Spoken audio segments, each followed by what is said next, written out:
What's up? What's up? What's up, everybody? It's Fat Boy Yogi.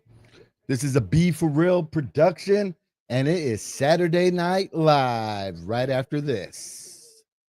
Go. I wake up to a little bit of drool on my pillow, feel like it's gonna be a bad day. Yeah, I'm tired of shit, and the coffee ain't hit yet, damn, ain't that great. I don't wanna go to work, cause my boss is a jerk, and I'm not even that paid. I need a change in my life, cause I don't feel alive, and there's nothing that makes me happy. Hold my beer for a minute, I'm about to quit my job, cash in for a ticket. I'm going on a trip and I don't plan to visit. I'm gonna stay there till I feel like I'm winning, and this is just the beginning. I need a big change, help me feel like living. I need a big swing, home runs I'm hitting and What's up? What's up? What's up? What's up? It's Fat Boy Yogi. It's Saturday Night Live. Let's go. Let's go. Hey, let's get active in the comments. If you're on Twitter, jump over onto YouTube at Be For Real Media 247. That way you can join in on the comments. We're going to have some fun tonight. But just so you guys know, total rebrand. Going to do something different here. You know, I've been doing this for a while. Miss Mary in the building. What up, Miss Mary? Give me two taps and a Ric Flair. I've been doing this for about a year now, but it was highly just Vikings content. But I'm going to expand some more because the community that has been built up, I want to know more about you. You know, I'm just a average Joe, works 9 to 5. But besides football, I like movies, TV, music, you know, playing poker. So you don't have to be a Vikings fan to be up in here. We got Mike Sports Vibes in the building. What's up, Mike?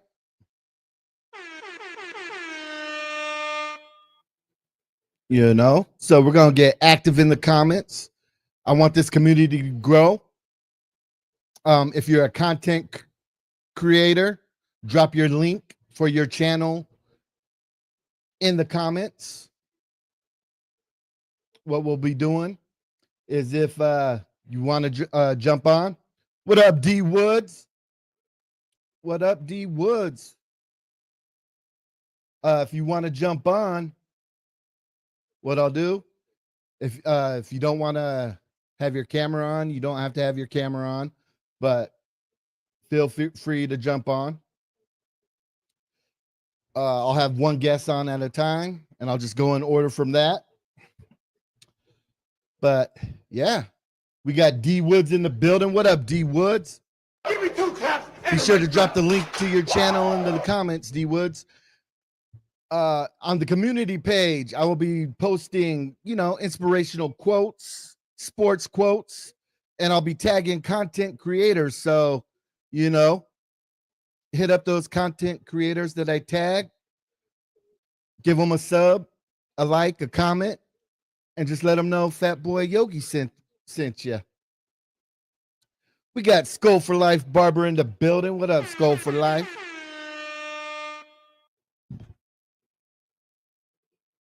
Skull for Life Barber says, sup, D Woods? Mary Fisk in the building, Mama Mary. But yeah, we're going to kick it off with the first part of the show. It's going to be, let me switch screens. Here we go. Sports news, winners and losers. We're going to get down. That's right. Hey, D Woods dropped his link for his channel in the comments. You guys be sure to go give him a follow. That's my guy right there. But we're going to go with sports news, winners and losers. Ooh. Let me switch this over. The first game we're going to talk about is that Bengals-Ravens game. Man, the Ravens pulled it out 35-34. And we're going to hit you guys off with this little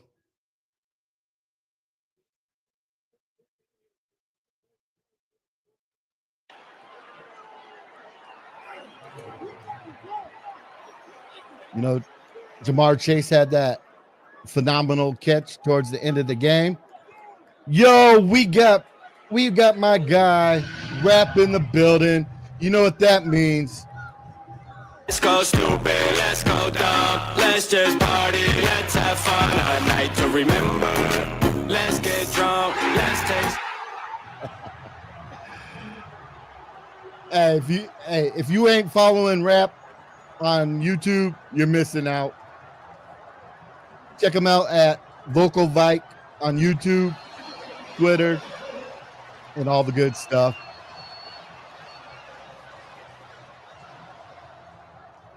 That's my guy right there.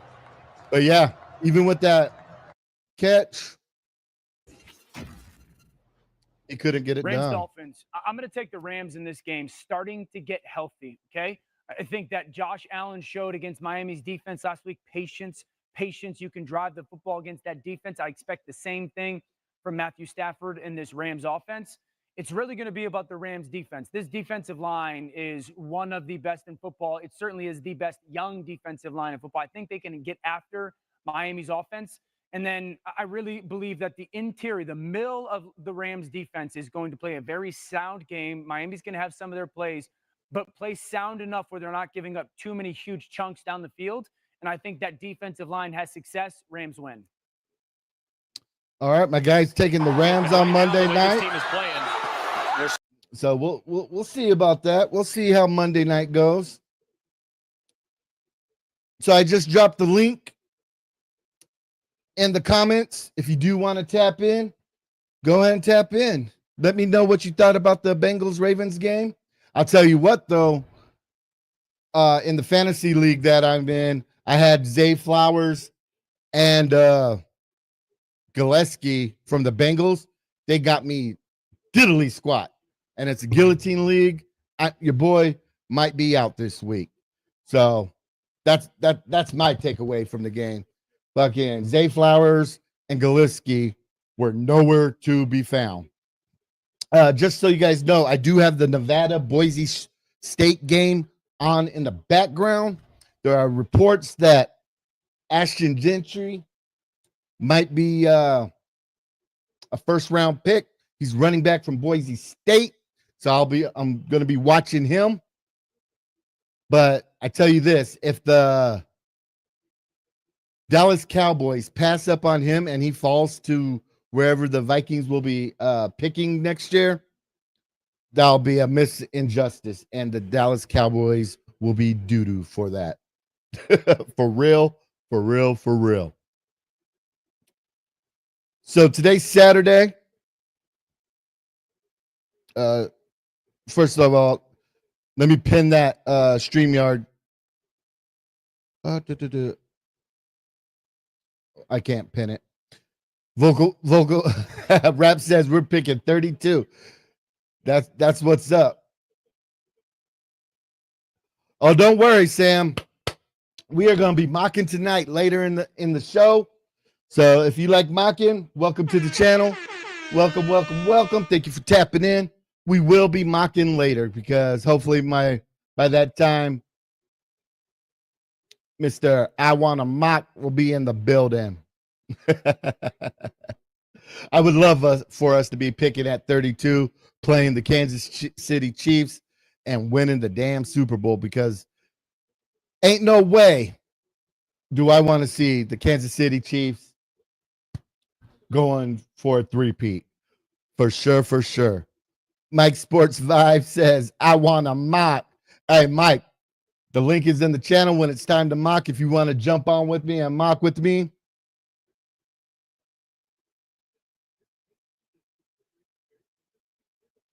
Come on down.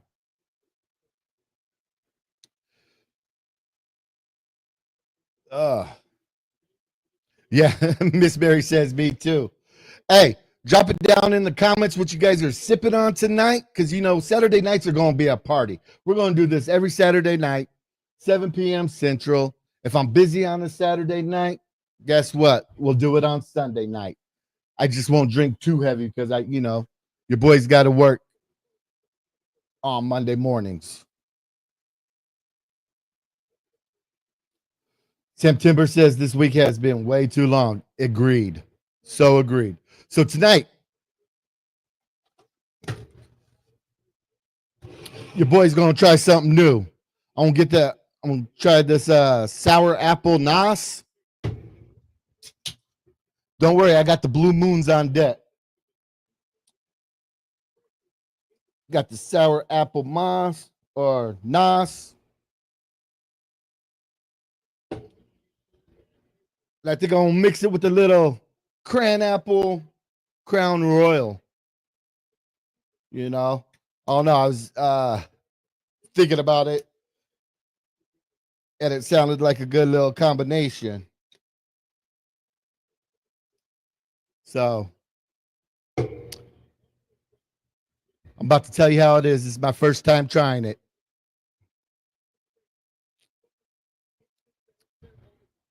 Oh yeah, that's nice. The sour apple nas mixed with some apple crown royal. It's about to be a party tonight. And I got the blue moons on deck. So let's get it. Mary says she believes the Chiefs are good, not great.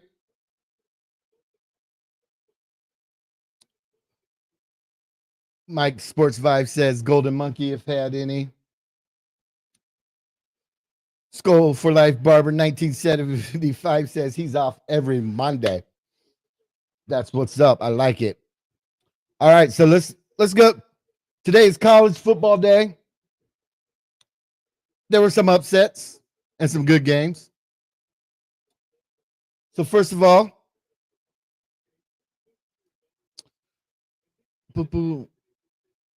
we got some games going on. Let me scroll down.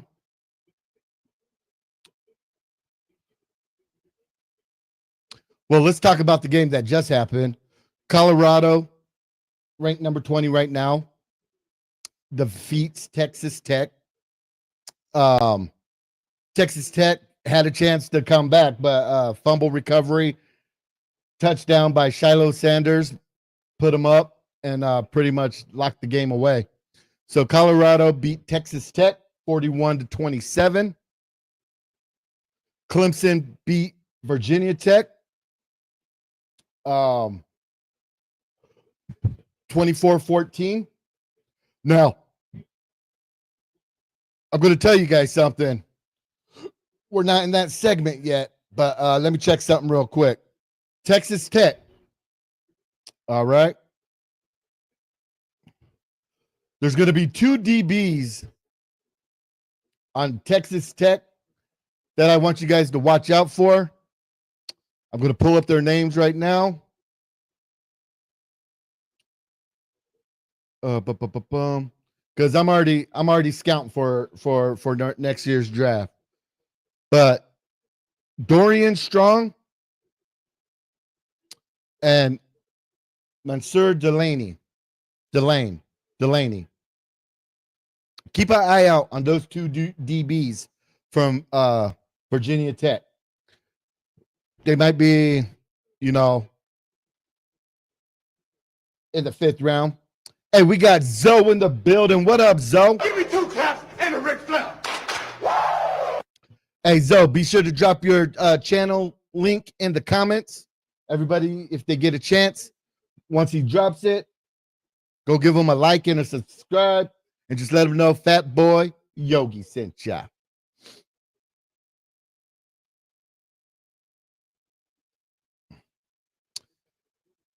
Yeah, September. Yeah, that's why I'm watching the Nevada Boise State game right now.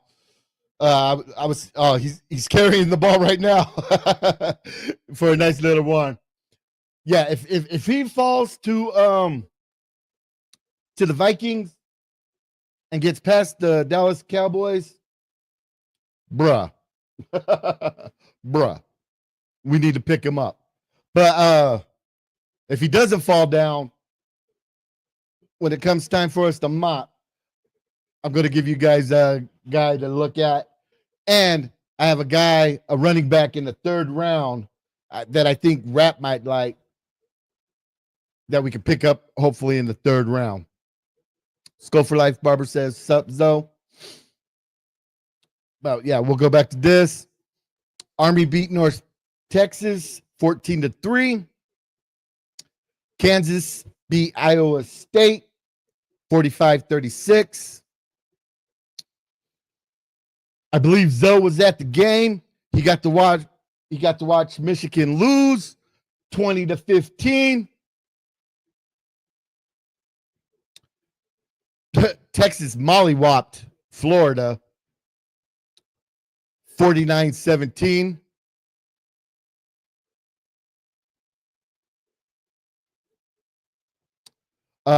We had an upset.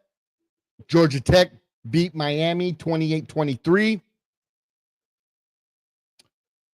I would consider this an upset too. Ole Miss beat Georgia 28-10.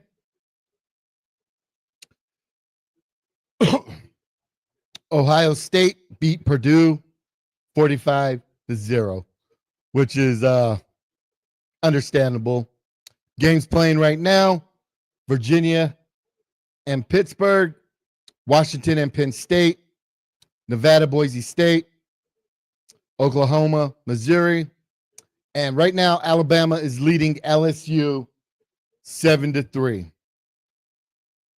Notre Dame is beating Florida State 7-3 in the first quarter. We got Tennessee beating Mississippi State, and Oregon beating number 1 Oregon beating Maryland right now 14-3. So we're going to jump over to NFL.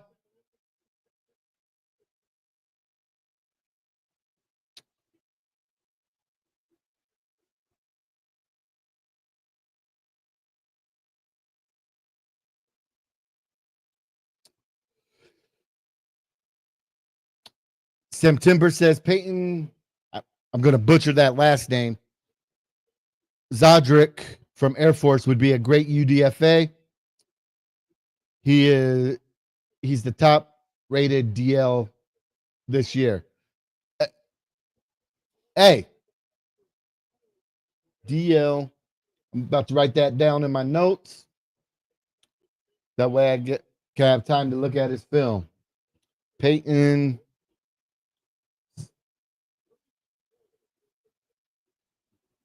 Yeah.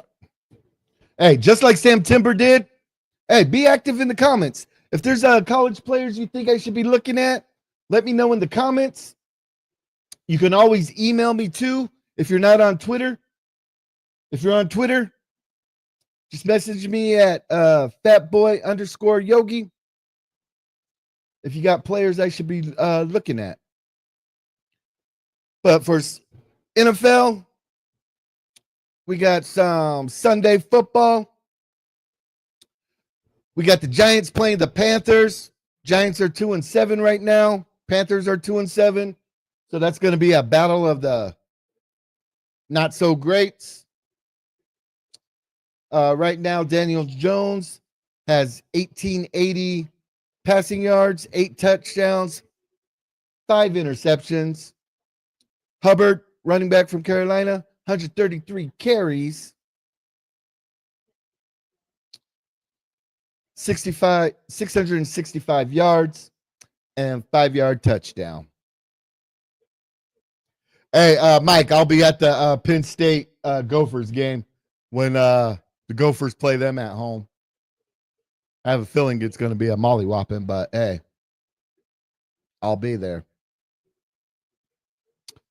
Also at 12 o'clock, we got the Patriots and the Bears.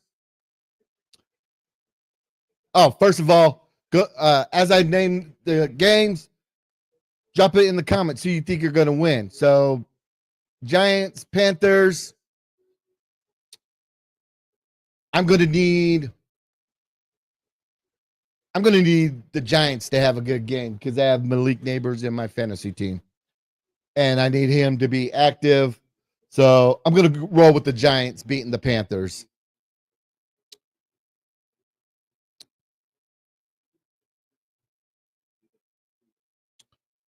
Skull for Life Barber says Giants. Mike Sports Vibe says Giants. I could dig it.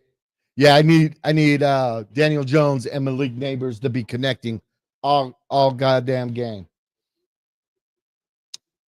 Zoe says Giants. That's what's up. Because, like I said, Zay Flowers and Galiski from the Bengals didn't get me doo-doo squat in my fantasy league. All right, another 12 o'clock game. We got the Patriots and the Bears. Right now, the Patriots are 2-7. Bears are 4-4. Caleb Williams for the season is sitting at 1,665 yards, 9 touchdowns, 5 interceptions. Swift, 125 carries, 505 yards, 4 touchdowns. And Hunter Henry, 39 receptions, 414 yards, 1 touchdown. Just because the Bears are in our division, yeah, I'm with the consensus, like Mike Sports Vibes, New England. Skull for Life Barber, 1975. Just because the Bears are in division, I think they're on the downhill trend. I'm going to say Patriots pull it out.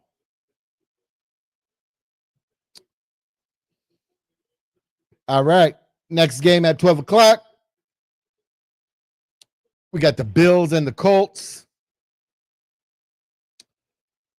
Bills are 7-2. Colts are 4-5. Josh Allen is looking at 2,001 yards, 17 touchdowns, 2 interceptions. Running back for the Colts. I need him to have a good day.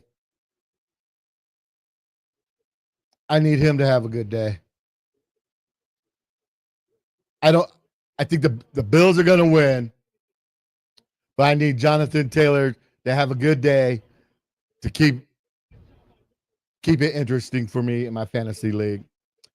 I'm going to say Bills 33-24.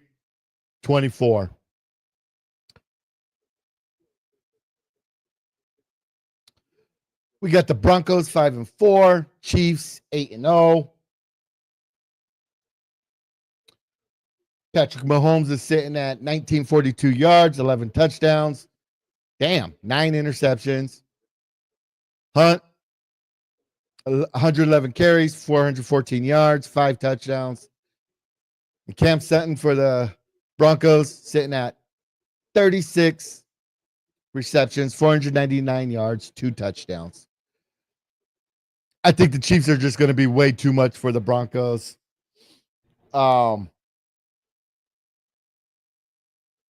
And mollywop their ass. Next game, we got the Falcons and Saints. Kirk Cousins, hey, he ain't with the Vikings anymore, but he's my quarterback in fantasy. I need him to have a hell of a game to make up for some points. Right now, Kirk Cousins is sitting at 28 yards, 17 touchdowns, 7 interceptions. Alvin Kamara, 150 carries, 660 yards, 6 touchdowns. And Mooney for the Falcons, 41 receptions, 588 yards, and 5 touchdowns. Mike Sports Vibe says the Chiefs. Barber says Chiefs. Mary says Chiefs, another win. My man Zoe says Falcons. Come on now, Mike. I need you to get on that Falcon train.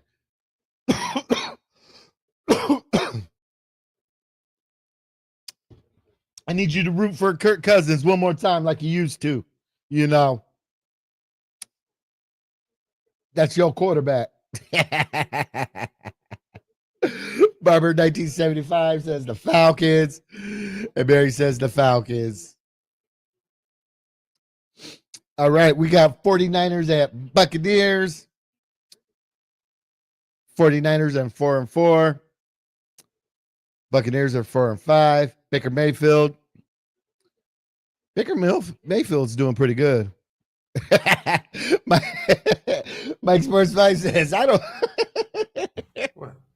Oh my God! Oh. It's all right, Mike. Come on now.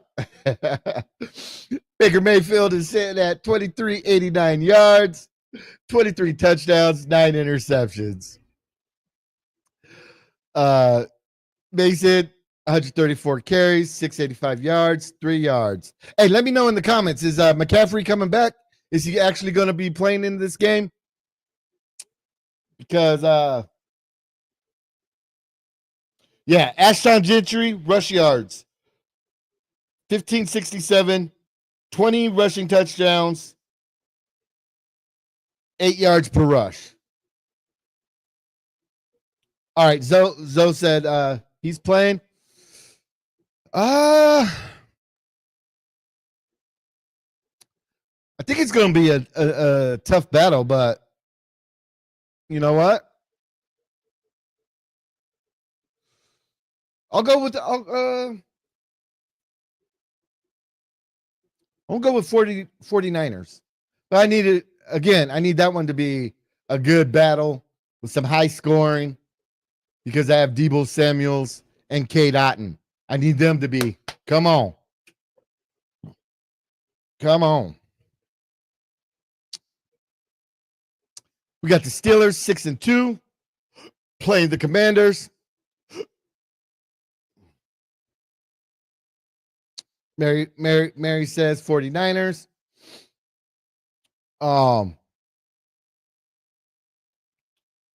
Daniels right now, 1945 in yards, 9 touchdowns, 2 interceptions. Najee Harris, 136 carries, 592 yards, 2 touchdowns. And McLaren, 42 receptions, 598 yards, and 6 touchdowns. Damn, y'all going with the Steelers? You know what? The Steelers might win, but I'm still going to say this. Hey, was your boy right about Jaden Daniels, or was your boy right about Jaden Daniels? Man, I wanted Jaden Daniels so bad.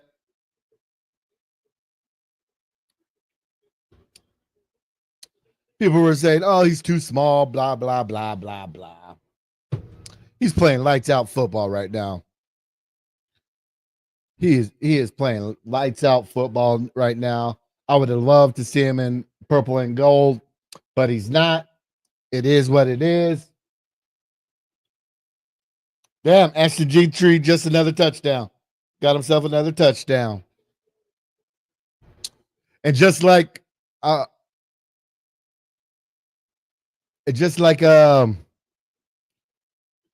Dallas Turner is starting to light it up right now. But draft night, when we moved up, I thought we were moving up to pick the guy I wanted. I thought we were moving up to pick Jared Verse. I wasn't too mad about the pick about Dallas Turner, but I really thought we were moving up to get Verse. Verse is playing lights out. It is what it is. But I do like to see Dallas Turner getting some more snaps. Oh. So I do like that.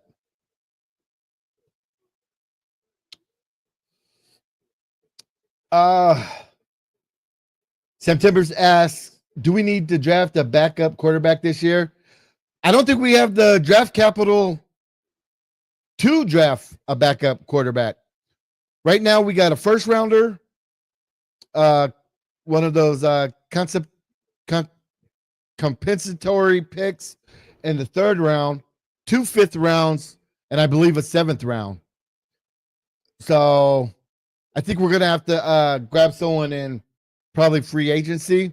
I do feel like Sam Darnold is gonna go get the bag, and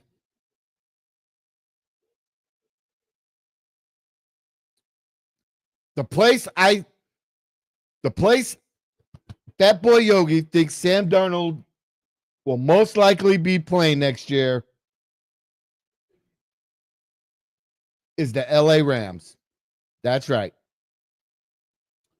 I think Sam Darnold will be playing for the LA Rams next year. I think they're going to get out of Stafford's contract, trade him, whatever, or if he's a free agent. I'm not 100% sure yet. I haven't really looked. But I think Sam Darnold will be playing for the LA Rams. What team do you guys think? Do you guys think Sam Darnold will still be playing for the Vikings or somewhere else? Let me know. Let me know in the comments if you think hit Vikings for Vikings or what team you think Sam Darnold will be playing for next year. My prediction is the LA Rams. And I'm telling you, this sour apple Nas with the Apple Crown Royal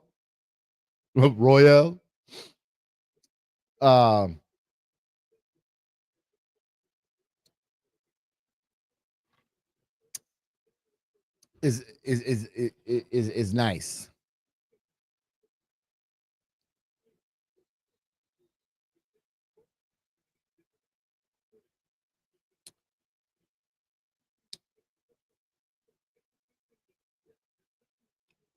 D Woods, Skull State of Mind, says New Orleans or Miami. Zoe says the USFL. Oh my God! You messed up, Zoe. You messed up, my guy. That's messed up.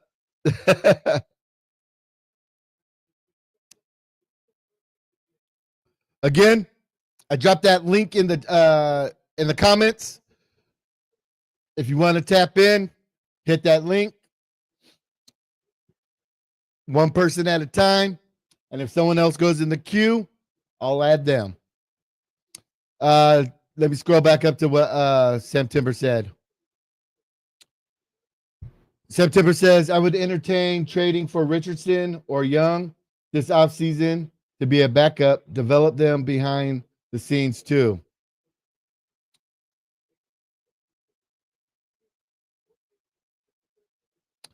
You know what?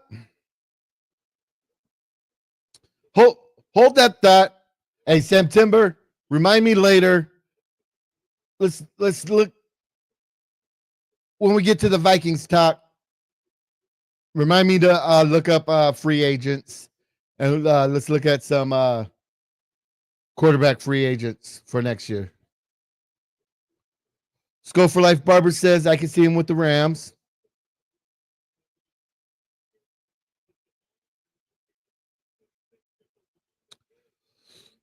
Mary said, can't say yet. What if he takes us to the playoffs?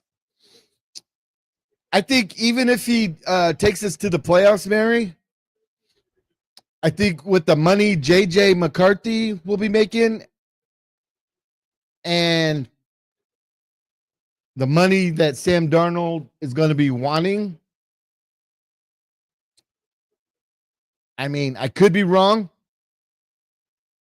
but I just don't see it in the cards. We got the Vikings and Jaguars. We'll talk about that later, guys. We got the Titans and Chargers.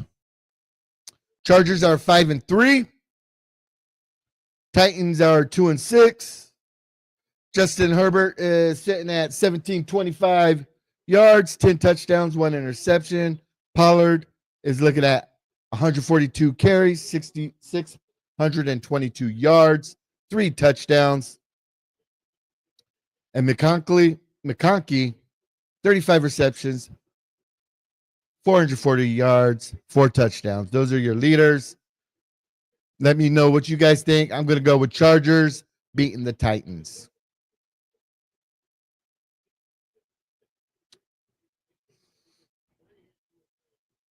Let's see here with new comments.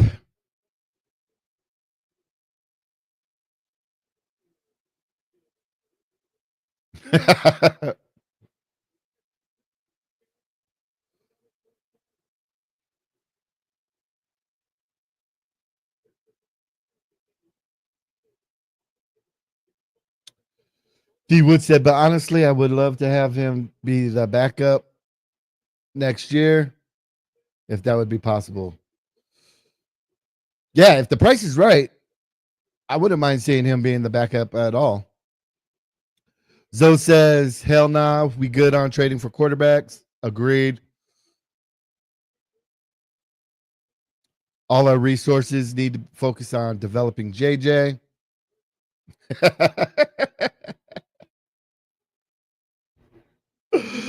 Zoe said, resign Nick. Oh my God! Oh. All right, we got the Eagles and Cowboys. Eagles 6-2, Cowboys 3-5. Jalen Hurts is sitting at 1774 yards, 10 touchdowns, 4 interceptions. Saquon Barkley, oh my gosh, them getting Saquon Barkley, freaking cheat code. And CeeDee Lamb, 53 receptions, 660 yards, 4 touchdowns. I have the Eagles freaking whooping on Mike Zimmer's defense. Mike Zimmer's defense has gone so downhill. Dak is also out. So, yeah. It's F the Cowboys. So, hey, Sam, you think Trey Lance is going to hopefully get in the game? Yeah, the Eagles getting Barkley. Man, that was ridiculous. That was ridiculous. And I remember D Woods was one of the first people saying we should go get Saquon Barkley. But we settled with Aaron Jones. We got the Jets 3-6, Cardinals 5-4. Aaron Rodgers is sitting at 2107 yards, 15 touchdowns, 7 interceptions. Jay Connor, 147 carries, 664 yards, 4 touchdowns. Garrett Wilson, 60 receptions, 663 yards, 5 touchdowns. Yeah, I think the Jets are on decline. I need Breece Hall to have a good game. Other than that, I think the Jets pull it away. I mean, not the Jets.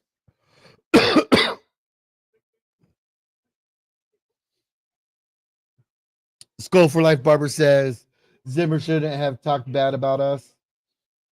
He is paying for it. That is true. Yeah. So we got the Lions 7-1, Texans 6-3. CJ Stroud is sitting at 2139 yards, 11 touchdowns, 4 interceptions. Jamar Gibbs, 103 carries, 656 yards, 7 touchdowns. Nico Collins, 32 receptions, 567 yards, 3 touchdowns. Just because it's the Lions, I want the Lions to lose. Just like Vocal Vike said, let's go, Texans. And just for that, it's Saturday night. Grab your drinks and Let's go stupid, let's go dumb. Let's just party, let's have fun. A night to remember. Let's get drunk, let's take shots. Hey, Rap, I don't know if you heard what I was sipping on. So I got the sour apple Nas, and I mixed it with the apple Crown Royal. I'm telling you, it's the business. I think that's my new little mixed drink right there. That's my something right there. Scope for Life Barber says Texans.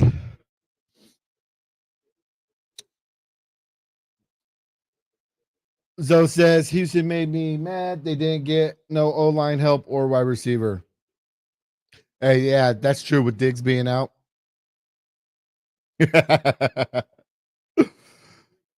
All right. So we got the Dolphins Monday night. Dolphins 2-6, Rams 4-4. Matthew Stafford 1969 yards, 9 touchdowns, 6 interceptions. Kyron Williams 161 carries, 602 yards, 8 touchdowns. Tyreek Hill 34 receptions, 446 yards, and 1 touchdown.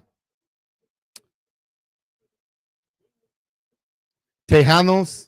September's rocking with the Tejanos.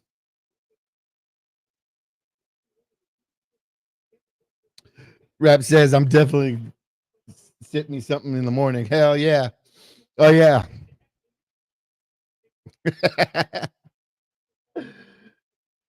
Barber says, that Dawson's going to have you wide open. Hell yeah.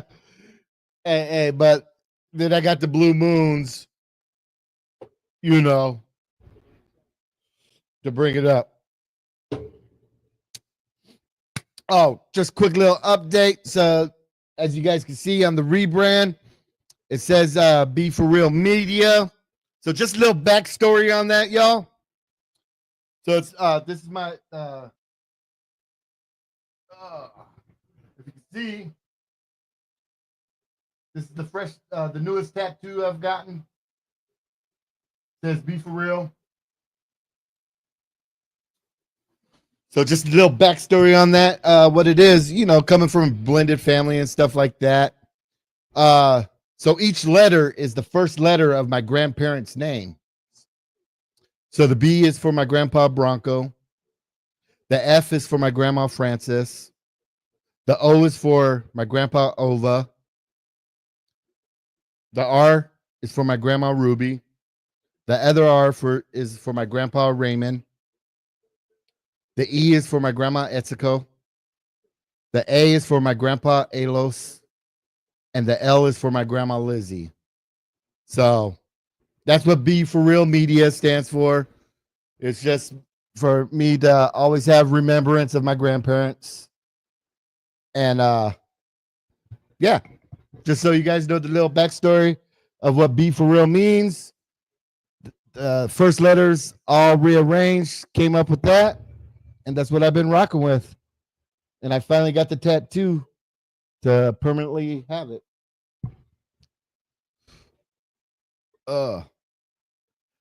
Yeah, the one thing about getting a tattoo after I got this one, Barber, now I'm already thinking about which one I want to get next.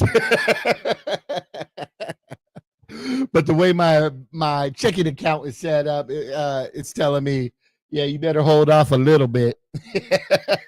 Real top. But yeah. No, that's not my first tat. It was just me finally getting that tatted. My first tat was Yogi, but it's so old.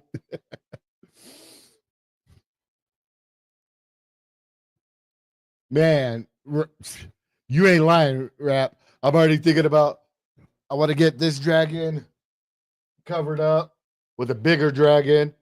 I want to get like some playing cards. I want to get this whole arm sleeved up.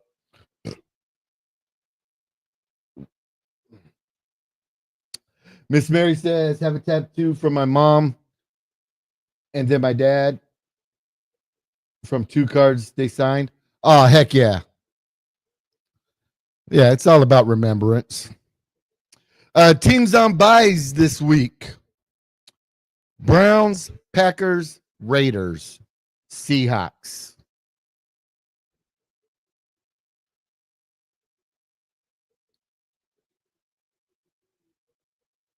You got to get that stomach touch. What's a stomach touch? Don't get skull life. Oh, okay. Get that a stomach tattoo. Yeah, like Tupac had Thug Life. I'll get skull life.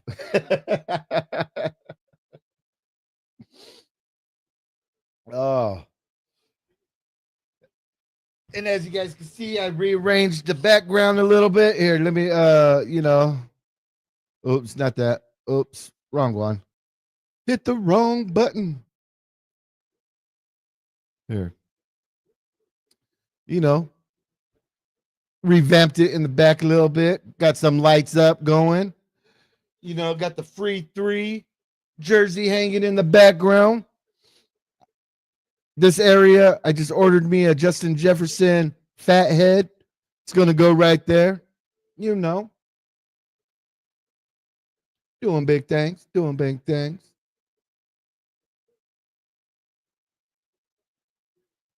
Oh,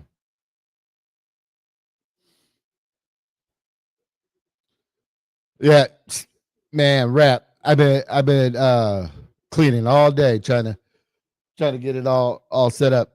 It sucks because I connected the 3 lights. The first 2 work.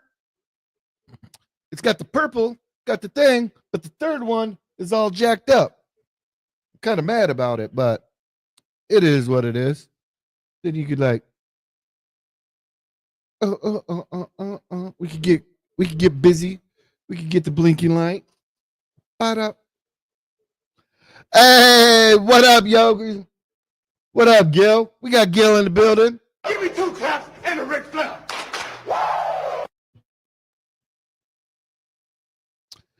We got Bob. I want to mock Swede in the building. Don't worry, Bob. We haven't mocked yet, but we will be mocking tonight, just so you know. Thank you guys for tapping in. Yeah, it's always it is always something. Oh. But yeah, hey, thank you everybody for tapping in, tapping in. Let's jump back into let's jump back in and check on these scores from college football real quick. See if anything changes. Boise State right now is leading Nevada 14-7. We got halftime. Oregon is beating Maryland 21-10. 42 seconds left in the half. Tennessee is up with Mississippi State 17-7. Notre Dame is beating Florida State 14-3. Alabama is beating LSU right now 14-3. Oklahoma is beating Missouri 6-0. Penn State is leading Washington 7-0. And Virginia is winning 7-0. Oh, I did forget a score earlier. The one game I watched earlier, they don't even have the score posted.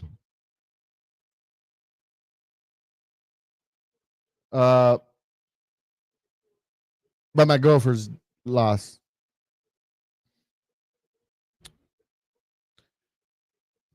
Yeah, Bob, we'll talk about Gentry later. That's why I'm watching Boise State right now.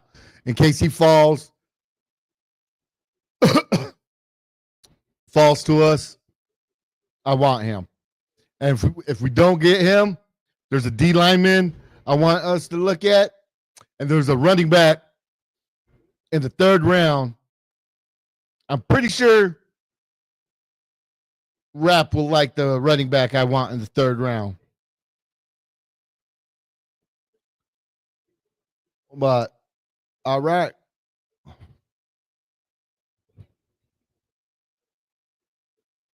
So I'll remove this. Oh, banner. I forgot to put up my banner. Boom. All right. Next part of the show. So again, I joined YouTube. I was doing Vikings content. I've been doing Vikings content, but I want to expand. And talk more than just Vikings. I like college football, like I was saying earlier. I rock with the Minnesota Vikings. But I want this. I want once I got this tattoo, I came to a self realization. If I'm going to do YouTube, I was watching videos. Was talking about just do one niche, one this, one niche, just one niche, one niche, one niche, one niche. But I'm not. I don't do YouTube to be a superstar. I do it because I'm fun. The people I've met, you know, meet and rap. Next year, hopefully Zoe will be at Skull Fest. SK, the Gigi Boys, Skull for Mafia, Skull Mafia, everybody that showed up at Skull Fest, everybody that's in the comments, everybody that hangs out. So Saturday nights on the weekends, I want this to be the hangout spot. If you're not out and about, I want this to be the place to be where we're kicking it, hanging out, and it's almost like us just being in the bar hanging out. That's why I say get active in the comments. I dropped the link. If you want to jump on and talk your talk, you can jump on and talk your talk. But yeah. Thank you, everybody. Thank you, Rap, for, putting his foot in my butt and getting me started in the first place. So, with that being said, while back, I used to work at a video store, and I used to watch like 3 movies a night. I would work my shift from 4 to midnight, come home, watch 3 movies, and go to bed, go back to work, watch 3 movies. And so, with that being said, we're going to be talking about film and TV. And so each week, I will give you a movie or a TV show that I've been watching or I think you guys should watch. And for a special treat, if you guys can't guess what movie that I think you guys should be watching, here's a little special treat. I've liked this character ever since I was young.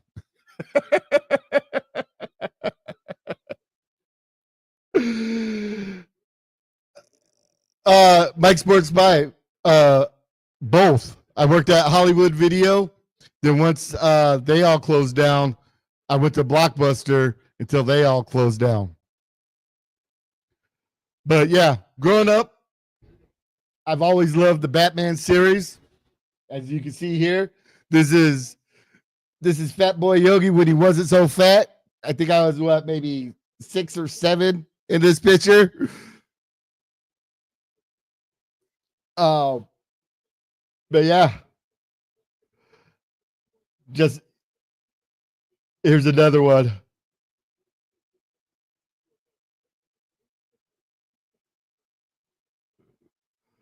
That's me kicking it with the Batman again. The picture on the right. Last time I went and visited California, I recreated this photo of me when I was young in my Batman short and some Batman shirt and some cut off yellow sweatpants.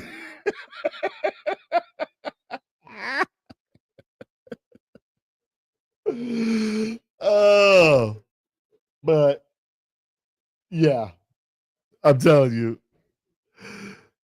I'm telling you. So, if you guys have not seen the new redemption of the Batman, y'all need to go check it out. Y'all need to go check it out. I believe it's on oh man. Okay. Since Barber put it up, Thundercats. Now, me being of melanated descent, I always thought, okay, who else identified more with Panthro? I sure as hell did. To me, Panthro was the black Thundercat. So when I was younger and we all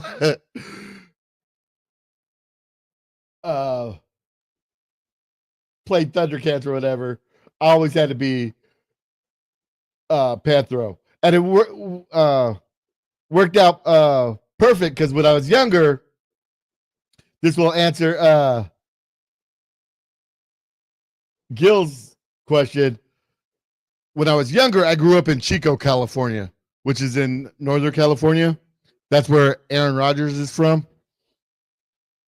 The part of town I lived on was mainly Caucasian. So at my school, there was like a handful of black folks. So my group of friends, I always got to be Panthro, and it worked out perfect. It always it worked out perfect. They got to be Tigra, Shatara, Lionel, and I was Panthro, and I loved it. Loved it. But back to the Batman. Man, when I first heard the dude, Robert Pattinson, whatever his name is, from Twilight, was going to be Bruce Wayne, I wasn't too excited. But when I watched it, man, it sure as hell did change my mind. It sure as hell did change my mind. Now,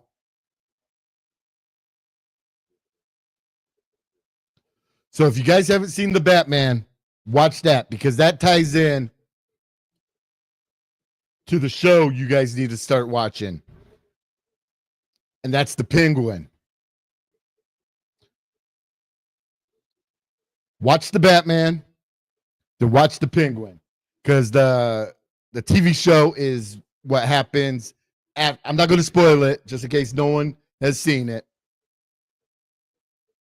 If you have seen the Batman, just type thumbs up if you liked it, or thumbs down if you didn't like the Batman.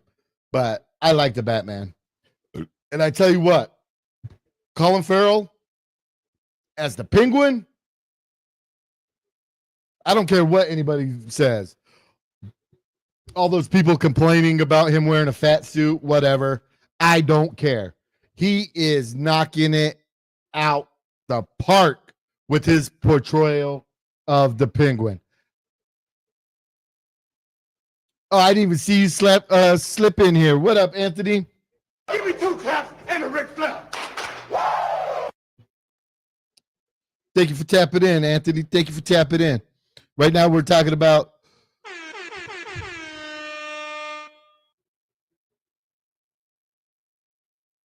oh man, my guys rap with the super chat.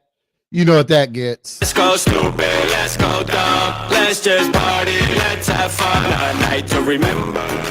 Let's get drunk, let's take.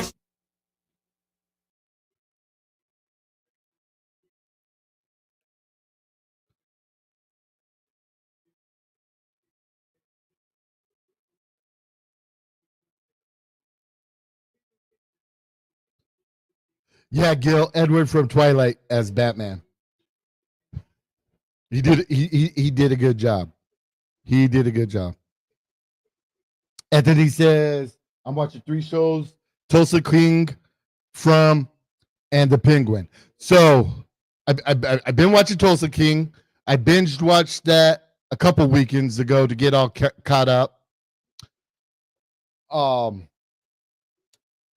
The Penguin is on Max. Okay. Speaking of which, so it's on Max. I'm about to vent real quick. Remember the days when everybody bitched or complained about the price of cable and how much it was? Now the price of cable went down, but it sucks. You got to get Max. You got to get Prime Video. You got to get Netflix. You got to get Apple TV. You got to get all these different subscriptions to watch all the shows you want to enjoy. I mean, I might complain about it, but you know, I worked it out in my budget to watch them. Yeah, Anthony, we paying for everything now. I mean, I have a Fire Stick and stuff like that, but sometimes it don't work. Sometimes it does work to where I'm like, you know what? I'll just pay for the subscription to be able to watch it when I want to watch it. But I just thought I'd throw that out there. It really tickles my hide. Colin Farrell is doing awesome as the Penguin. Watch the Batman. Watch the Penguin. You will not disappoint. And I'm really excited for, I believe it's going to be like 2025. I'm not exact on the date. But this dude, man, I can't wait to see Barry Keoghan's portrayal of the Joker. And don't worry, I'm not spoiling anything. This scene back here, it was from a deleted scene. It really wasn't in the movie, so I'm not spoiling anything for you. But I can't wait to see this dude's portrayal as the Joker.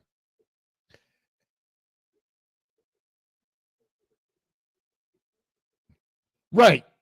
Skull say a lot of times it doesn't work, so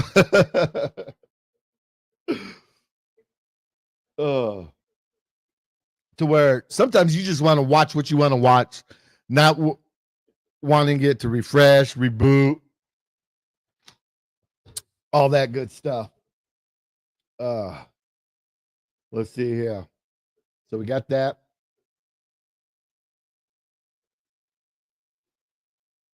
All right.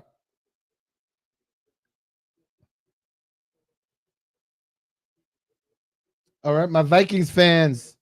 And again, if you're watching from Twitter or if you're new to the channel and you're not a Vikings fan, it's all good. Let me know. Let me know in the comments if you're new to the channel. Let me know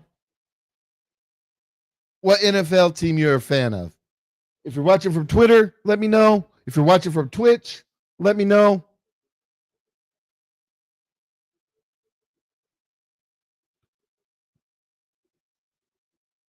Just let me know. Oh, I gotta pause that. Mute. There we go. Oh yeah, Rap. I set up Twitch. It's it'll scroll on the bottom. It's B for Real Media on Twitch. But so we're gonna get some nitty gritty. So the Vikings are playing tomorrow. NFL. I'm going to switch back scores. It's going to be what 12 o'clock game, my time, Central Time. Vikings are playing the Jaguars. And we just played the Colts.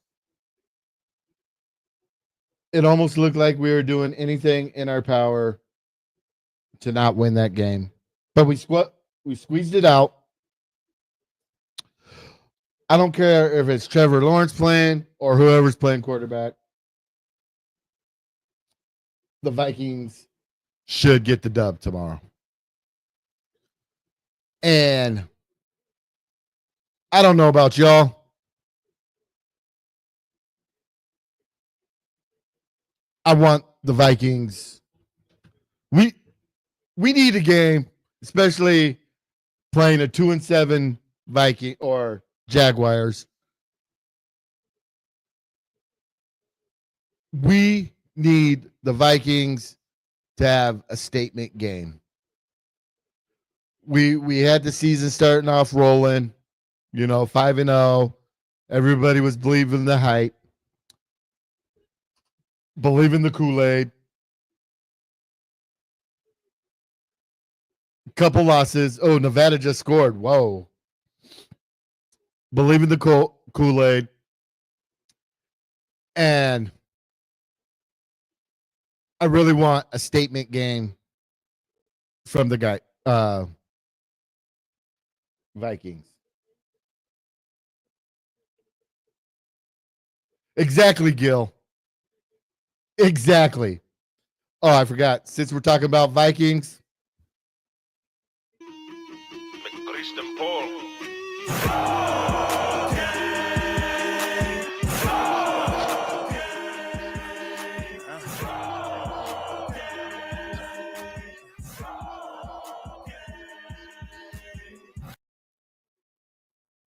Go ahead and give me a second while I refill my cup.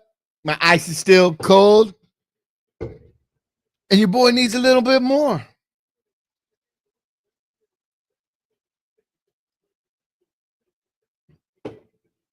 It's a party up in here. Let's go stupid, let's go dumb. Let's just party, let's have fun. A night to remember. Let's get drunk, let's taste. Hey, let me know what you're drinking in the comments if you're 21. If you're 21, let me know what you're drinking in the comments. So,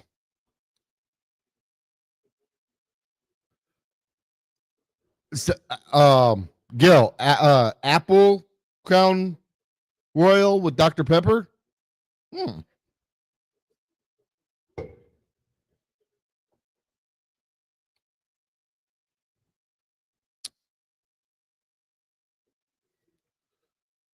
Oh, Modelo's. Oh my God, Barber. Woo! I tell you what, some tacos from the taco truck and a Modelo or a Corona with a lime. that's some serious business right there. That is some serious business right there. I could eat that all day. But do you guys have any concerns about the game tomorrow? Do we win? I need us to win. I need us to score at least 30 plus points. I want a statement game. I need us to score 30 plus points. I need our defense to be standout.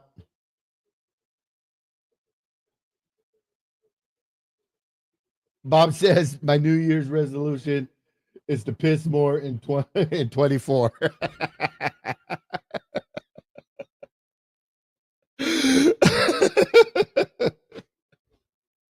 You a fool, Bob. You are a fool. You are a fool. Oh. You are a fool.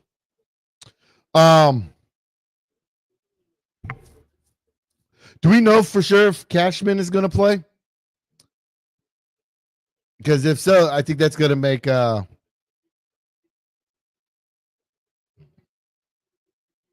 going to make a difference.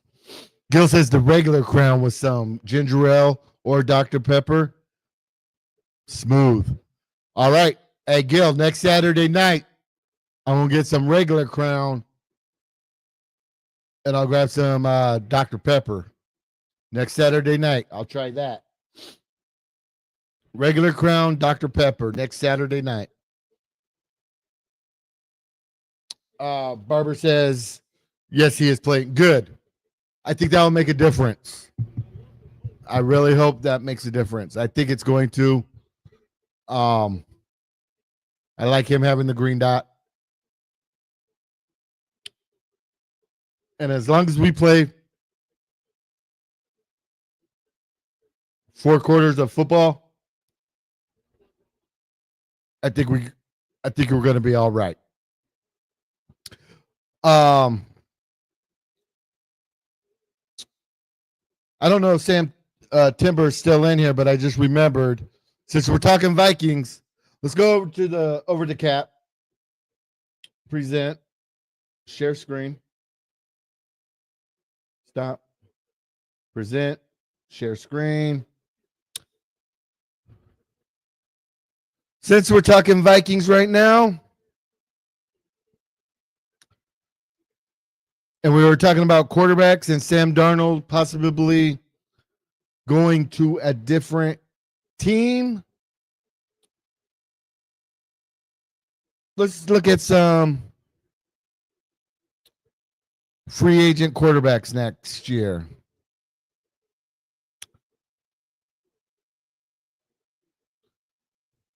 Okay.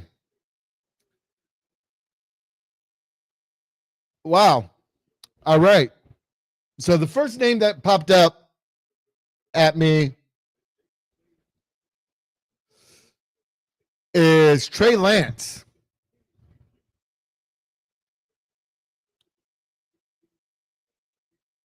Let me know in the comments if the Cowboys do not re-sign Trey Lance. He is a free agent, unrestricted free agent.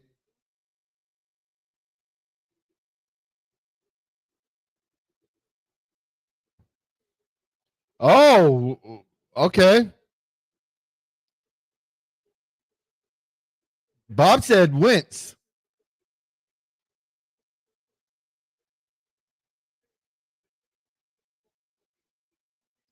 Hey, Bob, what if we had 2 North Dakota State University backups for JJ McCarthy?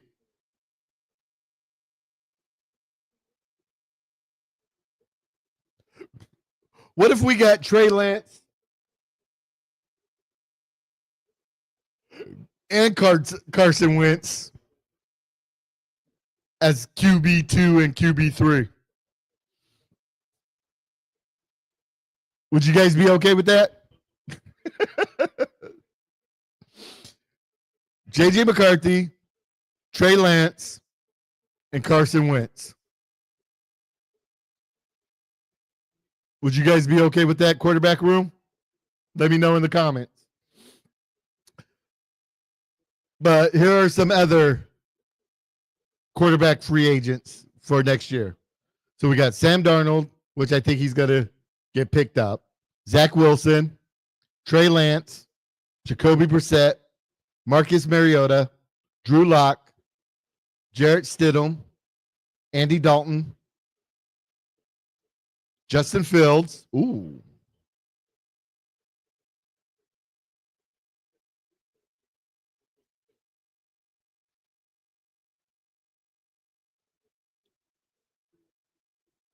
D Wood said nope. Justin Fields, Joe Flacco,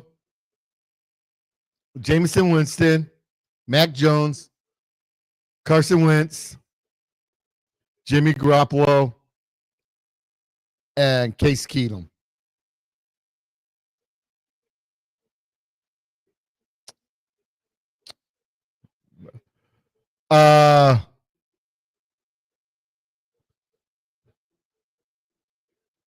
Ripen's a free agent next year, too.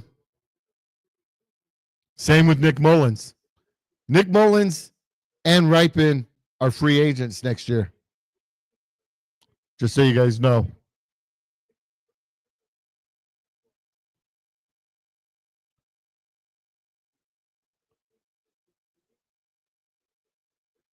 Hey, D Woods, you working? If not, here's the link. Oh.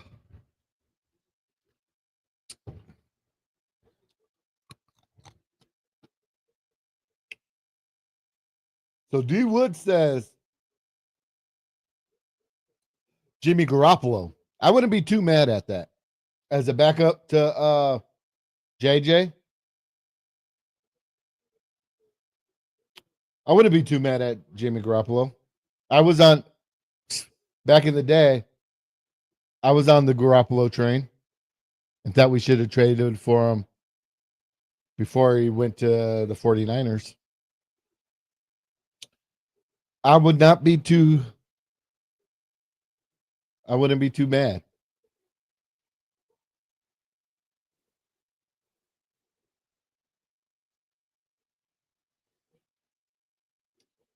Gil says, I don't know if that would benefit JJ with those names.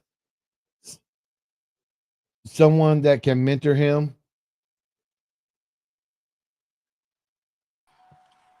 What up, D Woods? What up, Yogi? What up, man? Man, just chilling on a Saturday night, having some fun, talking movies, football, whatever, you know. Get That's my what's up. That's what's up. But yeah, Yeah, I wouldn't be too mad at the Garoppolo. and you gotta understand though, the reason why Sam Darnold did so good because he knew the system from last year up there in San Francisco. So we can throw out a lot of names, but the backup gotta know the system coming in here. That's how I think about it. So it's either Jimmy G or somebody that knows like that Shanahan system, you know. Trey Lance would be perfect, but I think he kind of done. Right. I mean, even as a QB3.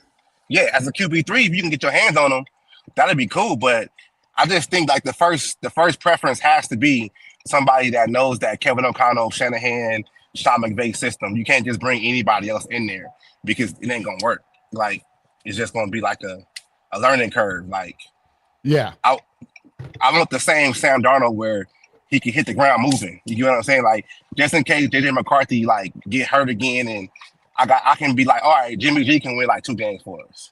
You feel me? Like you give me like that. That's how I'm thinking. Like, all right, cool.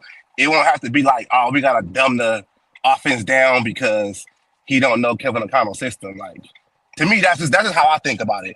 First preference gotta be system wise. And shoot, it almost be JJ McCarthy, Garoppolo, Trey Lance as the third. They all know the system. They all was up there with Shanahan in Frisco. Perfect. I could rock with that. Yeah. I mean, they're technically backups to hopefully get you 1 or 2 games if JJ McCarthy were to get down, go down. Right. Dude. I just think when people look at it, they just always think about it like you throw out names, they be like, oh no, I don't want this guy. Because I remember when we signed Sam Darnold, everybody was like, oh my God. The guy is like, all right, he know the system and he hit the ground running. Like it was easy for him. You gotta always think about the intangibles first, besides this throwing out, you know, these crazy names, you know, because a lot of times it don't work out. Gil says Jimmy is cooked, always hurt. Well, hopefully he won't have to play. Hopefully he ain't gotta play. Hopefully JJ McCarthy stays healthy. Is getting the first team reps. Jimmy G's there to back him up, and Trey Lance as a third support guy. Emergency quarterback, break glass in case of emergency. I would be okay with that. Yeah. I mean, I don't want him to play every game, you know, like I don't want him to play all 17, but as for a backup wise, I'm cool with Jimmy G because I like the locker room wise too. Like he has been in different systems to where he has a system in New England where he's won Super Bowls. Then he was a starter. He was a starter over there in Frisco where they went to the Super Bowl. So like he kind of knows, and that's the kind of thing the kind of players you need for like a young quarterback to kind of like bounce ideas around. So it's just like I don't want no guy to come in there that's gonna think they the man and think like if JJ McCarthy stumble or he get hurt, that they gonna take this job forever. I want a guy that's gonna be like, all right, cool. I'm gonna be the safety blanket for him so we can make this team succeed for the next years to come. That's how I think about it. Yeah. Like that's how you gotta build a good, you know, quarterback room. It ain't just about the names that's out there. And Jimmy G's with the Rams right now, still in that Shanahan system. Exactly. because that's their break glass and emergency quarterback. Just in case Matthew Stafford go down or the other guy go down, Jimmy G can come in there and win a couple of games for him because he knows the system. Like, hey, D Woods, you know what that means, right? what? We're about to start the Jimmy G, Trey Lance campaign. I'm down with it, man. Like, I'm down with it. It's a backup. Like, I give Jimmy G $7 million for a year. I don't mind. It's a backup, man. Think about it like this, though, right? Look at what's gonna happen in Miami. Mike McDaniel might get fired because they didn't get a viable backup outside of Tua, and they knew Tua had those head injuries, knowing if he gets hurt again, he probably won't ever play again. And they never really got a viable backup in their system. Right. You don't want to do that because you never know what can happen. Now they out the playoffs. They can't even. They done basically because they didn't have a backup quarterback that can come in there and maybe win 2-3 games for them. Bob says Jimmy is pretty, but only average quarterback. Hey, we just need him to be average. That's fine. That's fine. That's cool with me. Like, I'm cool with the average quarterback because the whole thing is J.J. McCarthy all the way through. It's his team. It's no quarterback competition. You are the backup. I can rock with it. I rock with that. Hey, Jimmy G, Trey Lance campaign 2025 starts now. 11/9/24. You heard it here first. D Woods, Fat Boy Yogi. We're starting the Jimmy G, Trey Lance campaign. Now, that's what we think about quarterbacks. How do you feel about our running back situation? I think depending on how Aaron Jones finishes the season, I'm not sure if he has like a 4-year left on his deal, but I'm open to giving him another deal next season and also drafting a running back in the early too. Like, I'm down with that because I just look at depth wise. Like, I don't want the same scenario we had last year where we're running out a lot of backups out there and they can't really get the job done. And I'd rather have Aaron Jones on like another, maybe 1-year deal to where he can kind of like usher in like the next back, basically. You know what I'm saying? Like, to where we won't have no fall off because like last year running back was a disaster. So if we draft one, just sign Aaron Jones for another $17 million or whatever. It's no big deal to me. Yeah, I do believe he has a void year. So he is a free agent next year, but we could probably extend him or work something out with him. Yeah. I would be okay with that. Now, how do you feel about I mean, I saw some mock where they had us picking him. Ashton Gentry from Boise State. If he falls to us, hell to the yeah. Yeah, but if he falls, yeah. Me personally, if he gets past Dallas Cowboys, Jerry Jones needs to be slapped in the head. for real. Because, I mean, they're rocking with Dalvin Cook and Ezekiel Elliott. Come on. That's bad roster management, man. Bad roster management. If by some miracle he gets past us or gets to us and he's on the board, you got to take him. You got to take him. But, yeah, I wouldn't mind giving Aaron Jones an extension if he stays healthy. Who? Aaron Jones. Yeah, if he stays healthy, I'm down with giving him it. I look at depth wise though, like I look at it like I don't think Ty Chandler will be back. Like he's shown that he can't really, be a backup running back to spell a guy or whatever because all his issues. And if Aaron Jones can come in there, like you need a 1-2 punch in his league. I think that's what's needed. And even though if you like some people think that the running back position, you shouldn't pay for it anymore. But you got to think about it, like you can't. You got to think about the room. You got to have a veteran that knows what he's doing to teach the other guy, because how else they going to figure it out in the NFL? Exactly. So if you have an Aaron Jones in that room and you draft another running back, like he can kind of teach these guys like this. This is what I see out there, to kind of like get the next guy ready, depending on whoever it is. And I think that's just big. Like people don't really understand like that locker room stuff and the intangibles. Like that really makes a big difference. Oh, 100%. You hit it right on the head. What other positions of need do you think we have? I know guard, interior alignment position, interior alignment center, guard. I would say another wide receiver too. Wide receiver 3 would be, for me, another tight end. That's just for the offense for me. But my number one priority going is outside of the running back would be backup quarterback. Yeah. You got to take care of that. Hey, Stephon Diggs is going to be a free agent. I'll take him back any day. I don't care what nobody say. I'll take Diggy back any day. Any day, man. Any day. Stephon Diggs, Justin Jefferson, my free 3 in the back over there. Any day. I mean, because he's a free agent next year too. Yeah. And coming off the ACL injury, the cost ain't gonna be that much. So oh. Could you imagine Justin Jefferson, Jordan Addison, Stephon Diggs, and TJ Hawkinson? Who you gonna put up the top? You can't double anybody. You got to play straight up. You have to play these guys straight up because you can't double anybody. Because the other guy's gonna kill you. Even T. Higgins. Yeah, it's guys out there, man. It's guys out there. It's all gonna depend on what this offense is gonna look like, at the end of the season. And I think a lot of like receiver wise and like offensive talent, they might want to come to Minnesota considering like they can see that window opening up.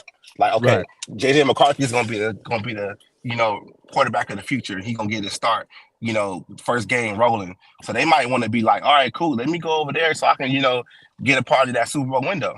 Because that's what players do though. They look at other teams' window and be like, how can I be a part of that? Yeah. Gil says interior defensive line and interior offensive line. I agree. Linebacker. And a bigger linebacker. Bigger linebacker. Another linebacker that can mirror what Blake Cashman can do. Because I think you need 2 interior type linebackers that can just, play coverage and do everything that Cashman can do, because it's like it's been sad since Cashman's been going, and you gotta solidify that spot. We need more depth in the inside because the rest of the guys are just basically edge rushers, in my opinion. So inside linebacker, but you can get that like in the 4th round. Yeah. Nobody drafting those no more. And shit, I mean, we only got the 1st round, a 3rd round, 2 5ths, and a 7th. So right. We're cap space. Let me check the cap space real quick. 2025. We're gonna have $75 million in cap space next year. So I'm gonna be on record. I think Kwesi has been hitting better in the free agency market than drafting, in my opinion. What's your thought? I think his first draft, throw it out. Just throw it out. Like, it is what it is. Like, but I think after that, he kind of got a whole lot better. I think we can't really see what these draft picks are going to do until maybe like 3-4 years down the line. I can't give him a bad rap for drafting just yet because he did draft Addison. Like, Addison is a stud, like, even though Ingram is bad, but he still plays every game. Like, yeah, he has some good picks, but it's just the fact that it gets overshadowed by the 2 guys we didn't get Cal Hamilton, so therefore Lewis Cine is a bust, and Andrew Booth is out of the league and stuff like that. So it's kind of like, if you can just look past those 2 guys and look at everything he's done outside of that, in my opinion, he's been solid. He's been solid. He's gotten better. what I would like to see happen in these next couple years, since we have so few draft picks next year, I want us to be not. I want us to get some valuable free agents to where those draft picks that those 5 draft picks that we do have aren't expected to come in and contribute right away. That they're Right. coming in to develop. Let's spend some money, get some top tier players, not even the top tier ones, but like a Van Ginkels, Greenards, Cashmans, players like that, where we're not throwing all our money away, but they have a veteran presence, and it gives our draft picks actually time to learn and develop. See, the thing about that, Yogi, I'm gonna say it. My people mad. That's the best thing you can do. But the Vikings in the past 6 years wasn't able to draft on the point of development. They was only drafting on need. So when you go in the draft and you draft on need, you kind of reach for the positions that you gotta get, because you can't go in free agency and go ahead and get a proven guy to fill that spot, right? So now that the Vikings don't have that big contract of a quarterback over the top of the situation, they can actually go in the draft and draft for depth and development. If you look at the draft picks with Spellman before Kirk got there, it was a lot of development guys on the back ends of the draft that basically came out. Your Adam Thielens, your Stephon Diggs, all these other guys, Daniel Hunter, all these guys developed. But as soon as Kirk got there, they started reaching. Garrett Bradbury wasn't reaching the first round because we needed a center and couldn't afford it. So right. I think if you look at the way Quasey is drafting now, he's basically drafting from a point of development. Look at you guys like Jurgens and all these other guys, Rouse. These guys are on the back end developing. We might not see them come into a predominant role not next year or year after that because they're development. But you can do that when you are not going to the draft always having to hit. Right. Bob Sweet says, turn the first pick into 3 or 4 picks. So I'm assuming trade back unless Gentry is there.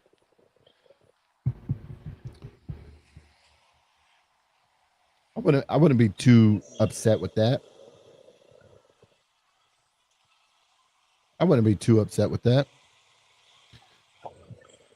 But since Bob is in the building,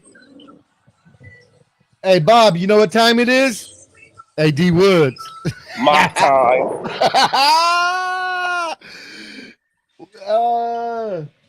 Here we go. Boom. Guess what, y'all? It's time to mock. I know it's early. It's November, but it's what I like to do. I like to get early thoughts on players, seeing where they're at, stuff like that. So, just a couple ideas. So we are going to mock. And let me bring up my mocking screen. Bob, beer 30. It is time to mock. I want to mock. All right, this is going to be the first live mock of the position. Right now they have us picking at pick 28.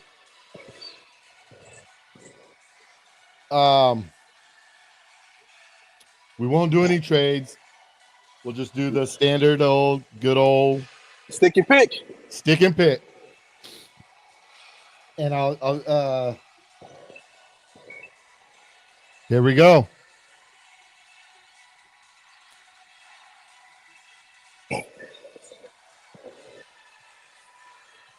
Okay, Gentry went. So we're not going to do it. What up, Dante? So we are going to stick and pick. Um.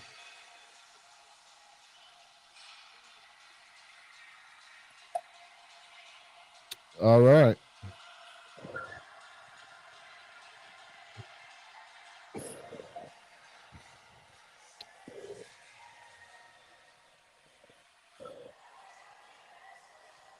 What they got available: corner, defensive tackle, running back. Yeah. Got Ursay, offensive tackle from Gophers. I'd move him in at left guard. We don't need a quarterback. Uh, linebacker Jalen Walker. Is he Uh, is he an interior linebacker or outside linebacker? let's see here. Oh, it doesn't say. Hey Dante, since you're in the building, you would know offhand. Jalen Walker, interior linebacker or outside linebacker?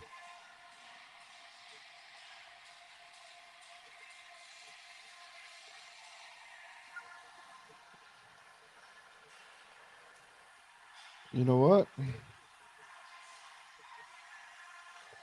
In this first one, I'm going to take Ursay.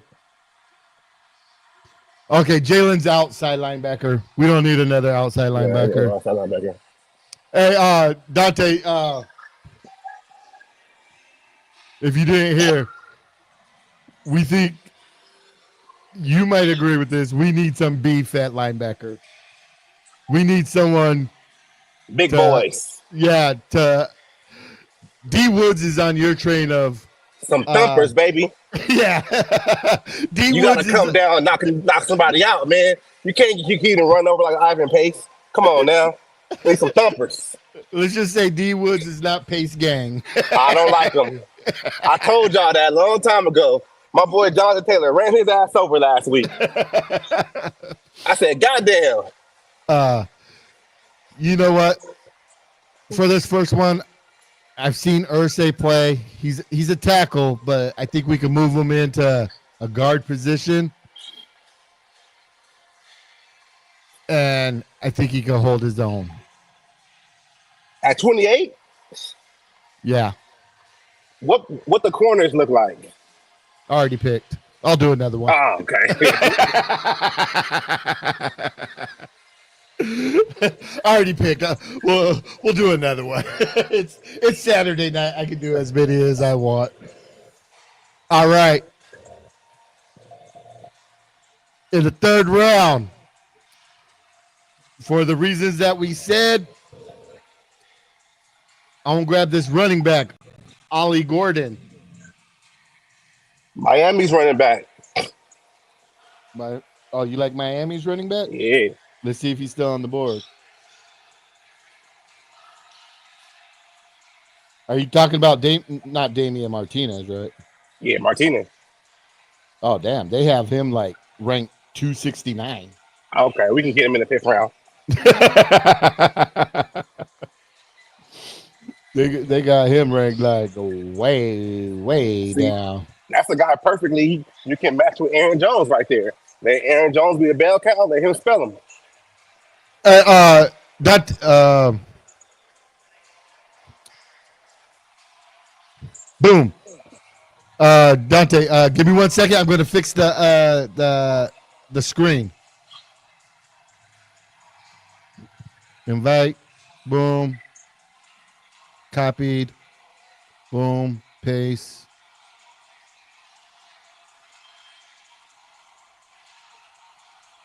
All right. Edit. Boom. Duplicate. Bam. Save. Link is in the comments, Dante. Are you talking about Jaden Higgins from Iowa State, wide receiver? We'll wait until Dante gets on.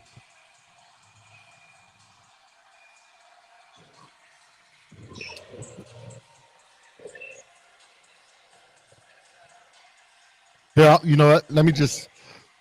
Yeah, I'll just go do this one real fast, and we'll start over. Ba, ba, ba, da, ba, da, ba. You working tonight, D Woods? Nah, I'm actually in the gym right now. I've been down for a couple of days since last Friday, man. Had a cold, flu. Just now getting the body moving right now. So That's what's up.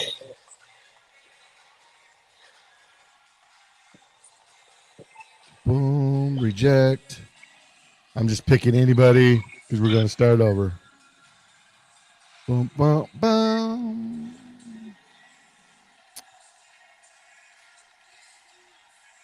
Oh, I forgot. I could just hit restart.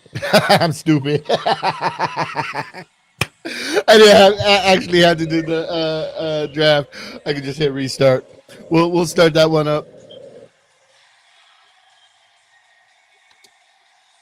But Bob said +0 // whatever that means.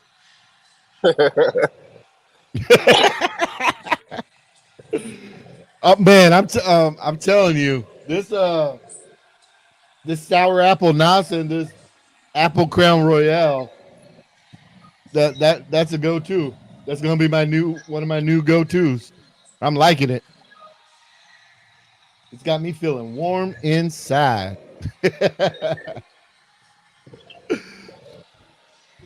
Hey, Dante, you still in the building?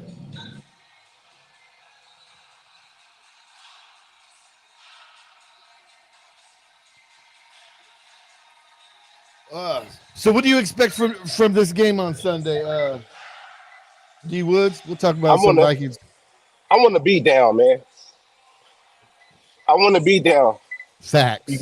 You got to go in there, put your business suit on, take care of business, get in, get out. That's what I want. Facts.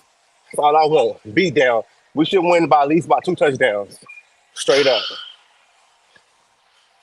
We need to go in there and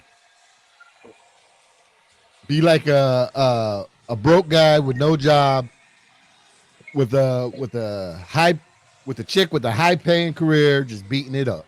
That's it. That's it. That's it. That's what you gotta do. I just look at it like this though, Yogi. You got Jacksonville, what you got Tennessee, and then you got Chicago. You can go on a run right now. Yeah. And I don't necessarily look at the other teams what the Lions is doing. They're gonna lose a game here and there. But if you can go on a run, you can make sure the last game of the season means something. Exactly. That could be playing for first place in the NFC. That could be playing for that bye week. That could be playing for the NFC to the NFC North title. You don't know, but you got to keep going though. You know, you got to make a run. What up, everybody? We got Dante from East Coast Gridiron in the building. What up, my guy? Man, I'm chilling. What's up? Watching these games. Heck yeah, I'm trying to watch that Nevada Boise State game just to keep an eye out on Ashton Gentry because someone mocked him. Yeah, I always pronounce his last name wrong. Someone mocked him going to us, but me personally, I was saying if he gets past the Cowboys, they're dumb. We all know the Cowboys are dumb anyway, though. So I don't know about if the Cowboys would rather have him or I personally think Dylan Sampson's the best running back in this class. What team is he on? Tennessee. Ooh, let me write that down. You know I got my notebook always to the Yeah. You said Dylan Sampson? Yep, Dylan Sampson. Yeah. He's the most NFL ready to me. I don't have to, you know. I'm starting to look at these players early. I know. Hey, if you guys want the breakdown, when are you guys gonna start doing videos on like prospects for next year? Is that usually in January? I don't know. We might do it a little early because we've had a lot of people that asked us about it. Because we might. I think we're gonna. Well, we applied to get credentials to a couple different events in this off season, so I don't know. It just depends on that. But I've started doing some drafts for my draft guide because a lot of people have been asking for that too. So that'll be a big PDF to break down the profile. Any existing information like their 40 times of what they clocked in college, like their measurables that I personally know, then have clips of like the all 22 of like certain things that I've noticed on film. But I've already started watching film on a lot of these guys because when I passed scout school at the beginning of the season, um, I got connections to all kinds of schools and everything. So I have like the all 22. Like I can just ask a lot of the video guys to send me the all 22 and I can get it. So That's what's up. Hell yeah. Hey Dante, who's the best corner in the draft right now? the best corner, Yeah, it's probably Travis Hunter. I mean, I don't outside of Travis Hunter, because we already know he's going top 10, top 5, basically. outside of Travis Hunter, I'd probably say Will Johnson from Michigan kind of clears everybody. And then there's a sneaky name. He's hurt right now, but I think that he's probably going to be a beast once he gets back healthy. He's like 6'3". He's a little under 200 pounds. His name is Siobhan Revel from Eastern Carolina. He's really good too. What's his projection like? High 20s, 15? So, Yeah, I think right now from all the draft boards that I've personally been looking at, that he's like in the 20s. And Benjamin Morrison from Notre Dame is on a lot of people's boards, but I haven't watched enough tape on him to really see what he's about yet. But he's on my draft board. The weird thing is like I have to wait for the players to actually say that they're coming out.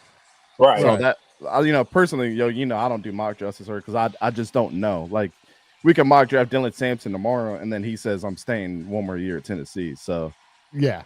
but I will start making my draft guide off of the people. Like Shador already came out and said I'm coming out regardless, right? So I could start if I want to do a draft guide on Shador, I can. But the rest of them, I'm really waiting for them to come out and officially say. Or if I know like they have no eligibility left, that I can go ahead and start doing them. And I start early because just to start giving y'all some names to start looking out.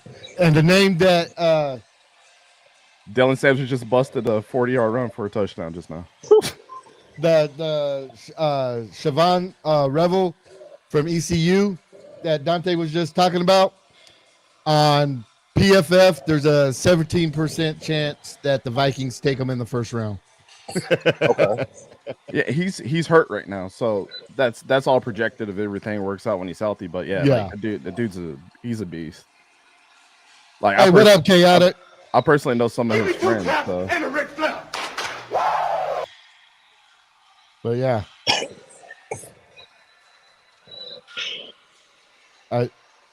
so I'm gonna have to watch him. How do you feel? Or I still have it on.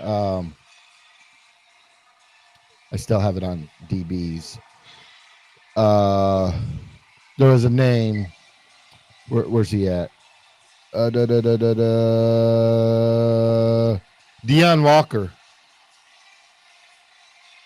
Deion Walker from where? Kentucky, defensive interior.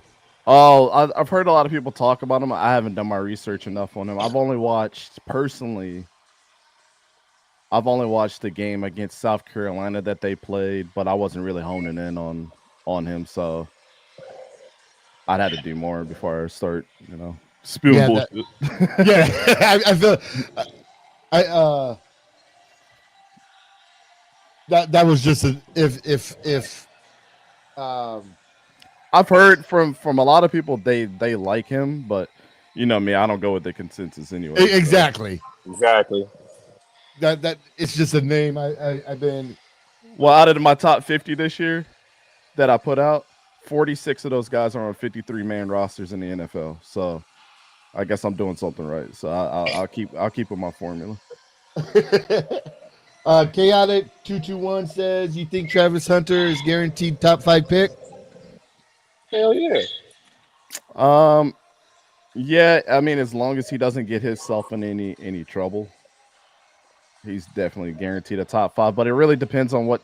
So the tricky thing about the NFL this season is nobody's really been eliminated from the playoff contention either. So I mean, it's been really up and down even in college, but NFL has been wacky because there's a lot of bad teams as far as record, but nobody's been eliminated from playoff contention. So Right. it really depends on what team falls down there. I mean, if you're the Dolphins, do you go get Travis Hunter? No, because you already got corners and receivers. You know what I'm saying? Right. So Yeah. it really just depends. It's always hard to answer those questions right now. Hey, Because I get those a lot in my chat. I'm like, I just don't know. And people are like, well, but you guys talk about football, but it's like, I'd rather give you an informed opinion than bullshit you too. I mean, I can Do- tell you that, like, yeah, he's projected top 5 based off of his skill set, but the thing about Travis is he's got to decide what he's going to want to play. An Right. NFL coach is not going to allow him to play 2 ways because they're going to want to. If he's a first round pick, guess what? He's got to be able to play 5 years for a team.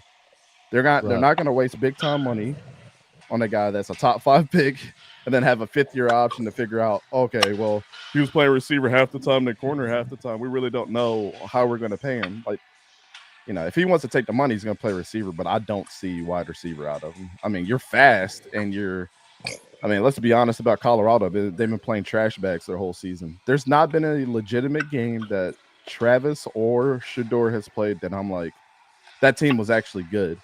I seen them get their ass kicked last year by Oregon. I remember that. I seen them get their ass kicked by Nebraska, and Nebraska's trash this year. Hey, you know what's going to happen, Dante? Because it's going to happen on draft night. You're going to be watching, and with the number 2 pick, Jacksonville Jaguars are going to take Travis Hunter. Yeah, I personally like Travis if he comes in as a corner. So yeah, and he's gonna come play corner, and they'll throw him in for some, to scapegoat Trevor, play him at wide receiver. Yeah, I know. they'll ruin that kid right away.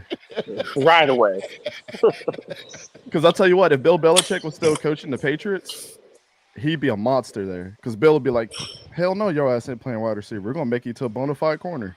Yeah. That's like a Bill Belichick dream project, but yeah. You think Bill Belichick comes back to the NFL? Hell yeah.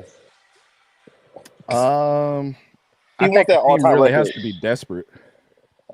I think he comes back as a GM. That's my bold prediction. That's all I've been telling my guys. I think, and what I've been hearing from some NFL scouts, like in our circle, is like he might come back as a GM and not a coach. Oh wow. Okay. So Dante, you don't think he really wants the shot at the all-time coaching records? I think it's in the back of his mind, but I don't know if he comes back and coaches the style of play that everybody has right now. The traditional way that he used to coach with those offenses are not the same. Like, I'll give you an example, right? If you look at what Dan Quinn is doing for the Commanders and then bringing in Cliff Kingsbury, who was in the NFL, went back to college, came back to the NFL as an OC, and handling a 2-way quarterback like Jaden Daniels, like they have right now, and having a lot of success. But their offense is predicated. It's not the 12 personnel days anymore. They're running a lot of 11 because that's what Cliff Kingsbury learned from guys like Lincoln Riley, and just speeding up that offense. Now they like to have a lot of receivers out there and not a lot of tight ends, not a lot of running backs. Let's short game, get the ball downfield. So I don't know if I'm sure Bill could coach to it. He's not dumb. You know what I'm saying? He's smarter than all of us put together. I'm just not sure if he's going to adapt to his old ways, because that's what gets a lot of coaches, right? Is like they never adapt. Nick Saban, was great, but he didn't want to adapt to NIL. It wasn't necessarily coaching. It was the NIL for him. So he dipped.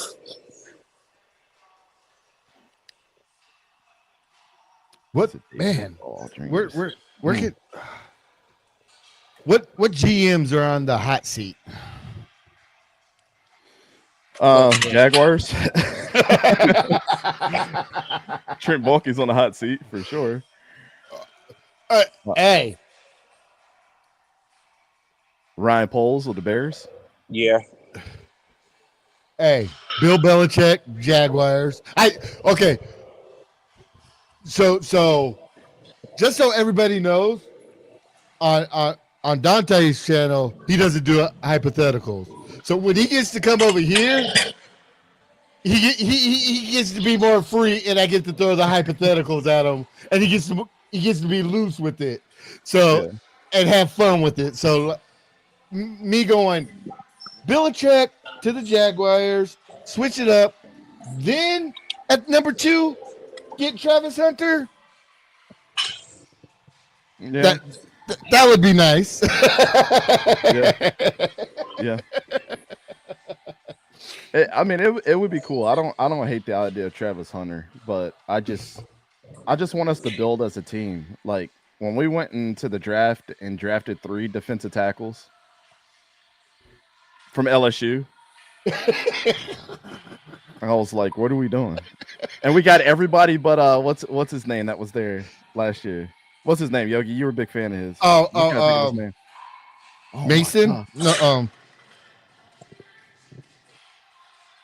oh my God, what was that defensive tackle's name? What was it, Mason? No, because I actually have Mason Smith. That was the first one that we drafted. I got his autograph right there. But he was the first one that we drafted. What the hell is that dude's name, man? Oh my gosh, it's gonna. I thought there was one with the last name Mason. No, Mason Smith. Who wore number 0 last year? Shit. Was it Mason Smith? I can't remember it. I'm not good with numbers. Let me. I'm gonna look up the roster real quick and see, because it's gonna drive me crazy if I can't remember. Let's see, 2023. So they had Jefferson, Mason Smith.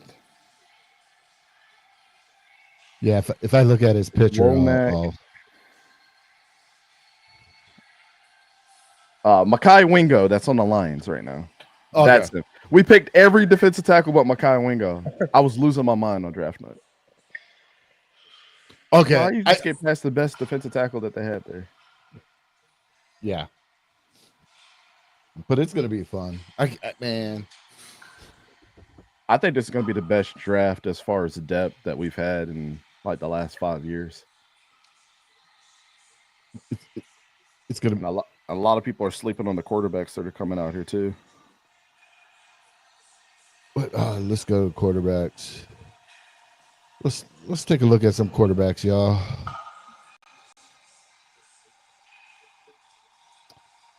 Jalen Milroe, Cam Ward, Shador Sanders, Garrett Nussmeier, Carson Beck, Quinn Ewers, Miller Garrett Moss. Nussmeier's coming back to college. Oh, is he? Yeah, he's already hinted that he is. Carson Beck, Quinn Ewers, Miller Moss, Connor Wigman. Miller Moss is coming back. He just got benched for Jaden Mayava. Oh gosh.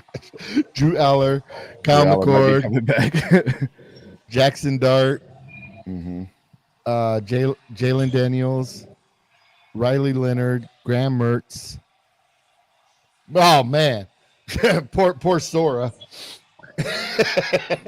Well, Graham Mertz was kind of a blessing in disguise getting hurt because DJ Lagway came in and he's a beast, but he got hurt last game. He didn't play today. But he's definitely the future. Dylan Gabriel, mm-hmm.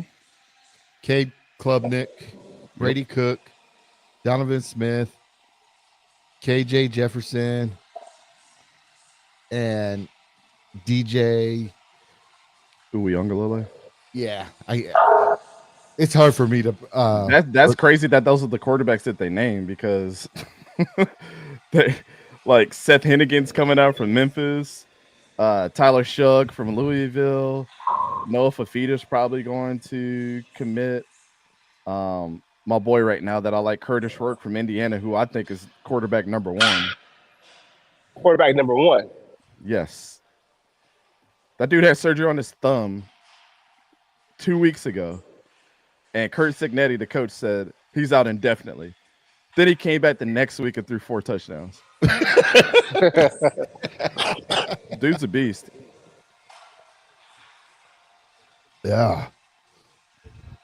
Will Rogers is coming out from Washington. He's one to look out for. I don't know if Taylor Green's going to come out for Arkansas. He's an interesting prospect too. But I think people are hating on Jalen Milroe, man. I don't know why. Yeah. He's been doing all right. He looks like a better quarterback. What is he? 6'2", 225? Yeah, he looks bigger than 225. He's big as shit. Man, how'd you feel about some of those upsets? Georgia Tech? I called that one. I had that on the sheet this week.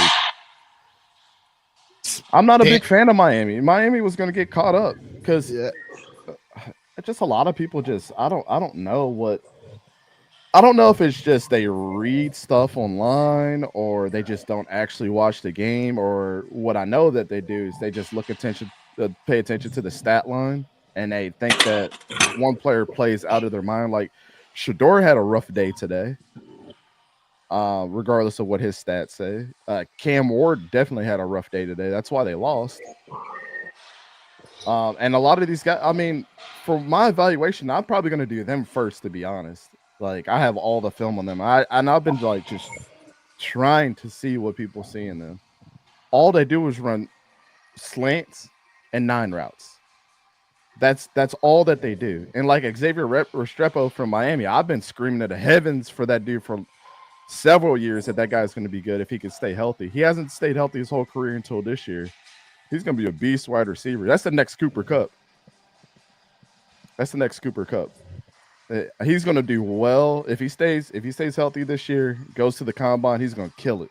And everybody's going to be like, that's the dude.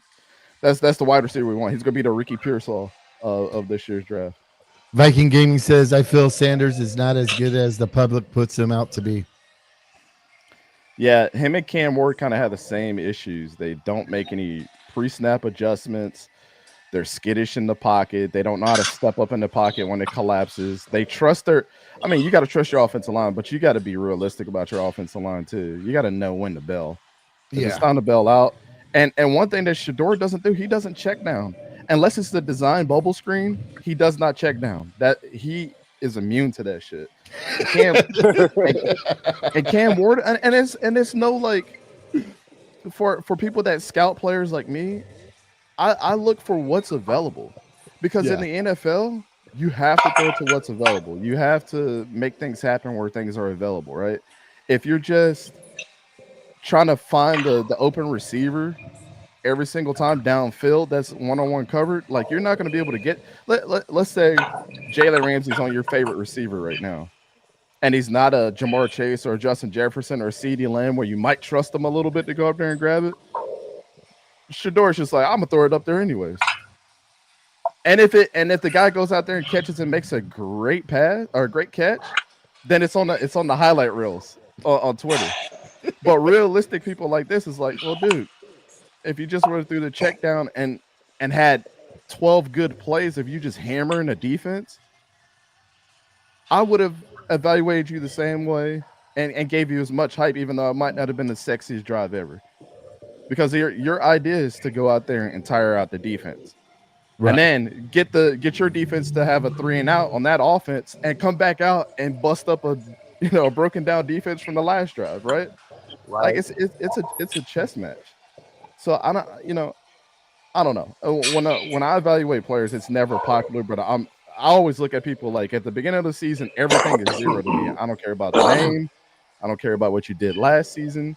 Yeah, it's a great marker for me to see if you've improved on your game. But like Curtis Rourke played at Ohio. He's a Canadian kid. He's from Ontario, Canada. Him and his brother played at University of Ohio. Last year he got hurt. Kurt Sidnetti went into the transfer portal, brought some of his guys over from James Madison, and then came in and grabbed Curtis Rourke from Ohio. Nobody knew that Curtis Rourke was going to be the shit like this. But he's showing you like things that Cam Ward and like Shador Sanders don't do is like their backside throws. They're immune to throwing backside because they're not confident in doing it. That's not a pro style quarterback to me.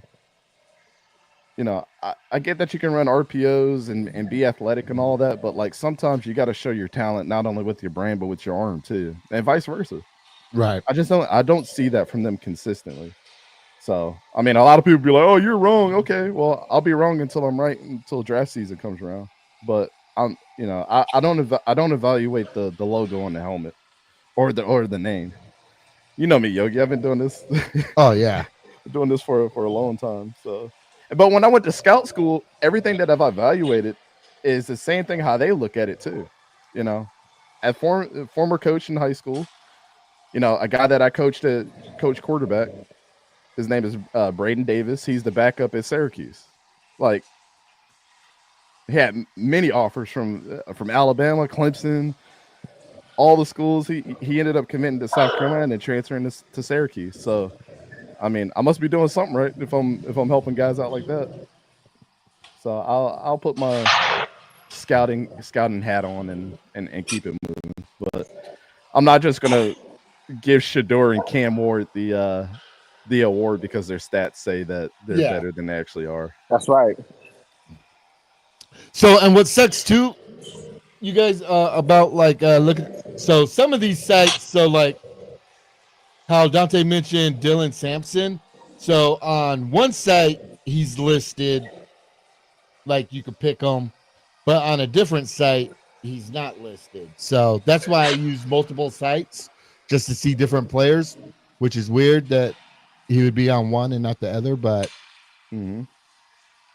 but yeah, because when I was on PFF, it didn't have Dylan Sampson listed as at all. That's what I'm saying. It's like I don't know where a lot of things that some of these sites look at on why they're not on people's boards. Like, he's eligible for the draft. He's a redshirt junior, I believe. Yeah. Now, who were you? You were saying something, Jay something. Oh, Jay Higgins from Iowa. Is that a wide receiver or a DB? You guys were talking about like a banger linebacker. I know D Woods, you're in the same boat as me with Ivan Pace. I've said that shit. I hate that dude, man. I don't understand. I don't understand why these dudes gas him up so much. I've been saying this shit since last year. Like, he's okay, but you go on social media and Vikings Twitter, they swear this guy is goddamn Brian Urlacher, fucking Ray Lewis or somebody. And he's just not that. He's just not it. You give me like. I 100,000%. Yogi can tell you this. I 1,000% agree with you. Did he outplay how I thought that he would? Yes, but like, I still tell people he went undrafted for a reason. Exactly. And you can't tell me that a banger linebacker like Jack Campbell is not better than Ivan Pace. Thank you. You could be. It's absolutely incorrect. And I watched the dude at the Senior Bowl. The Ivan Pace is the prototypical. I'm fast as shit and I'm good in coverage, but I'm not a banger like that. I'm just not. Right. I'm not a banger linebacker. And I really don't even feel like he's great in coverage either. It's just like, I just feel he's undersized. For me, a linebacker has to come down and thump. Like, you got to be able to scare the offense coming down. Like, people are not scared of Ivan Pace. Like, he's just a guy. Like, Jonathan Taylor ran his ass over last game. Like, it was just easy for him. And it was just like, oh, okay, he took the wrong angle. But it's like, that's what happens when you're too small. Like, you just get your ass ran over. Yeah. So basically, D Woods, are you saying we need to get rid of CJ Ham and let Ivan Pace be that role on special teams? No. What I'm saying is, though, it's like, I look at the Viking defense. It's like, I like the defense. It's like, you guys already know, Yogi. Like, I'm not big on Brian Flores like that. Like, I don't like the whole hybrid type defense type thing where you have a lot of hybrid type players that are interchangeable, because that shit only works so long until you go against an offense that has dogs and bigger personnel against you. Because then all they're gonna do is just move you around. Because if you look at the Viking defense right now, like, the pass rush hasn't been getting home because opposing offenses have been leaving 6 in the block, and it's not because they're not good because these guys are relatively too small. And now they got to work a little bit harder to get to the quarterback. And guys are like, oh my God, it's the scheme, or this is that. It's like, nah, dog, you can't build your defense on just smaller, twitchy guys. You need somebody that's going to scare guys. Like Daniil Hunter was a guy you were scared of on the edge. Nobody's scared of these other guys. That's just my opinion. That's just what I see. I don't know. How you feel about that, Dante? Yeah, yeah. I mean, I agree. Like, I've agreed since day one about that. Like I said, Ivan Pace has definitely outplayed what I thought he would, and I give a lot of credit to Brian Flores being able to, you know, put out talent. I think that he's really good at that, like finding talent, and making guys work in his scheme. But again, like you said, when you go against a great offensive line set, some rough and tough guys, and then you have Jonathan Taylor running down your face too, that's a fucking problem. It's a problem. So like Jay Higgins from Iowa, I had him rated my preseason #1 linebacker, and he's still there. He's the best in his class, but he's that. So when Jack Campbell left Iowa, he said himself that Jay Higgins was going to be his successor. And Jay Higgins is playing better than what Jack Campbell was at Iowa these last 2 years. He's a beast. And I've seen I don't know if people just don't. I understand that Iowa's not like the best team to watch, but he's a fucking thumper. Nobody runs in the middle of the field on him And that's what ever. I like. I like thumpers, man. Just come down there Mhm. and thump, man. I Because watched I watched him in person when they were when he was thumping on the Gophers. Oh, that's right. Yeah, you was at the game, right? I was Yeah. at the game. And he's all over the place too. He's way faster than Jack Campbell too. So he could get sideline to sideline like a lot faster. He's a fucking athletic freak. He's crazy good. And when he gets a hold of you too, like he's one of those dudes that's in the weight room a lot as well.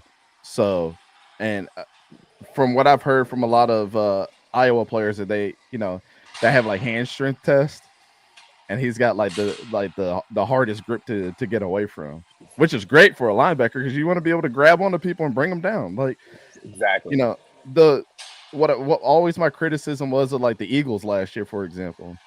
Like the Eagles had a great roster on paper, right? They could have made it really, really far. But the thing is their defense not only lost in the Super Bowl before, that before last year, but they didn't have people that are able to tackle, consistently and get people on the ground. Like people don't understand just the fundamental of just tackling and saving big plays and giving your team a chance is probably the most important thing on the defense than anything else. Like just bring it back to the fundamentals. But when you don't have that, do you have Jonathan Taylor running for 180 yards on you every single game? So do you think, Dante, from a scout point of view, though, because this is how I look at it differently, you think people who don't have the scout eye and don't really like follow football a lot, they get too enamored with like, oh, the pass rush, or he's getting sacks and he's rushing the quarterback and he has a lot of pressures, but they don't necessarily see like the nuance with how that actually affects the whole defense. Like, yeah, he might be getting to the quarterback, but he's not getting home, or he might have 5 sacks, throughout the season, but he's not really the one that's really getting the pressure. You know what I'm saying? Like, Yeah, I think that's what people do. They only look at the big stat, not the whole picture. yeah, like people like me get myself in trouble because I disagree a lot about what people say, but I for example, like I watch a lot of college football. Like I have 4 games up right now on my screen. I've been watching all week long, Tuesday, Wednesday, Thursday, Friday, right?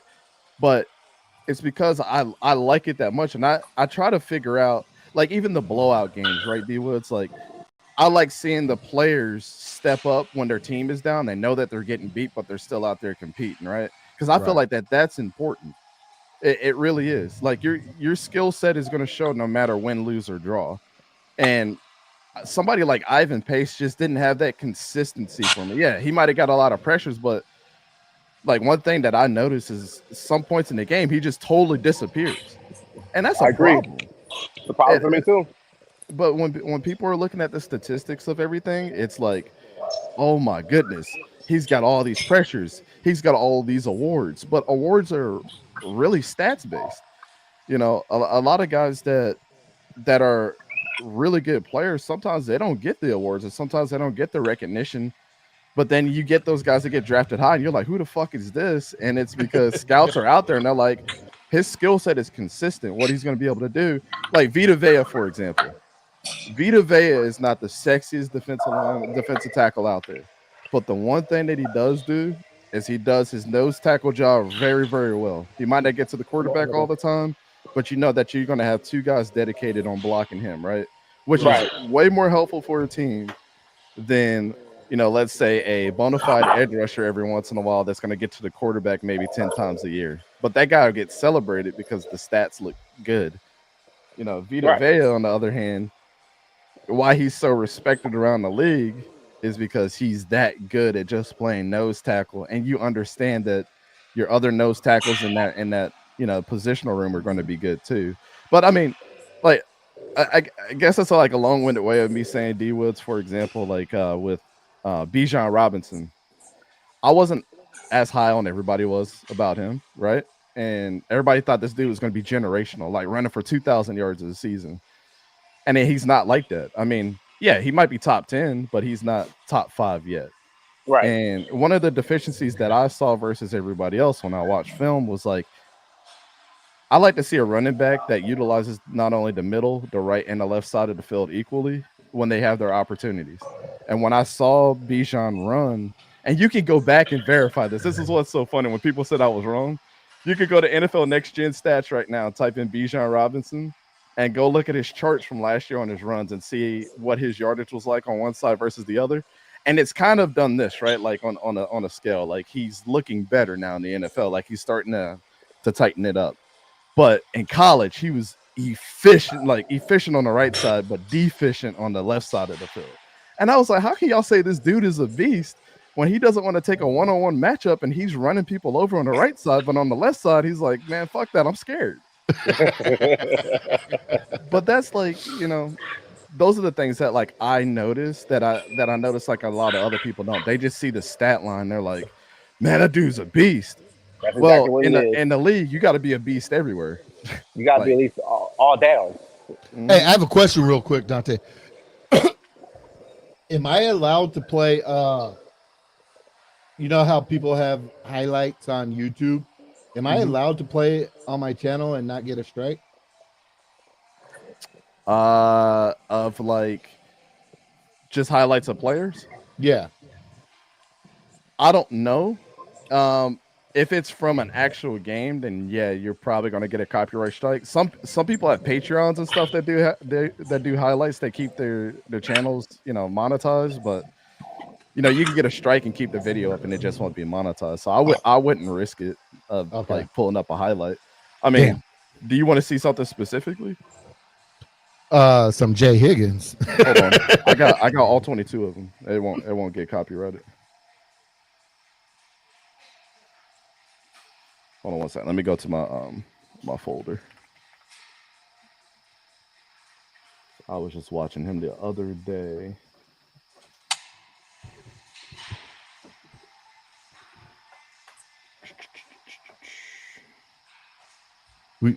So the people could see some Jay Higgins.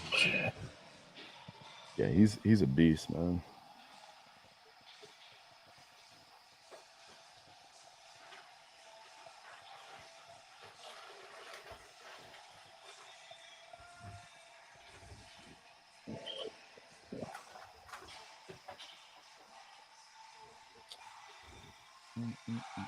There goes the Ivan Pace people in the chat. Ivan Pace apologists. Come on now.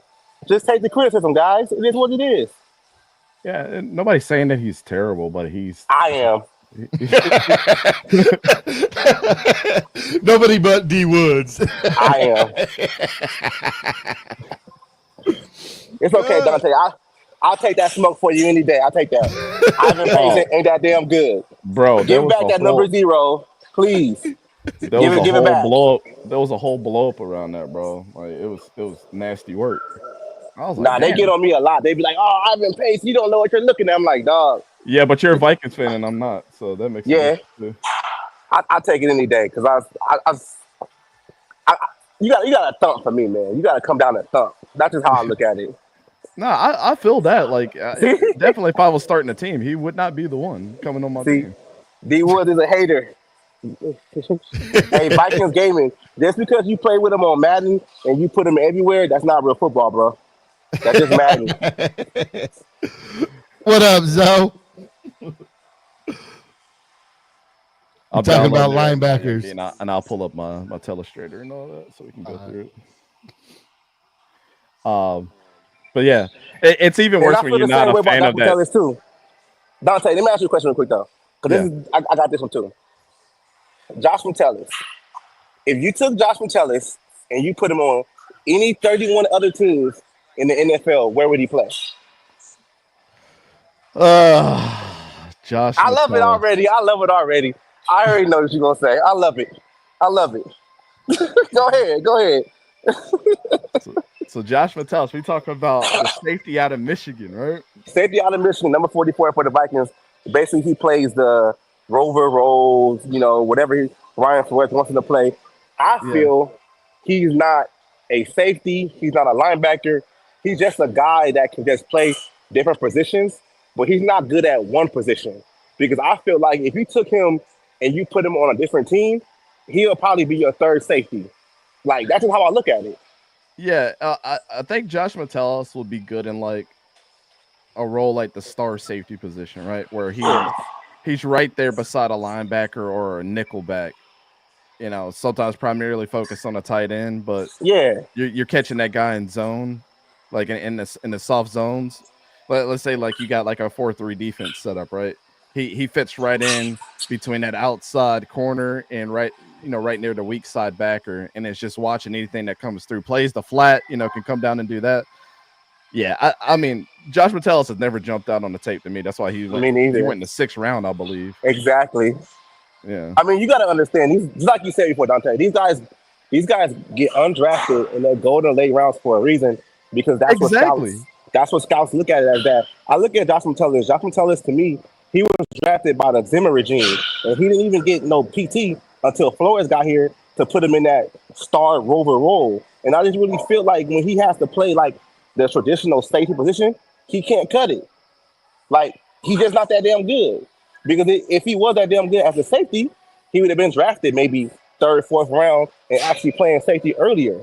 But people don't understand, like Cam Bynum jumped him in the depth chart because Metellus couldn't play safety. Like, Yeah. why can't we like be honest and notice that? Like, it's just real and it's facts. Like, you take him and you put him on any other team, he probably won't be starting that safety anywhere else. Yeah. That's just real. Yeah, It's as real as it could get, man. It's Like, as real as it gets. It's no hate. It's just like he fits the system that Flores wants to do, and that's nice. But what if Flores isn't here next year? That's how I think about it. What if Flores takes a head coaching job next season, and now you got to redo this whole defense all over again, and now Well, you got yeah. guys that's out of position. Yeah, and like I said, you're a Vikings fan, so they won't slight you as much. But to me, when it comes to a guy like me, like I'm straight up about the Jaguars, right? I've said that we were going to be fucking garbage this year, and people are like, "Well, your team just sucks. That's why you're mad." I'm like, I told you we was going to suck, so you can't really use it as an example. That but I try to stay as neutral as possible. Like on our channel, we talk about every single team. So the importance of us, like not only doing film breakdowns, is like I can't really have any bias with anything. And I really don't. I just want to see good football. But especially when you say somebody like Ivan Pace is like, he's not a all-around great safety like a Jack Campbell was. And people are like, well, you're just a hater. I'm like, okay. I'll use the restroom. I'll be right back. All right. Yeah, Yogi. Yeah. I mean, that's what people say is like, you're just a fucking hater. You don't understand anything. Oh, okay. Okay. All right. Okay. He was undrafted for a reason. That means That's that's what I was saying. Like people tried to say like you're wrong about that because he got signed by the Vikings and he had a good year. I was like, he still went undrafted, so I still won the argument. So if you think about it though, he went undrafted. That means all 32 teams passed on him 7 times. That's nasty. That's nasty work to go undrafted.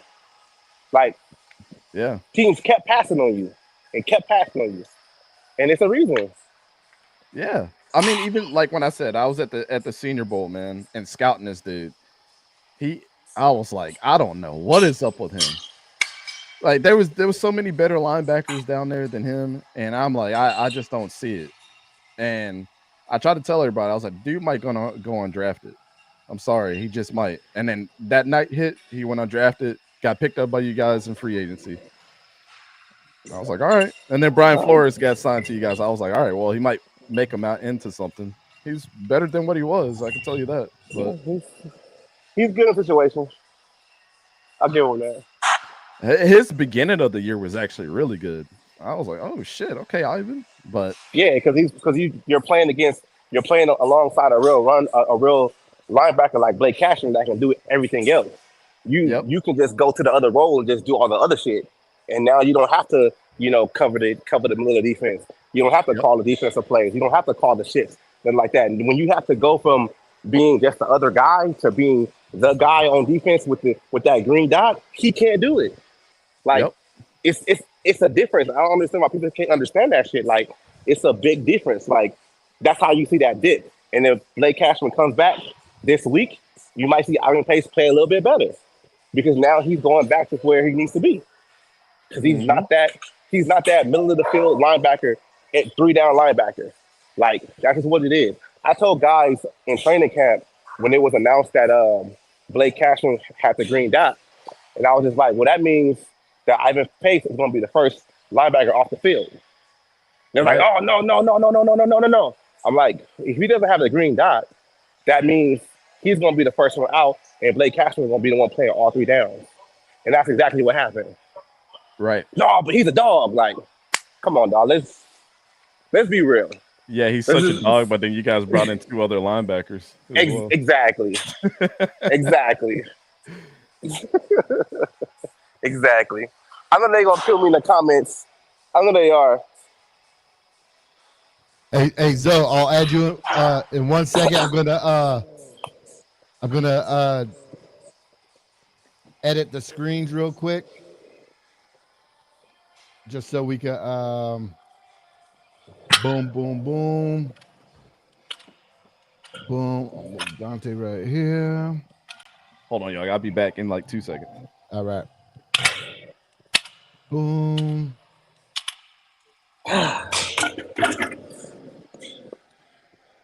Boom.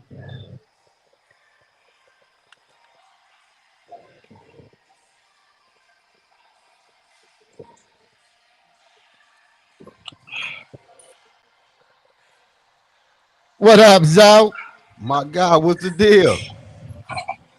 Just chilling. Hey, we got Eric in the building. What up, Eric? My boy Eric from New Mexico. What's the deal? There we go. Just kicking it on a Saturday night.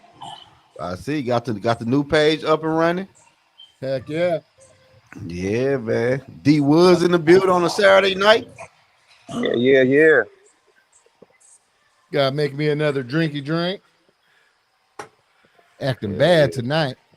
I do that's it right now. For real. Oh. Man, my boy's barber for life. What's the deal? We about to Dante's gonna pull up some Jay Higgins linebacker film. Who he play for? Iowa.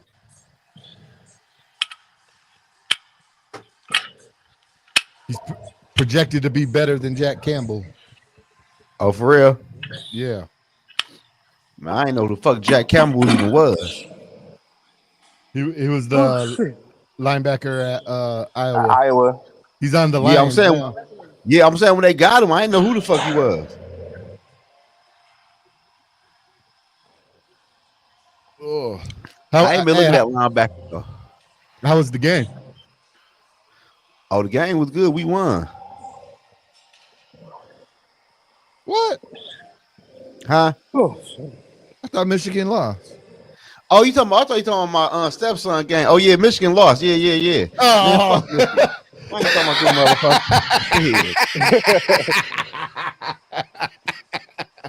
Fuck them motherfuckers. He said we won. What game? Yeah. What game Yeah. Yeah, you're like, huh? Yeah, they lost by 5 points, dog. Oh, that's funny. Michigan need a quarterback, man. They need a Last quarterback night, bad. last night I was watching the documentary about the guy who was like stealing the signs and stuff. Uh-huh. It was actually it was an interesting documentary. Yeah, that bullshit. Talking about stealing signs and shit.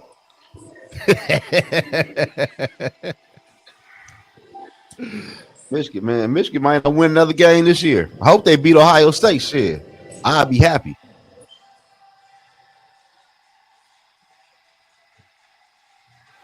I'd be happy how the seasons go. We beat Ohio State. You think you guys can? I think they can for real. Ohio State don't look good to me. It's just that fucking quarterback, dog. We need that freshman to be playing, man. For real. Fuck we playing with these bum ass quarterbacks for.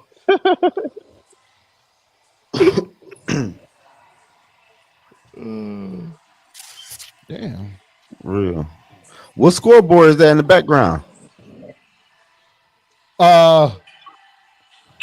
It's what Dante pulled up.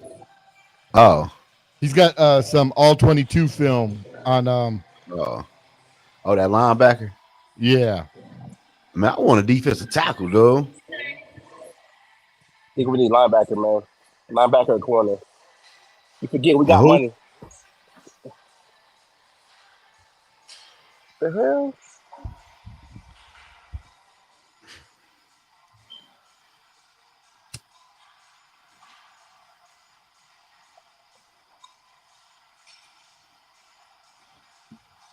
What's up? Oh, How you man. feel about Donovan Edwards? Viking gaming. Fuck Donovan Edwards. He a fucking bum. I ain't lying to you. He fell off a big ass cliff. He a good backup though, for real. He ain't no starting running back.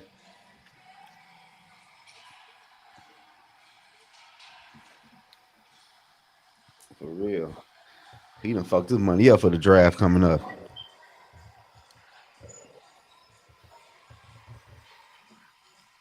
Trying to see, man, what the fuck them boys gonna do.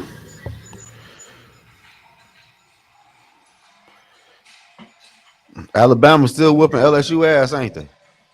Let's find out.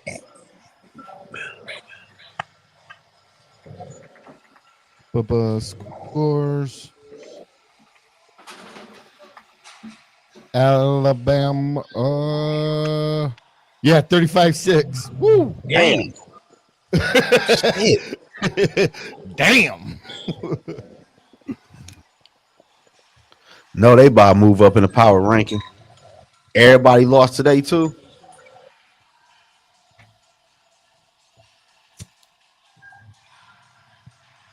Damn, they get their butts whooped.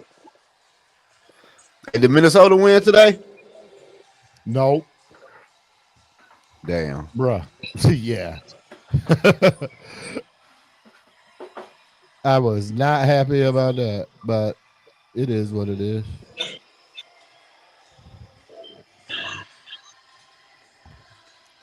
You know, the Vikings get another running back when Aaron Jones leaves. I hear that. Yep, that's a must to me, in my opinion. Shit, I seen something on here that they had again that running back from Boise State. Yeah, that's his name, Gentry or whatever. Yeah, him. Yeah. Yeah, that boy, he nice. He can run that motherfucker.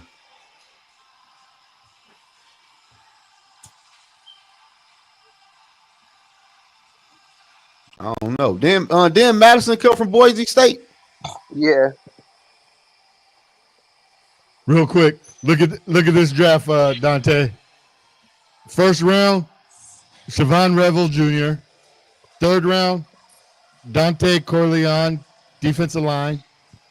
Fifth round, Dylan Sampson. Fifth round, Jay Higgins. Then seventh round, offensive tackle from Auburn. Damn. Can you guys hear me? Yeah. Okay. All right. Cool. Yeah, that's good. I don't know how Jay Higgins lasted that damn long. Right. That's nasty work. Oh. Boom.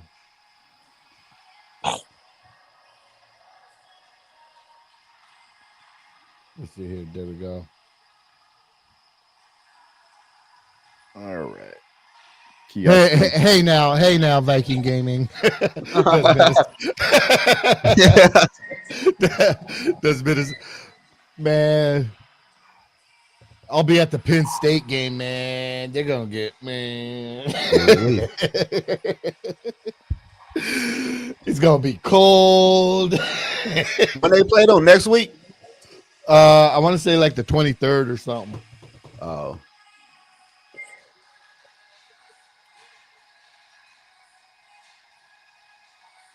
So Jay Higgins is number 34 right here.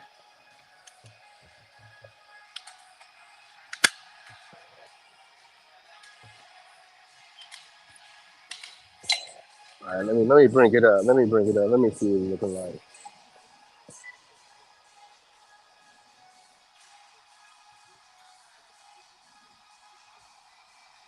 This man putting offensive linemen on their ass.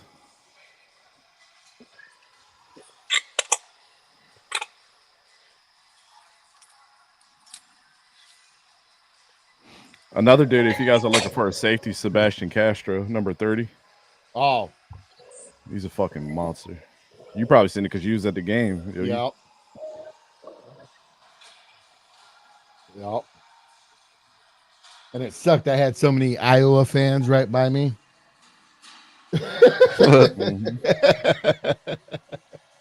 Damn.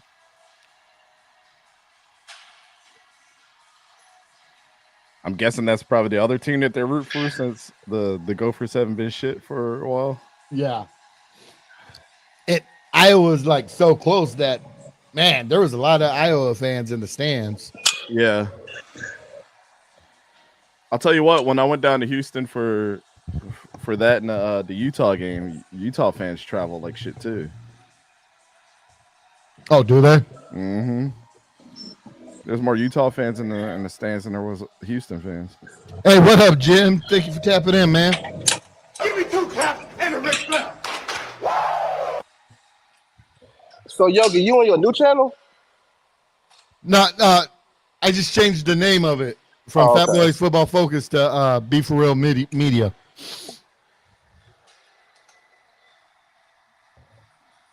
This way I can talk about whatever the hell I want.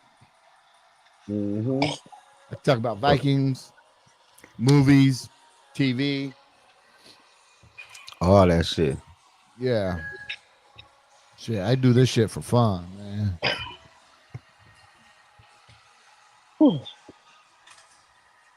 If y'all hear them weights clanking in the background, that's me, you know. D Woods over there pushing weight. Yeah, man.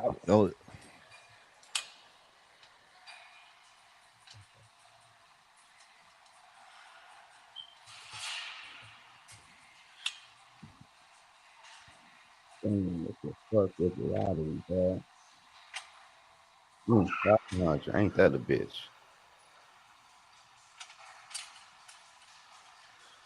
Man, nigga ain't shit.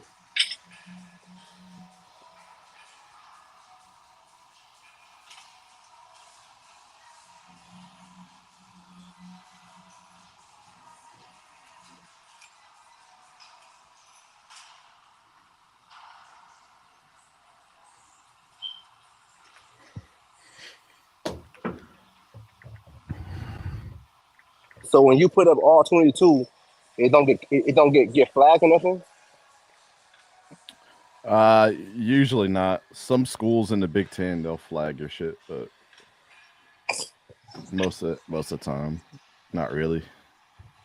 Michigan sometimes we have problems with, but because Michigan some haters. Yeah, they some haters, you know.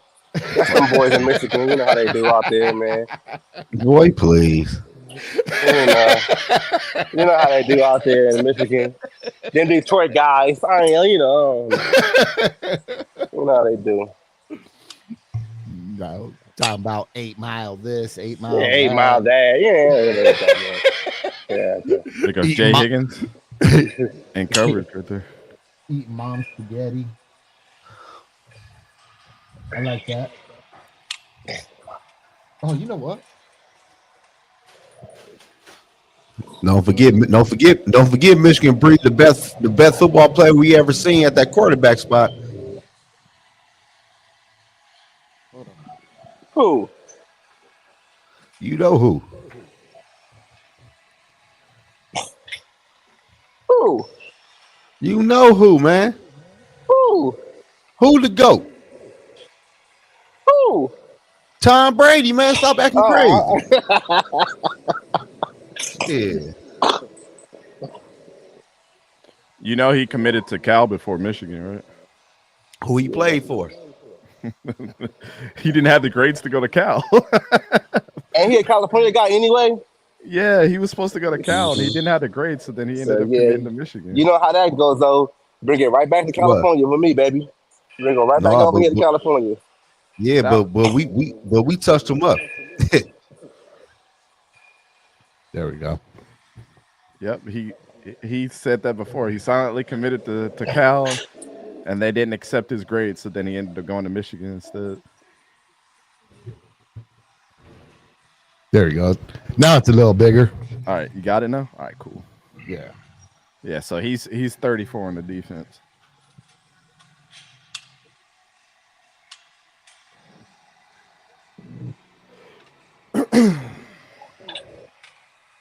They should without Jay. So.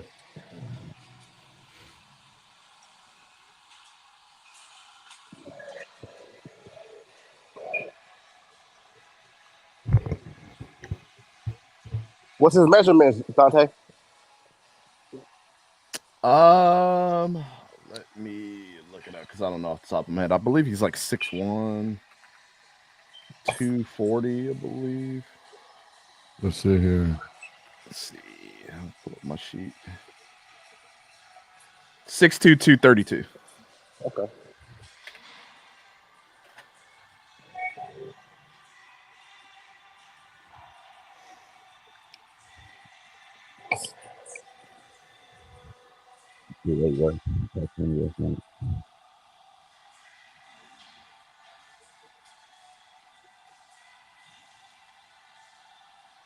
Yeah, the other dude on the defense is like I said, Sebastian Castro. He's number 29.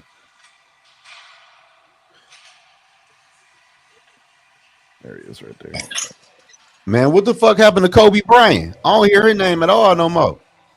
And he at Seattle? No, you talking about Kobe Bryant from Kansas? Yeah. Yeah, he's having a good year. I don't hear shit about him no more. Because Kansas sucks ass. That's why you never hear about players when they suck balls. that's always the case. Doesn't mean that he's a bad player. Dude's got 4 interceptions and 4 passes defended this year and 1 forced fumble. Dude's a beast.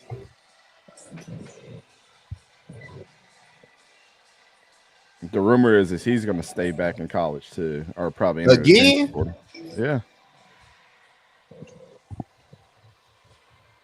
he's a true senior. He's got 1 more year of eligibility.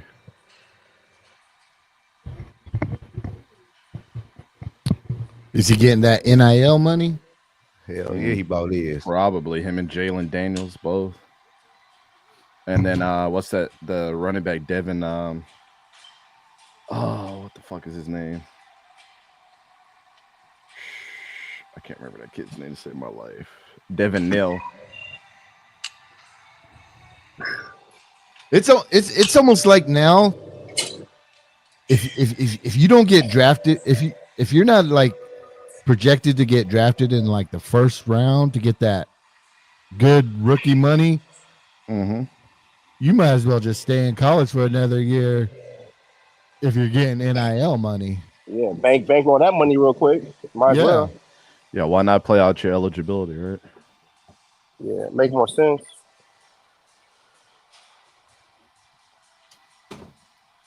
Well, there's a lot of guys out there too that feel like, you know, they could help their team win championships and stuff. Yeah. So or they like playing with their current teammates and they're going to stay for one more year. I mean, why not? Have fun while you're there. And then they're starting to understand the importance of getting your degree too, because not everybody pans out. Exactly. Exactly. You don't know how long you're gonna last in the NFL either. Mm-hmm.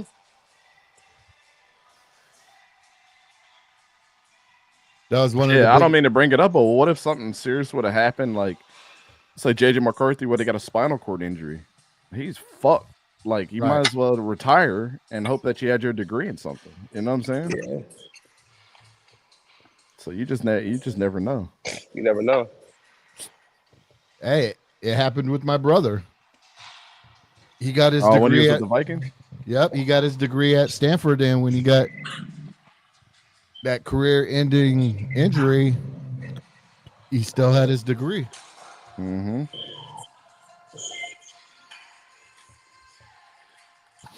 I mean, you get that NFL check, but hey, the degree shit runs out real fast when you got to pay your your manager and all that stuff.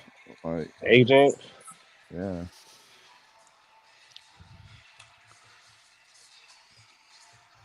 Yeah, we all want to see the Texans upset the Lions.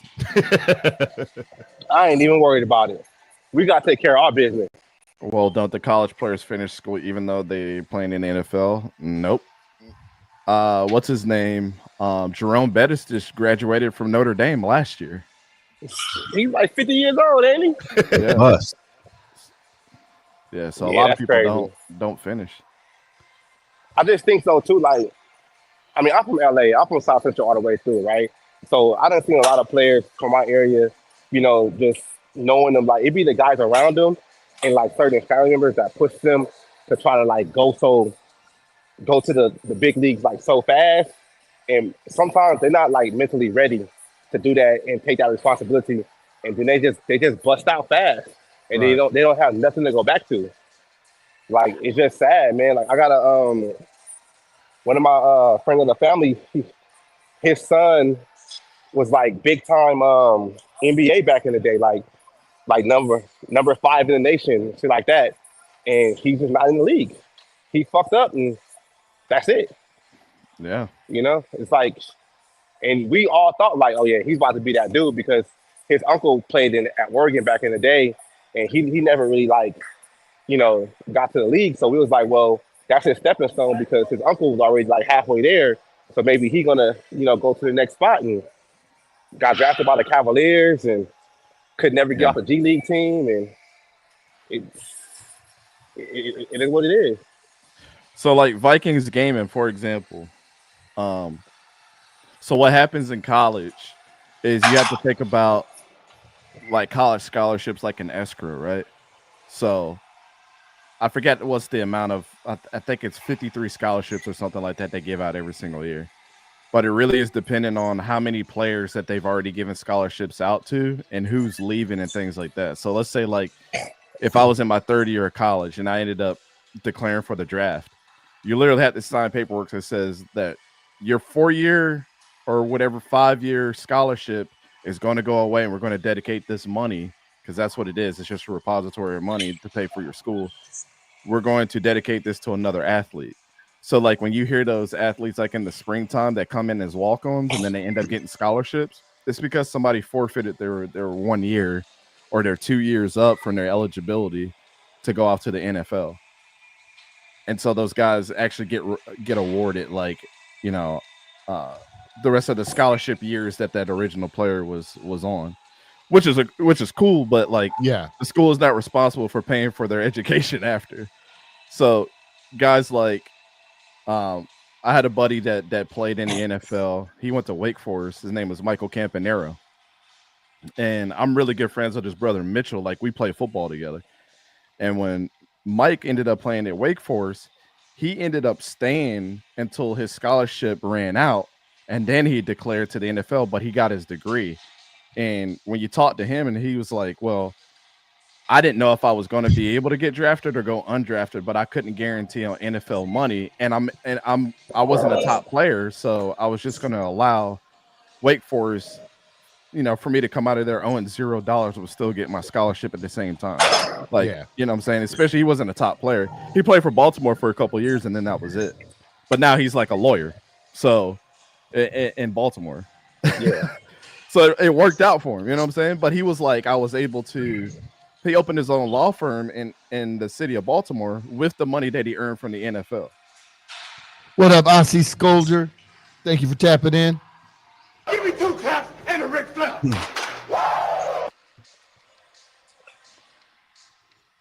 What time is it in Australia right now? Probably like Shit, Sunday. Shit. yeah.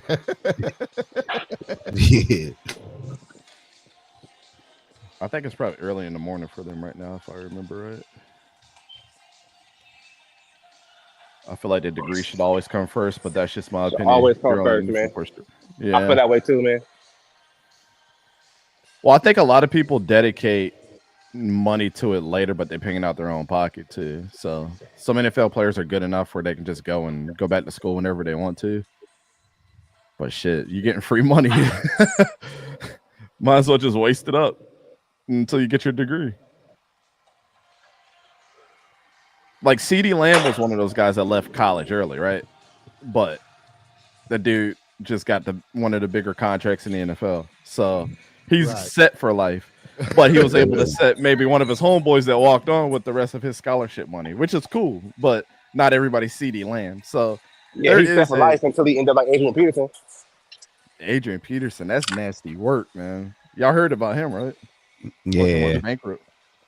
Yeah, but isn't that what happens? Like the average NFL guy out after 5 years, the majority of them are broke anyway. That's what they say, man. That's what they say. It's really sad the way that it works out like that, but shit. And also, I think a lot of Adrian Peterson's like a family guy, so. And a bunch of his family like dried up his money and then trusted the wrong people too. And then Adrian Peterson's got like 1,000 kids. Yeah. So that's true. You know, it's not good to have a big heart sometimes. It doesn't always work out in the favor of the person that's making the big dollar. You gotta learn how to be selfish. Mm-hmm.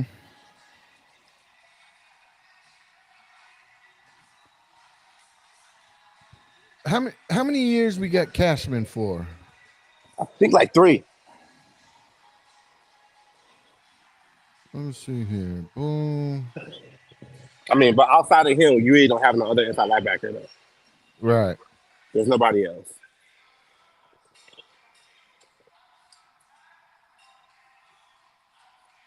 All right. Yeah, we got Cashman through 2026.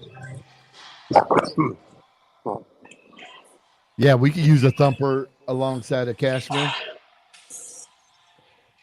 We need a thumper. Yeah, they're everywhere on Iowa, but you know what I'm saying, your boy Jay Higgins, he plays everywhere in coverage, stopping the run. Like he's about to line up with the running back.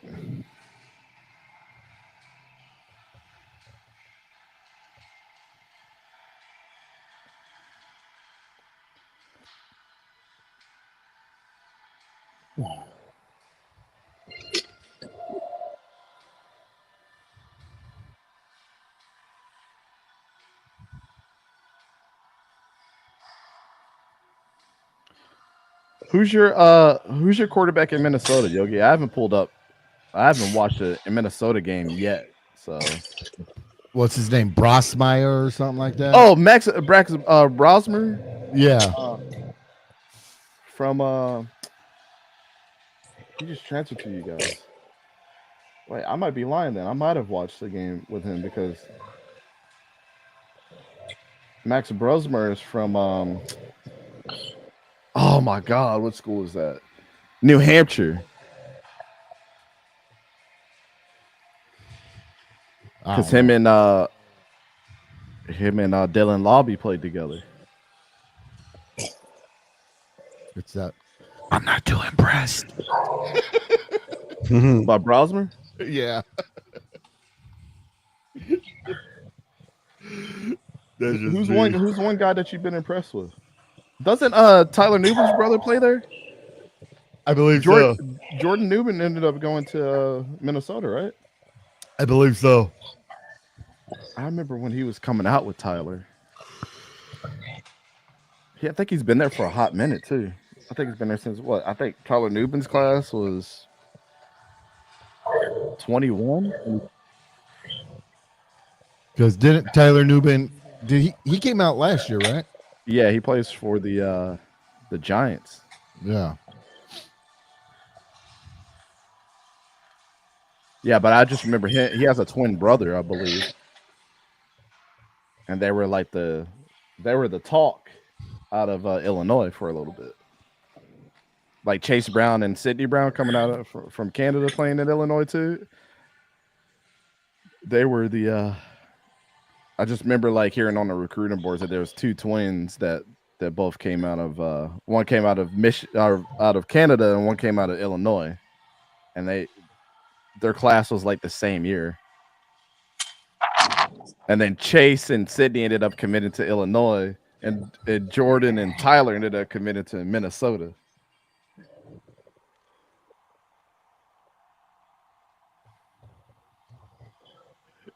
Yeah, Viking Gaming said, I don't like Brosmer.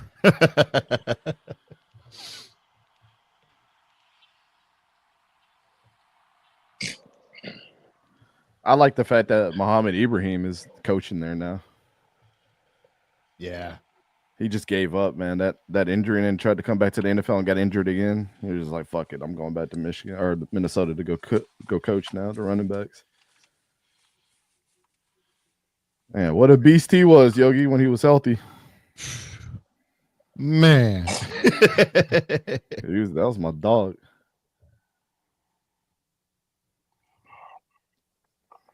I still get clowned about that take. You had him number 1 on your draft board. Yeah, that motherfucker ran for almost goddamn 1,500 yards after a torn Achilles the next year and 20 plus touchdowns. He was a beast. Why is my...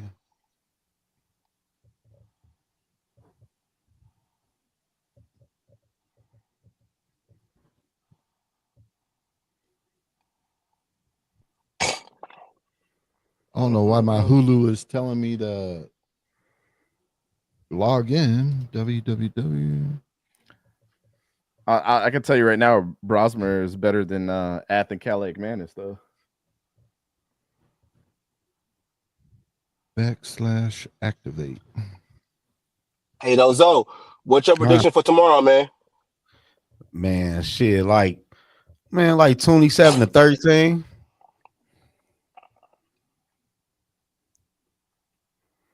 I want to see the offense get going tomorrow. What you got them going?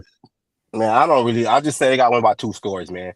They got to go in and take care of business, man. Can't scoreboard watch. You got to take care of business and be able to go on this run, man. Yeah. That's how I look at it. Hell yeah, shit. Get some touchdowns. Get Sam I am. Get him going again. Sam ain't played bad though. I mean, he had a couple of No, he ain't been no train wreck. He ain't been no train wreck.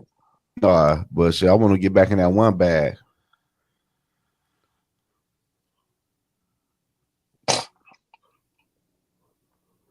Oh, okay. So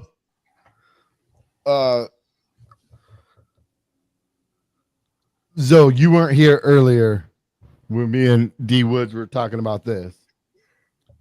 And Dante, you give your opinion on our take. All our quarterbacks, pretty much, besides JJ McCarthy, are going to be free agents, right? Mm-hmm. So me and D Woods are on the Jimmy Garoppolo is going to be a free agent, and Trey Lance is going to be a free agent. Jimmy Garoppolo. Watch Zoe say, hell no, hell no, hell no. Watch this. This is our way of thinking. Jimmy Garoppolo backup, Trey Lance as the third. Reason being, where do those two quarterbacks come from? Well, Frisco. The Rams. Kyle Shanahan. That's true. Yeah, Exactly. Frisco. You gotta always think about the system, man. Like I just get really like I get fatigue of like when we start throwing out names and like the names don't really like fit the puzzle. Like, yeah, you can put out a name out there, but if that quarterback don't really fit the system, it's gonna be a learning curve. And if you see like how easy it was for Sam Darnold to come into this offense because he was with Frisco last year, you would kind of want that in a backup quarterback just in case, something happened to Jim McCarthy, where a guy, I know Jimmy Garoppolo is not a name that people is like or whatever, but I really feel like if something happened to McCarthy, Jimmy G could probably win you 2 or 3 games in that stretch because he knows the offense. And then McCarthy can come back. But you can't just throw like Gardner Minshew out or, all these other names. They might not fit Kevin O'Connell's system. I just want to make it easier. And it's not like saying like Jimmy G or Trey Lance is coming in to start. Like they coming in knowing you guys are the backups. You guys are the backups. That's what it's going to be. And I think like that's to me, I would rather have that than Nick Mullins, in my opinion. Because you got a real life veteran in the room that actually went to the Super Bowl as a backup with New England, won, then went to Frisco, went to the Super Bowl and went deep in the playoffs. So like I want those kind of guys in the locker room around JJ McCarthy. You get what I'm saying? Like I don't want a lot of losers around them. I guess. See what I'm saying? Like, no, I ain't saying who you want, though. I would say Tyler Heineke. No, why? Because I think he a nice backup. He don't fit the mold though. He don't fit. Like, come on, man. Like, but okay, but so can I ask y'all the question? Go ahead. What the fuck is y'all getting out of Trey Lance? Trey Lance is third. Break glass in case of emergency. He don't even suit up. But he knows the system too, though. He spent, time with Shanahan too. Like you're bringing in guys that pretty much know the system. Kevin O'Connell, Sean McVay, they all know that they all run the same type of system. You throwing out guys like Higbee or whatever you saying like he might not fit that system. He might come in here and not know the learning curve. And then it's just like, oh damn. Like what do you do in case of emergency? Like, and Trey Lance is only going to be 30 or 25 next year. That's a flyer. Yeah. Outside of the other guy, who else would you pick, Joe? Honestly, I like Tyler Heineke. I think he'd be a straight backup. He been in the NFL for a long time, and when he get in, he play okay. He play straight. He ain't he okay, but can he run? Can he run the Sean McVay? Can he run the Sean McVay, Shanahan, KLC offense? I'm pretty sure he can. That's how I look at it. I'm saying I think he can. He been in the NFL long enough. I'm pretty sure he can. I'll take Jimmy G any day off any of these dudes. Man, Jimmy G was a fucking train wreck at the Raiders. I'm straight. But you ain't got to. He not finna come in as a starter. I'm gonna say it right now. 100% of y'all clown me.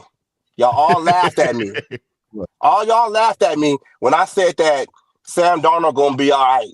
Oh my God, Sam Darnold suck. Oh my God, Sam Darnold. I said, just chill, dog. He gonna be all right. He know the system. He ain't stupid. He came in here first 3 games of the season. A lot of y'all was putting him as the MVP race and all that shit.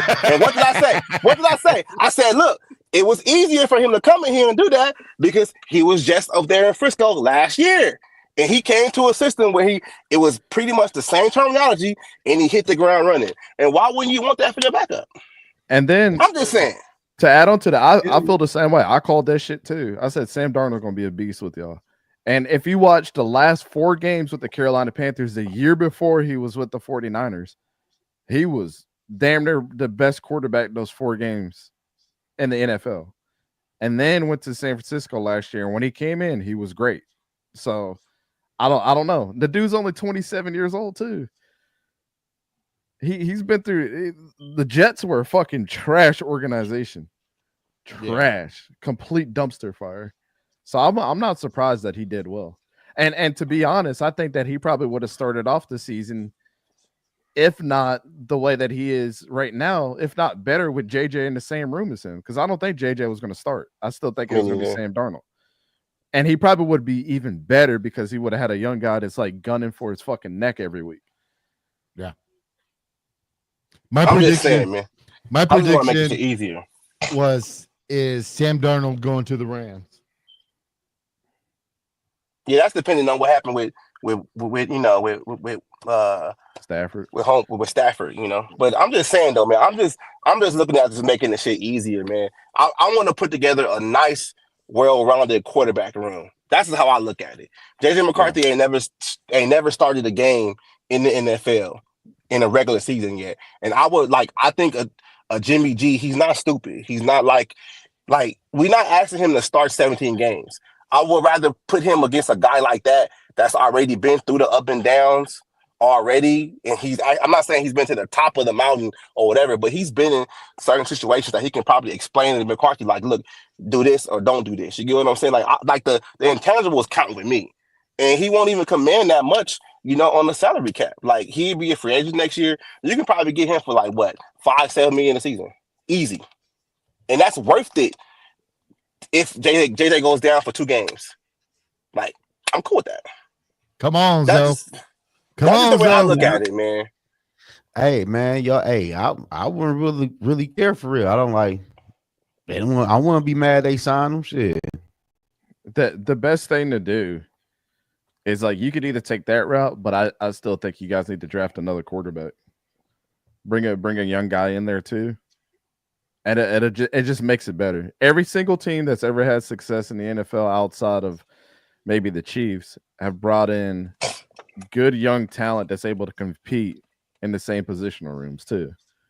So if you get, you know, a surefire guy that's going to come in there and compete because he's young and he's going to want to start, I'm telling you, man, pressure makes or breaks people. That's with us only having Trey 5 Lance. picks. That's why I say Trey Lance. Oh, you guys got 5 picks? Think you guys got 5 picks last year? Oh, we got 5 picks. We only got 5 picks this year. Well, I thought we only had 3. We got the first round. We got the compensatory pick and a third, 2 5ths, and a 7th. Oh shit! You guys are moving some people around. Yeah. So yeah, that's another reason for our logic. Yeah, it makes more way. You're able to get that on the open market, man. Like, it just makes it a whole lot easier, in my opinion, man. Like, yeah, I feel like the Cowboys are going to go deep in the draft this year. They're going to draft everything that they need. They need a lot of shit. This is the draft to do it. I mean, hell yeah, Barber. I might get on game 2 in a minute, Barber. About to beat somebody ass. What, playing that Madden zone? You already know. Play me this time. I'm ready for you now, man. Play me this time. Man, I'm running 200 yards on your ass. Watch me. Bet. And still lose. I ain't gonna lose this time. I've been playing. I'll play you this time. Man, stop it. Easily. I could be a gamer for real. Whenever you want to go, man. What'd you say, so? I can be a gamer for real. I don't know about that, man. I don't know, man. I do. Hey, whenever you want to play, man, I'm about to roll up in the house in the next like 10 minutes, man. I know my daughter probably on the game right now. Well, whenever you're ready, I got that new purple controller ready for everybody who want to play Madden. That's the only thing that controller play with is Madden. That's it. So whenever you're ready, so just let me know, man. Just let me know. Y'all play. Wait, Dante, are you playing the new college one? I was heavy, but I just don't have time anymore. I play the college too. I ain't never played it yet. I play the college too. So what's up, Zo? You want to run or what, man? Man, you can't do shit to me, D Woods. You know you can't. That sounds like you ain't taking it. That sounds like you ain't taking the challenge, man. It's okay. It's okay.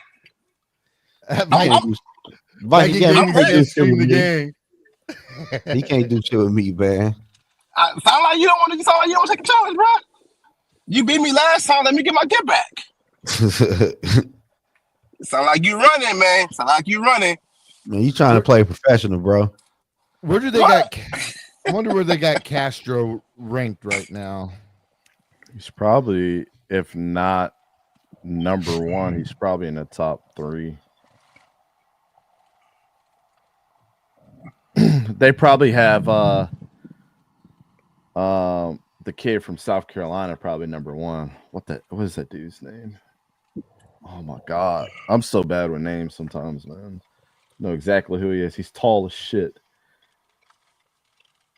Nick Imawari. Amanwari, yeah, Nick Amanwari, yep. Damn, PFF has him ranked like shit, way down 1. Are you fucking kidding me, bro? So for safeties, PFF has it. Malachi Starks. Oh yeah, Malachi Starks. Yeah, he's probably number 1. Kevin Winston Jr. from Penn State. Oh, you know what? I got 2 things up. Hold on, my bad. I had linebackers and safeties. So Malachi Starks, Kevin Winston, Billy Bowman from Oklahoma, Kamari Ramsey, Sebastian Castro, Latham Ransom, Xavier Watts, Javier Nawapka, Keon Saab, then Nick Imawari. Yeah, Imawari should be way higher. Let's see here.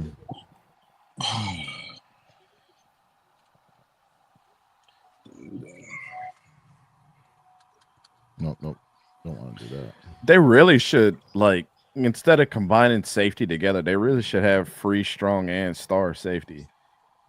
It's so hard to evaluate fucking guys like that because it's kind of like the TJ Watt and Myles Garrett thing, right? A lot of people are like, well, who's better? And I'm like, well, fucking Myles Garrett plays defensive end. You're never going to see him drop back in coverage like you're going to see TJ Watt because he's an outside linebacker.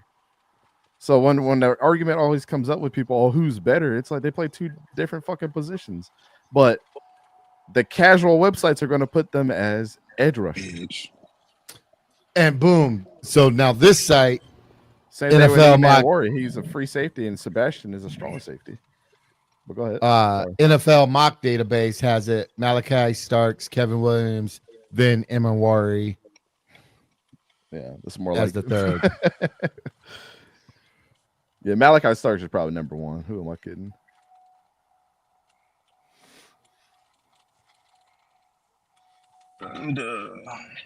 Hey, what the fuck? Wait until Caleb Downs comes out next year. He might be the number 1 prospect in the draft. What position is he? He's a safety from Ohio State. He used to play at Alabama and to Ohio State this year. I'm pulling up, Zo.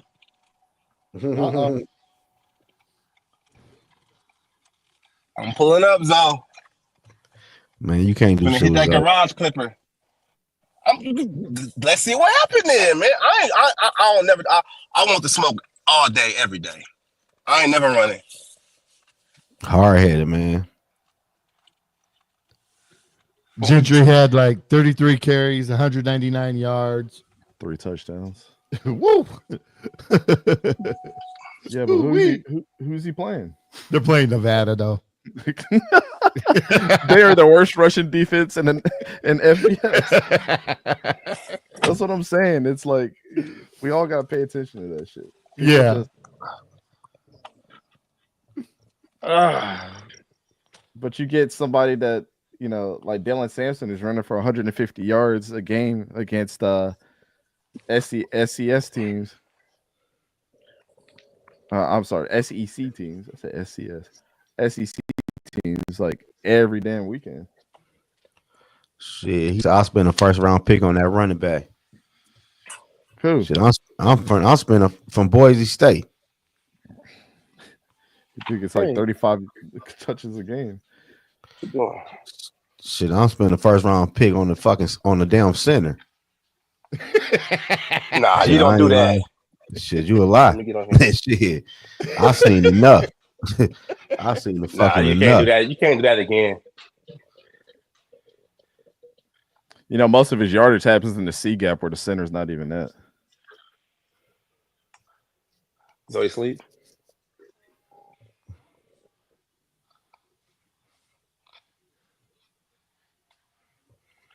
Yo, Brooke.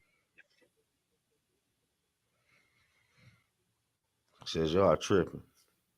Who was the last center that went in the first round? The last center was probably Tyler Lindenbaum from Iowa.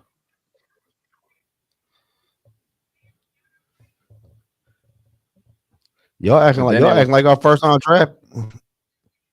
These motherfuckers like our first round draft pick gonna be top 5 or some shit. That shit gonna be in the low 20s.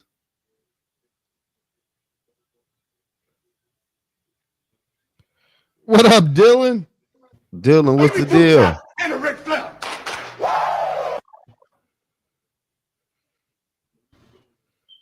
Shit, hopefully it's pick 32, but you know. Yeah, let's be realistic. Like shit. If it ain't 32, it's gonna be 20 something. Yeah, it's gonna be like, I don't know. You see the last play of the game, Yogi? He goes up there and almost intercepts that shit.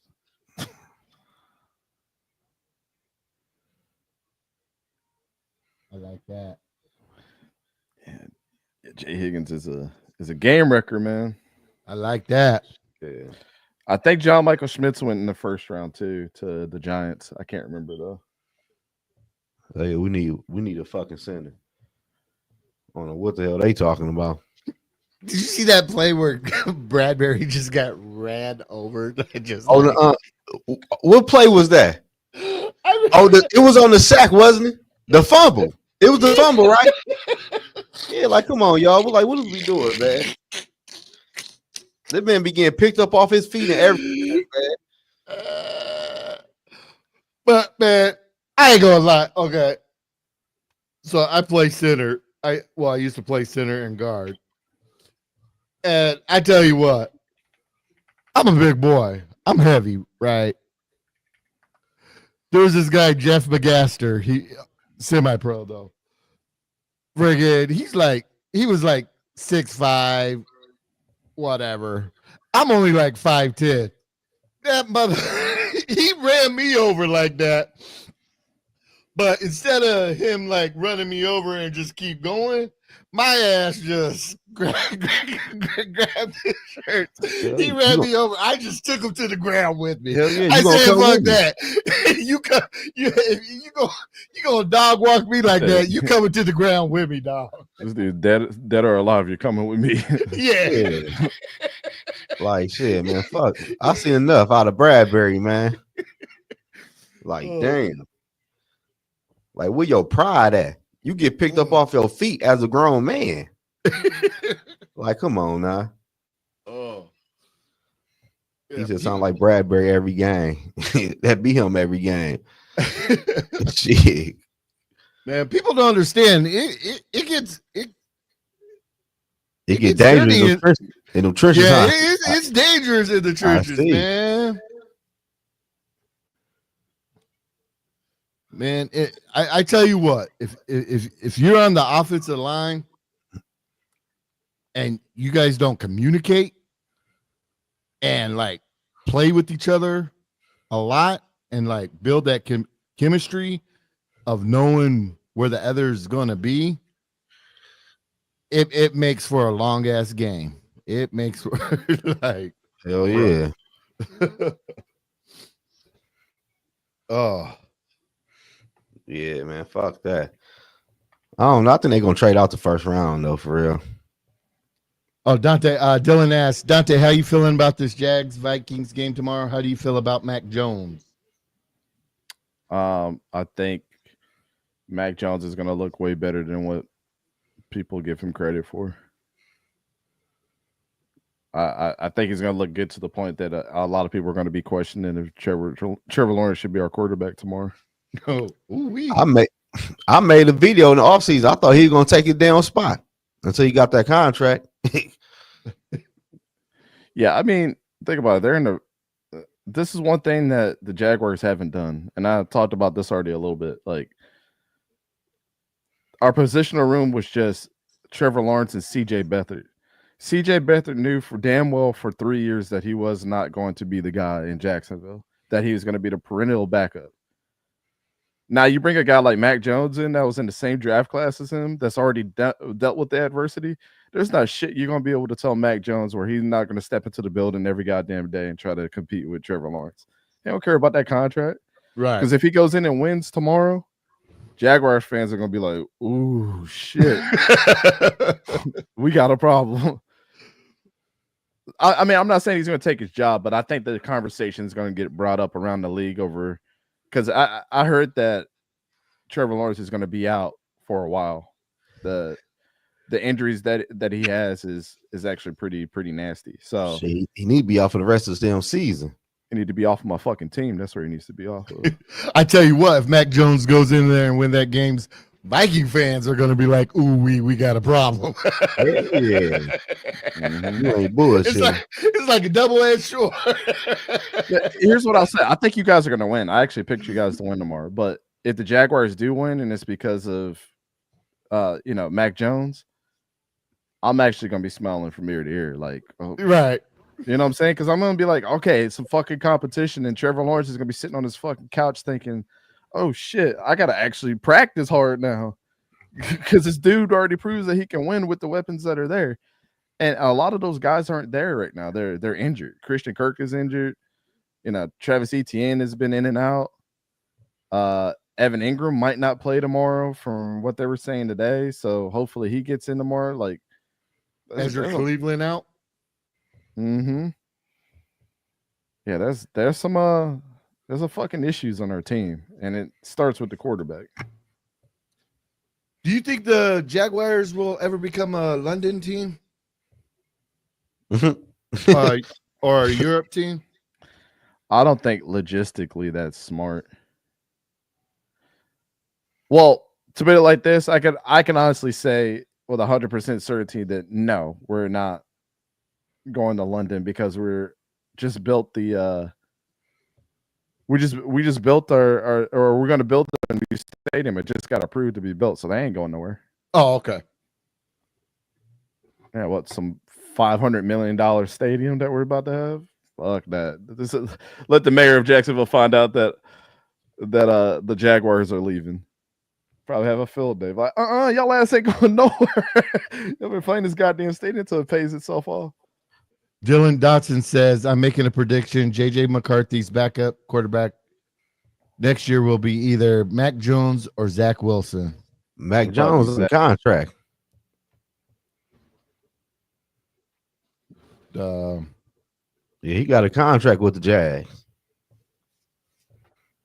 He ain't gonna be no damn Mac Jones. Yeah, Zach Wilson's the free agent. Yeah, he's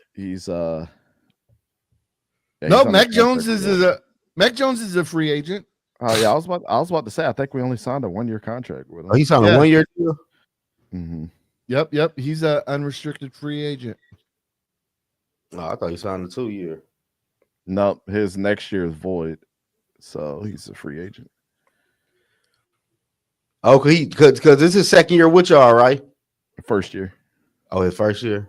Yeah, we traded for him and paid off his contract next year. Hey, D Woods, did you mute yourself? I did. Huh? Oh, okay. I muted myself. Oh, okay. Yeah, I muted myself. All right. Yeah, I don't know who the fuck the backup gonna be. I heard the Bears about getting a new stadium.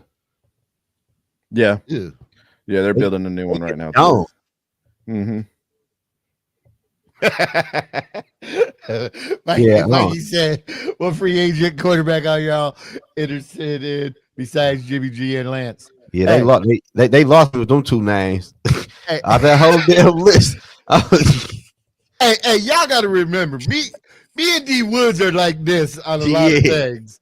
We think with our brains and not. Yeah, I'm thinking with my brain, man. I just want to make it easier for guys to come in and do something. That's all I'm saying. Who you want, though, Zo? I ain't saying nothing. I said y'all. I ain't saying nothing. I said y'all have me lost the name. That's all I said. I'm just saying, if you don't like the two names, go in the comments, give us two alternative names, and let's talk about it, please. That's really that they really could get. I don't know who are free agents next year. Hey, Josh Dobbs had a year in the Shanahan system. You know what? Hey, I'm gonna see y'all tomorrow. Y'all can hospital about Josh Dobbs. That's Zoe boy. Zoe was trying to get a 5-year contract. I never said give him no contract. I'm gonna go back on those videos, man, because you was big on Dobbs. Yeah, I like that. I still like Dobbs. What was it there to like? Hey, did it? Was it Zoe saying he wanted Dobbs over Darnold? Yeah, he did. How about did say that? Well, I mean, if you want to pick up a veteran and a young guy, Ryan Tannehill and Max Duggan are out there. Do Ryan Tannehill have a job right now? No, does he have a job right now? Yeah. No, he's free agent. No. We good. You can keep him out of football, man. Zoe even said that Josh Dobbs was going to be good in San Francisco. You kept saying wait till he played. He still ain't played. He gonna just hold on. Just wait. He gonna get in there. Just wait. Just wait, bro. It's only week 9. Just wait. Just wait. Yeah, I know I'm glitching. I'm gonna have to jump out and come back in. When he play? When the season is over, the last 2 games, something like that, Zoe? But I don't know. I'd say he gonna play. I don't know when. He gonna get in there though. Okay. You better just keep on talking about the Sam Darnold. You better hope his ass don't turn into a fucking train wreck. He won't. He tried to convert low key. It take everything in him not to go back. I'll be seeing his ass out there. He'd be like, give me the link, Loki, so I can jump out and come back in. Oh, okay. Yeah. I'll send it to you on Twitter. Okay. I'll just accept him for what he is, man. Like he ain't, he ain't top 10, he ain't top 15, he's Sam Darnold. But the offense that he got right now with Kevin O'Connell, he look a little bit good. And it's only a 1-year rent. So I'm cool with that. Like I ain't y'all was talking about MVP the first 5 weeks of the season. I ain't never said no shit like that. MVP, man. I was like, man, y'all you can't find not one video I said some shit like that. And you gotta see that that Vikings Twitter, man. They was on there, it's like going crazy. Sam Darnold for games. Huh? I said, hell no, it's a long season. Shit. Nah, man, it's always gonna be a regression to the mean, man. I believe in that. I don't know. I don't know how to text it. I know. I just jumped in. You can copy link. When you invite guests, copy link and you can send it to his message on Twitter. That's what I tried to do.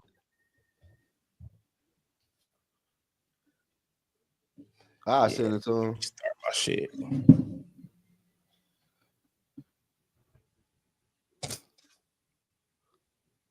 Yeah, but shit, I don't know. I think it might have worked now.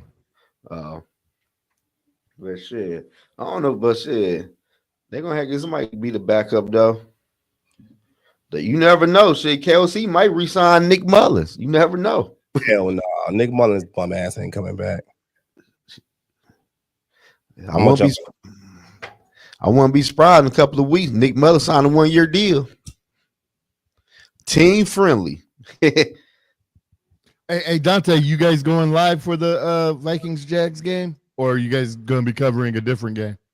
I have no idea. I got to discuss with them and see what they want to do.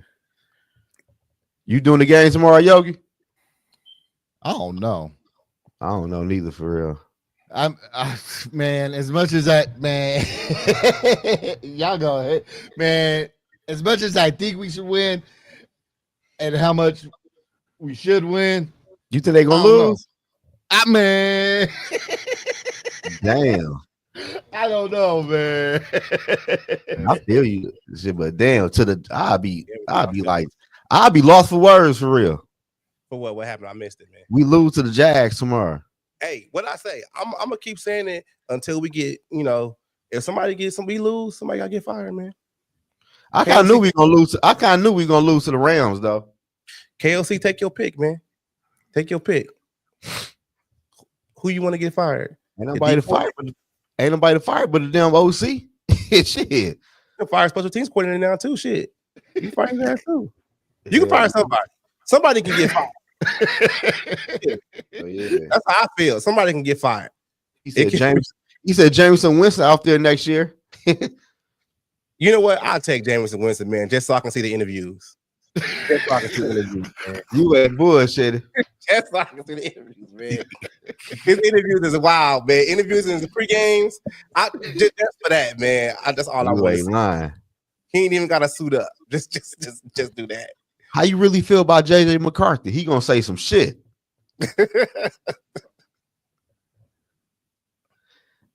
Dylan says we are going to lose to either the Jags or Titans. Nah, we can't lose to none of these teams. We gotta go 4 straight. Yeah, you'll lose to the Jags before you lose to the Titans. We gotta go 4 straight. Man. Titans are fucking garbage. And they got Will Levis back at the quarterback spot. Mm-hmm. Yeah, he's coming back. I think he hurt. Will Levis is coming back tomorrow.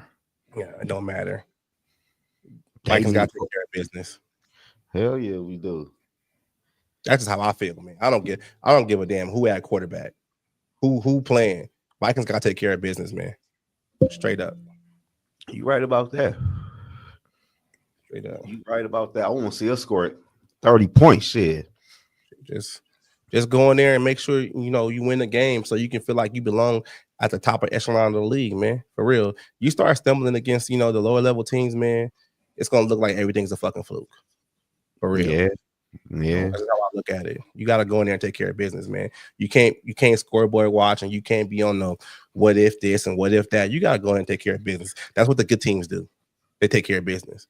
And if Vikings want to be a good team, they got to go in there and take care of business for the next 4 weeks. I tell you what, though, I do need Brian Thomas to get some points. Who is that? The receiver. Who he play for? Jags? Yeah. I want the Vikings to win and Brian Thomas to have a hell of a game. Man, you know what's crazy, Yogi?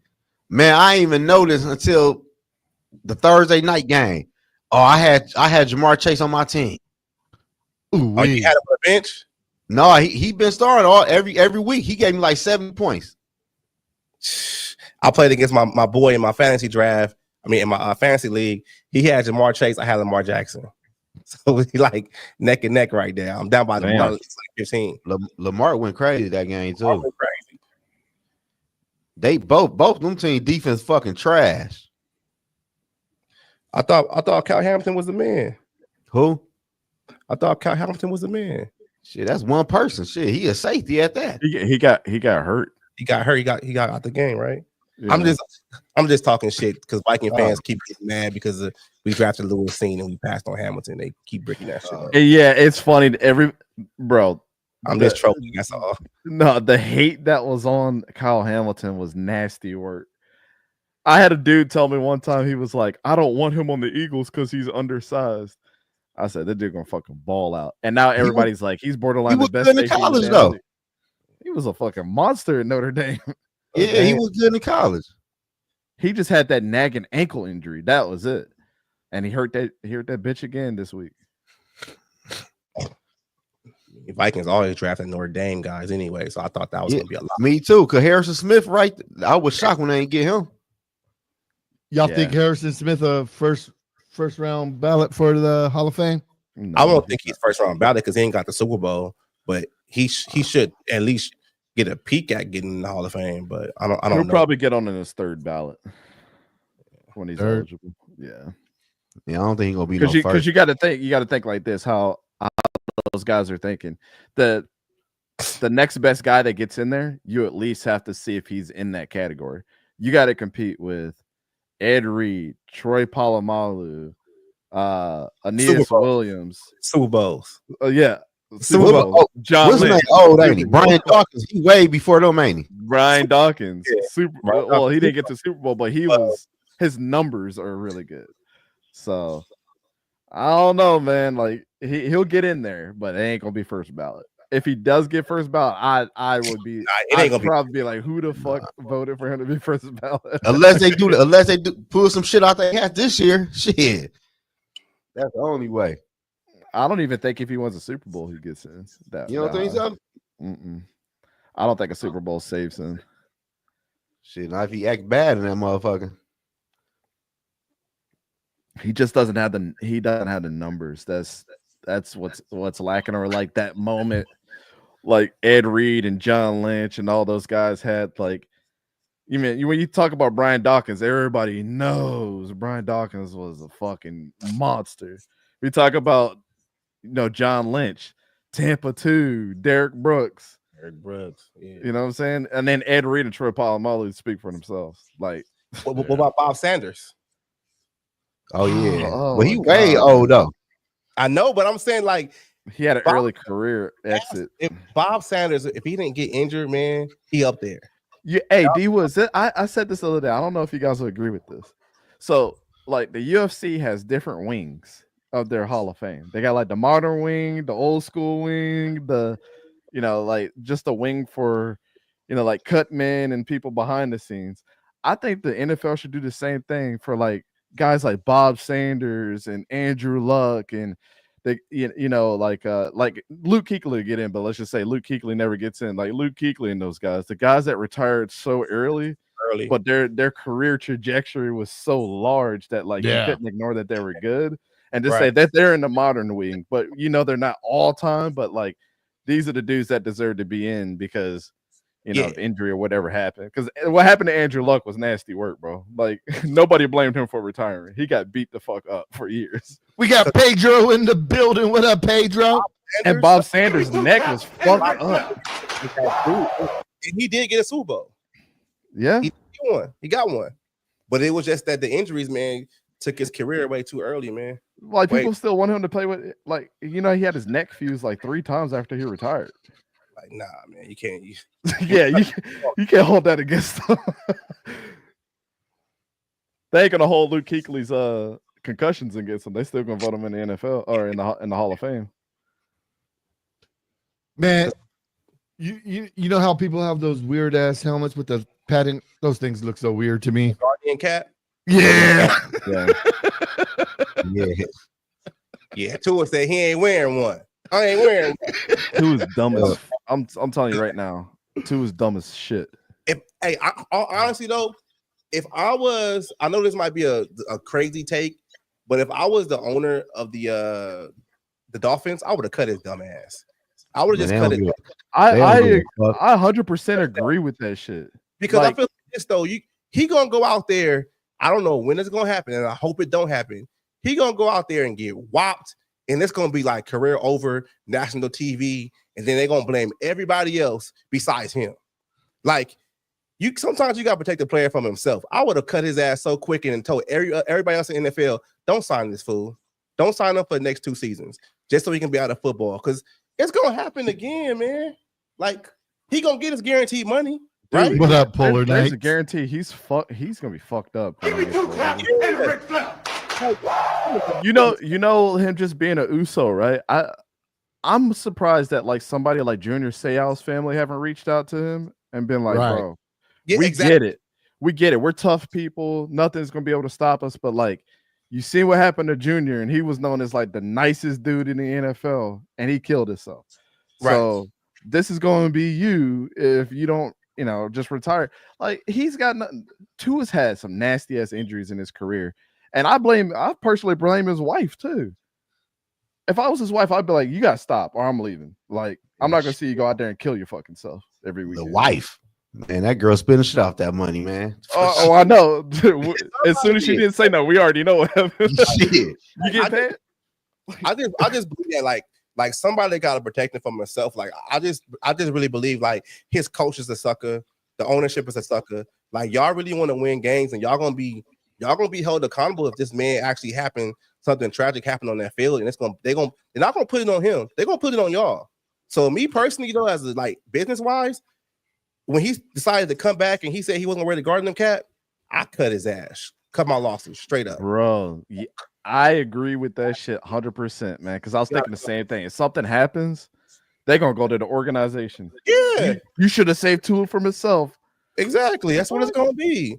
And Tua want to be out there like, oh, I'm good, I'm straight. Because it only takes one play to where he's trying to scramble for some yards or somebody, blitz him and hit him.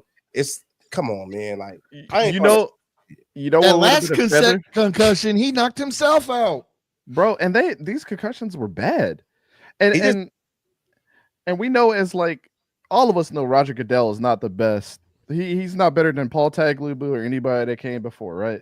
And every time this dude gets extended, we're like, why the fuck is Roger Goodell still the commissioner, right? But he could have put a feather in his cap and been like, I'm sorry, Tua. We'll pay you, we'll pay your contract out, but like we gotta save you for yourself. Like you can't play in the NFL no more.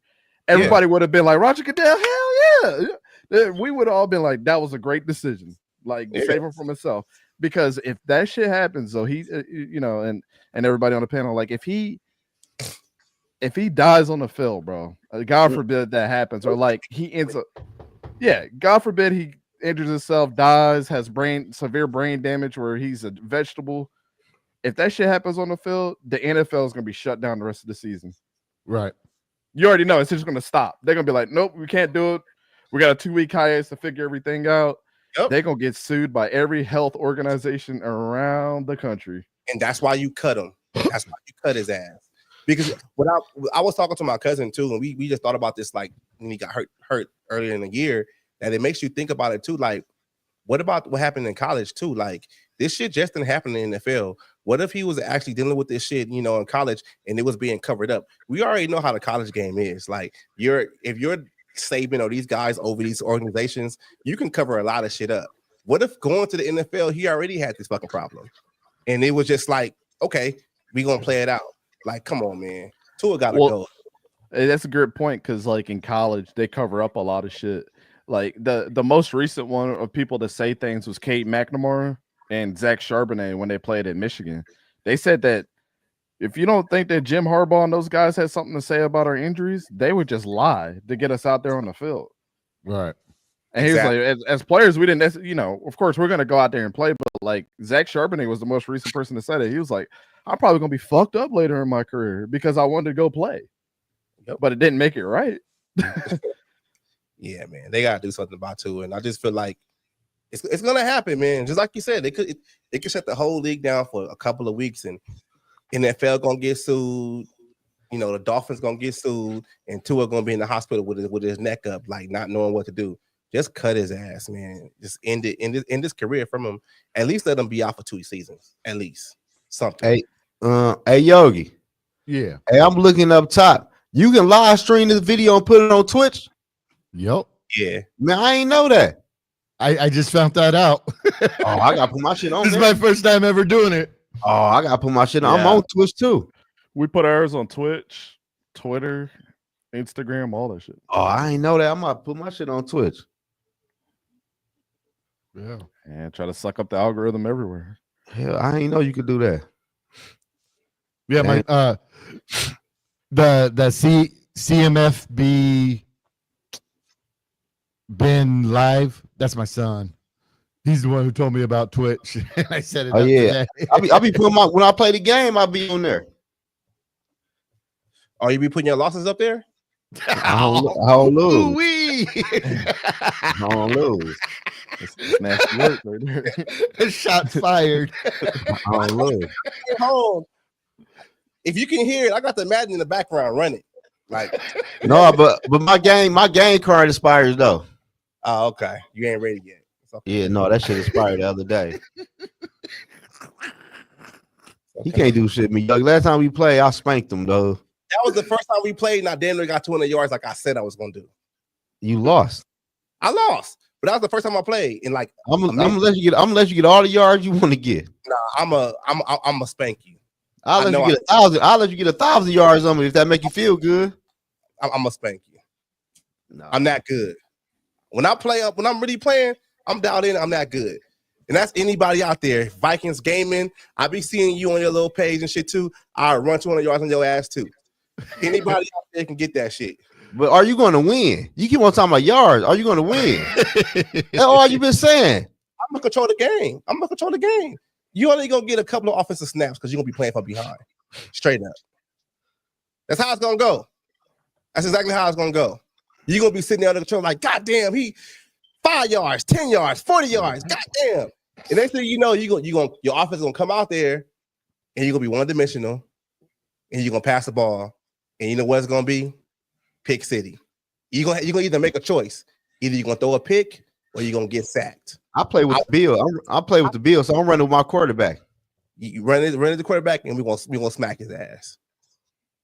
I'm just letting you know. You make that choice. Who you play with? The Vikings?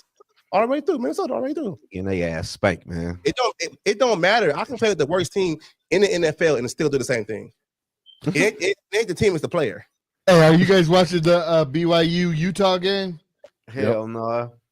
I'm telling you, whenever you're ready, whenever you're ready next week. Whenever you're ready for me to teach you something, just let me know, man. The school is ready, man. I mean, I got that Madden camp going on, you know. Whenever you I'm not lying to y'all. I think I might turn to a gamer on this bitch. Okay. I don't know if this might be the first time I've seen both teams wearing dark colors or their color rushes. Yeah, this is a big rivalry game. They usually do it every single year against. Oh, okay. Yeah. How many times you make people quit, though? What? When I play Madden?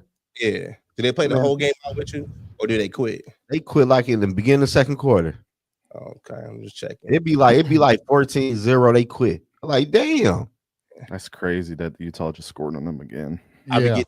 The Big 12 is fucking ridiculously twisted up right now. I might get my Twitch name right now. Let me see. What's my name on there?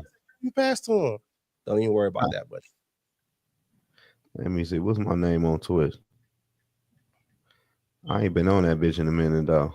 I think it's keep on losing. Man, might keep me mad at man. Don't listen to D Woods, man. You already know, man. I got a doctrine in this shit talking, man. When it's going, I can't stop. It is what it is. Hey, the funny thing about okay, this is how much of a nerd I am.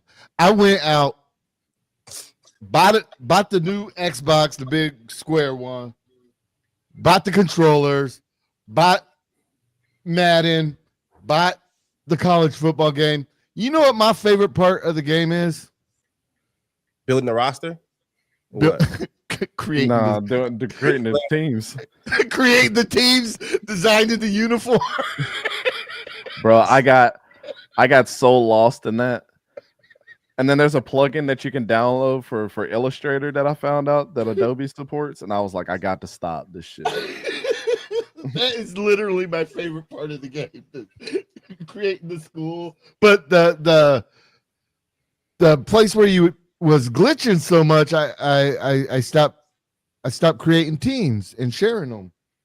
But yeah, that's literally Damn, what the fuck is my information on this bitch? Oh, I would sit there and like the arena football team, I created that. I freaking added all the players from the actual roster to the game. Mm-hmm. Yeah. Yeah, I'm a nerd. Yeah. Everybody on this panel right now would whoop my ass in the game. I did beat Rat. I did beat him one time. Rat play too? Yeah. Okay. Freaking, I played this one kid. He was on earlier, Chaotic 221. He whoops my ass every time. Y'all play the Madden or the college, right? Both. I got both too, man. Whatever y'all want to run with. I got both, man. I'll be ready for the smoke, man. I don't even know excuses because you get people that be like, I don't play Madden. I got the college. I got that too. Yeah, I like to play longer games because I don't like having just 5 minutes to figure out. Like somebody can just pass the whole time and beat you. I'm like, nah, strategically, you're gonna have to beat my ass because I like to do all the line adjustments and shit. Like, I was playing one of my buddies. He's like, you know all about fucking offenses. You used to coach. Like, this shit ain't fair. Whenever you run the ball, it's hard to fucking stop. I'm like, well, it is what it is, bro. Oh, I beat my son one time. That little fool, I don't know. He finds the glitch plays and he be getting me all the damn Glitch plays, man. That's some sucker stuff, man. Yeah. Oh, hey, did you when you had college football? Remember before the first patch came out? If you played with Quinshawn Judkins from Ohio State and the spin move with cheesing, yo, I used to just quit whenever I would line up with somebody that had Ohio State. I just quit out that bitch. I'm like, I'm not playing against you, bro, because I already know the cheese. You couldn't tackle Quinshawn. Every time you just do a spin, you just do a spin down the field. They couldn't tackle. Shit was crazy. I like Quinshawn Judkins. I think the first player I did a video or a short that the Vikings should grab him. I don't know. That dude's been getting overshadowed by Travion Henderson. I don't know if it's just him being on the same team, but Travion looks like the real deal right now. I don't know what's going on with Quinshawn. He should have stayed. He should have stayed at Ole Miss. I mean, I liked it when he was at Ole Miss. I don't know now. It's weird. What team did Matt Corral end up on in the UFL? Is it the Brahmas? I don't think he came back to the UFL unless they just signed him again. I thought I saw him signed. I could be wrong. Because I know he played for the Stallions. Then he signed with you guys in the offseason. Yeah. Okay, that's what happened. Yeah, I don't think they've put out that they signed anybody yet. Yo, Matt Corral's only 25, yo. Yeah.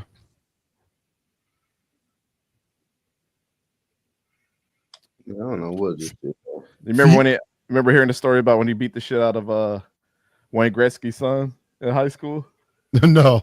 You never heard about that shit? Him and Wayne Gretzky's son didn't like each other. And Matt Corral beat the fuck out of him in high school.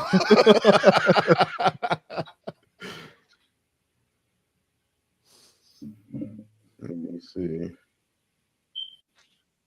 Phoenix signed with the Vegas Nighthawks, the arena team. So I'll be watching that. Yep.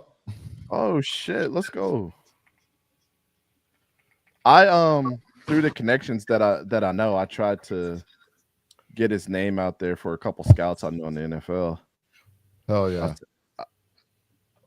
I had tweeted him that because he was like said something about like here's my tape, or I can't remember what post Phoenix put up, but I was like I tagged like a guy I know that works for the Jets.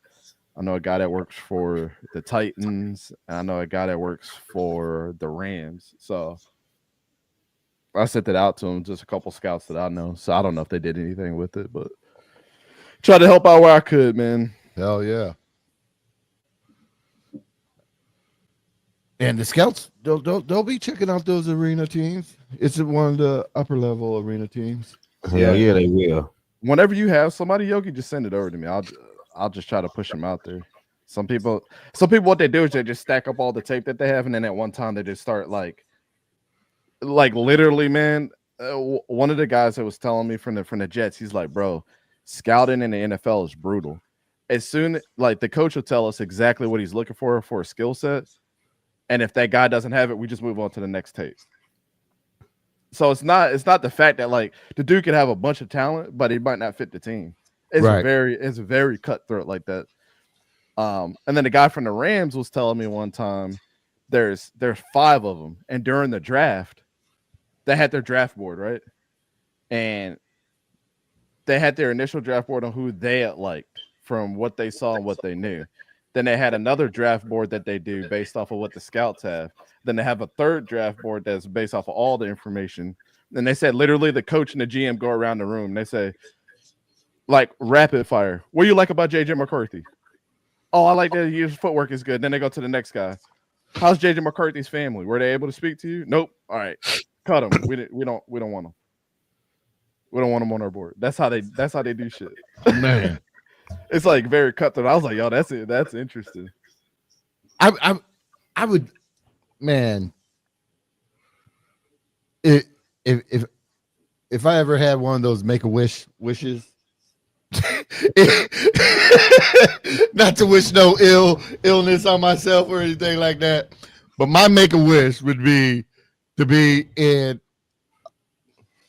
the war room on a draft night. not the draft party, not going live, but to be the actual war room of draft night. I know. I would love it too. I would love that too. And my wife was like, why don't you apply just to be a scout in the NFL? Because what they do is whenever you graduate from scout school, like technically you have your resume built just off of that. And that's where they get most of their scouts from. Like literally Lewis Reddick calls me and tells me that I passed. You know Lewis Reddick, right? You used to play in the NFL, one of the announcers. Like he called my phone. I was like, yo, who's this? I was Lewis Reddick, man, just letting you know.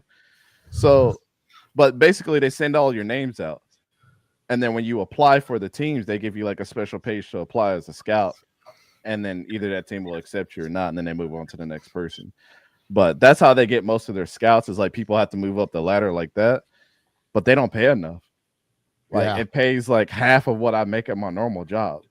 And then but it would be fun because you get to travel around and get hotels for free, you get to eat for free, all that other shit. And I'm sure you get like other perks and stuff, but like I'm sure if I was to do that, I'd be in the war room one day. That would be cool, but it's not the path I want to go on. I'll just rather build my own shit. But it's just cool having the connections that I have now from going through that. So but I get my fill of, with the arena team. Yeah, I mean, I have like a couple guys. Like, there's a community college in Maryland that I was able to get 2 high school guys that I reviewed their film. Like, they got offers from there. So like that type of shit makes me like real happy that I'm able to have these connections like that because they'll reach out and be like, hey man, how you feel about this player that you just reviewed? So that's why I'll throw their videos and stuff on YouTube.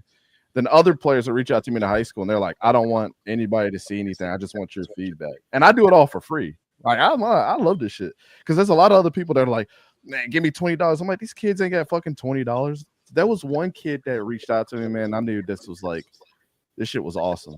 He said, thank you for doing this because now I know I have another opinion. And he's like, a lot of us don't have money as kids to like get to the camps that these other kids have to go to. Yep. So like getting a former coach's opinion or like a scout is like it's great for me because I'm getting not only am I getting it for free, but I know I have something to work on. I'm like, why wouldn't I do it for free? You got the balls enough to send me your film and be like critique me. I was like, that pays for itself, man. Just someone to learn a little bit more. So that's like the fulfilling part of like doing all of this is like not only do we get to do YouTube, but now I get to put some players on like that as well. I love it.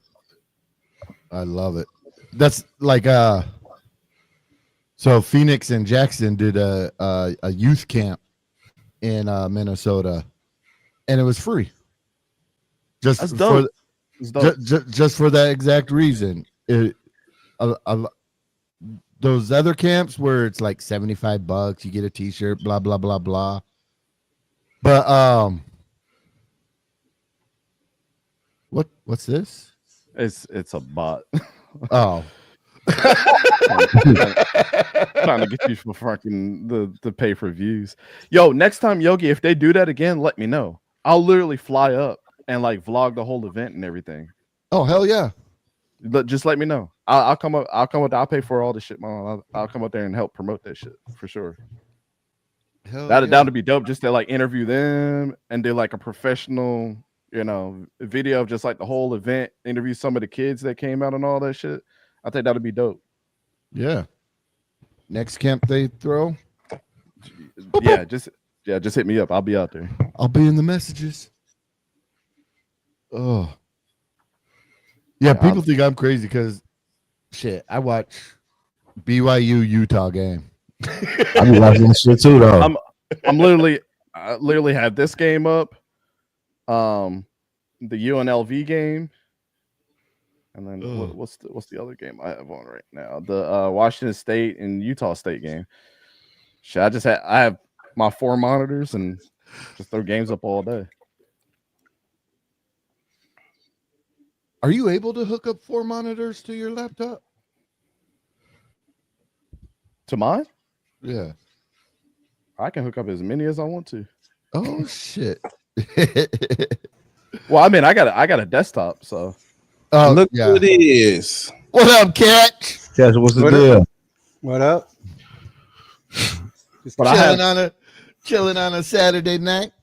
But I have 2 graphics cards, so they got 6 ports, so I'm able to do 6, and then Oh. I could do a splitter too. Like if you get one of these, yo, I don't even use it anymore. But like if you get one of these, like a deck, it's got all the ports on the back, and you could split out your connection. Oh, okay. And then see, I'm really thinking about switching from just using a laptop and getting a desktop. So I could do that, get a video card and fucking make. I mean, I build computers too. I mean, that's what I do on my day to day. I'm in IT. You want to use a one screen, Yogi? No, I got my laptop screen. That I use one screen over here.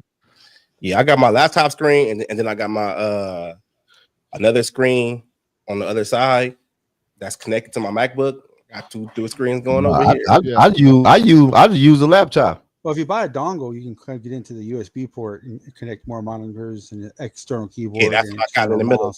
Yeah.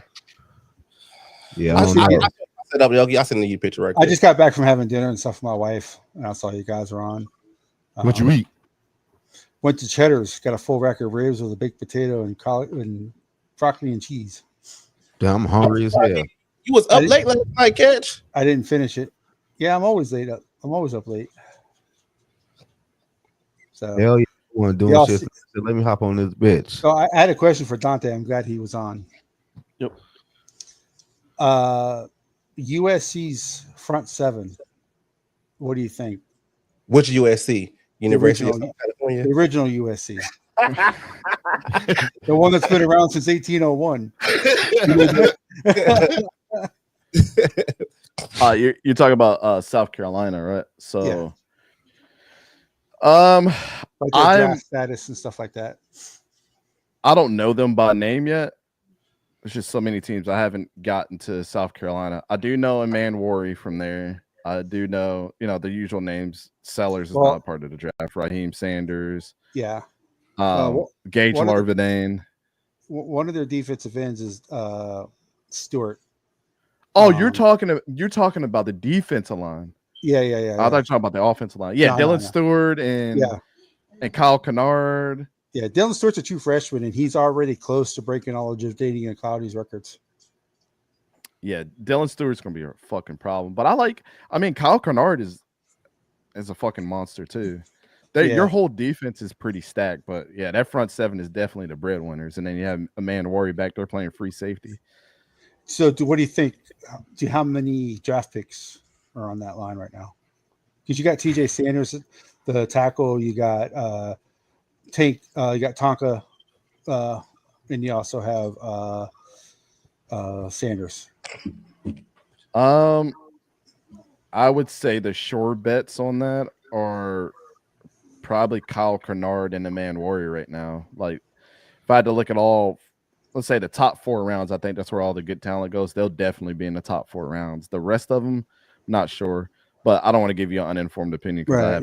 No, I was just asking because I know you study it, and that's why I was just curious. Yeah. Those are the 2 that I definitely know are going to be top 4. Like even me talking to my, my group of scouts that I know too. We're like fully enamored with those 2. Like we always talk about Nick Squirton versus Kyle Kennard. Like There's in our group chat, it's always like, who's better, Nick Scorton from Texas A&M or Kyle Kennard from Well, South Dylan Stewart's better than both of them. Yeah. Yeah. Well, yeah. The problem is we don't know if he's going to be as good next year too. So. Well, they got Thomas Jr. who's going to place Kennard. So Brian. So. Yeah. But they held Vanderbilt to 189 yards today. So. Yeah. D Woods and Zoe. Barbara wants to know if you guys are going to go to Skullfest next year. If it's not like September 14th or nothing like that, then maybe because that's like my that's the anniversary, man. So, it's always the season opener. Yeah, home game. I'll be there next year. That's just my only thing. Then I had court this. I know I'm going to be there. I just know Tony and Yogi were bigger than I thought they were. I look small compared to those two. Oh yeah, Yogi, and that's the green screen behind me too. Oh, okay. So who won, Utah or BYU? They're still playing. Utah's up 21-10 right now. Oh, I picked Utah. Halftime. I told you they matched up well, Zoe. You did say that too. You be killing that college football picks. Yeah, I know I lost one today because I picked LSU to beat Alabama. That ain't happening. Alabama beat their ass. What's the score of that game? That game was ridiculous. Last time I checked, it was 35. It was like 30-something to 6. Yeah, I think they ended up like 42-6 or something like that. I ain't never picking LSU again. Posers. It be pretty teams we be having to pick on that college shit, man. Yeah, I think I picked Kansas to win. I think I picked I probably went 7-3 again. Man, I probably won about 4 games. 42-13 was the final of Alabama. That's what I thought. It was like 40 something last weekend. Yeah. LSU should be ashamed of themselves at the crib. I didn't think Utah was going to be competitive because I knew Isaac Wilson wasn't playing. Brandon Rose came in as their fucking 4th stringer. So that college should be crazy. Well, I mean, I think everybody in my group is doing pretty well. We're all like in 650 or above and we predict 12 games. 1, 2, 3, 4, 5, 6. How many we pick, Catch? I pick 12 games a week. ESPN pick on whatever that is. That shit might be like 12 or some shit. I think 10 because I went 7-3 last week. Oh yeah, 10 then. Yeah, we do 12 games a week. So yeah, I'd rather stick to the pros. But right now I'm 79-45 on the Are you doing the live show with me tomorrow, Yogi? Probably not. Okay. I was telling the guys, I don't know. Tomorrow's one of those games where I don't want to be screaming. I think Mike doing a watch party tomorrow. Well, no, I'm doing it. I just didn't know if Yogi was going to do it with me. Yeah. Like I don't know. I always get these gut feelings about certain games. Man, they've been out damn Jags. Yeah. I didn't have a very good week, though. I picked Georgia. I picked Virginia Tech, Iowa State, Texas Tech. Shit, I don't think I picked Georgia. I don't like their quarterback. I picked Utah. All right, so since Catch is in the building, let's go ahead. There we go. You know what I'm about to ask D Woods. Yeah. All right. So me and D Woods. All right. We got a campaign going. Okay. For next year's backup quarterbacks.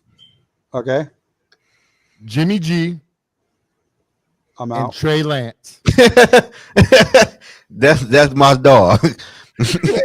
If I had to choose between the two, no, they want both of them. No. They want both of them. Oh, you want both of them? Both of them. Nah, I'm out on Jimmy G. What's wrong with Jimmy G? Catch? He cannot throw outside the numbers, and he cannot throw it deep.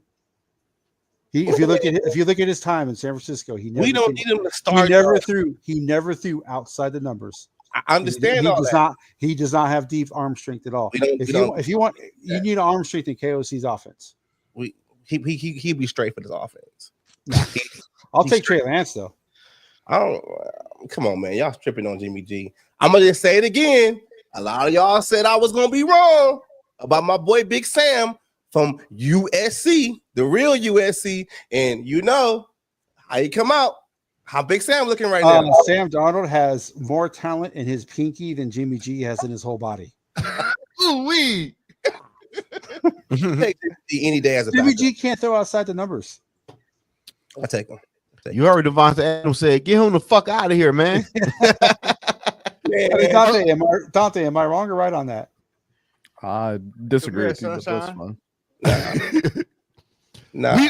We want Jimmy G to be in there, knowing it's for a backup role, Yeah. but he has the experience to teach JJ What the fuck is he gonna teach JJ? how to win it. I got this, Yogi. Okay. What can he not teach? Just like I said before, he was drafted to be Tom Brady's backup, right? So he wins Super Bowls with New England, right? Gets traded to Frisco, goes deep in the playoffs.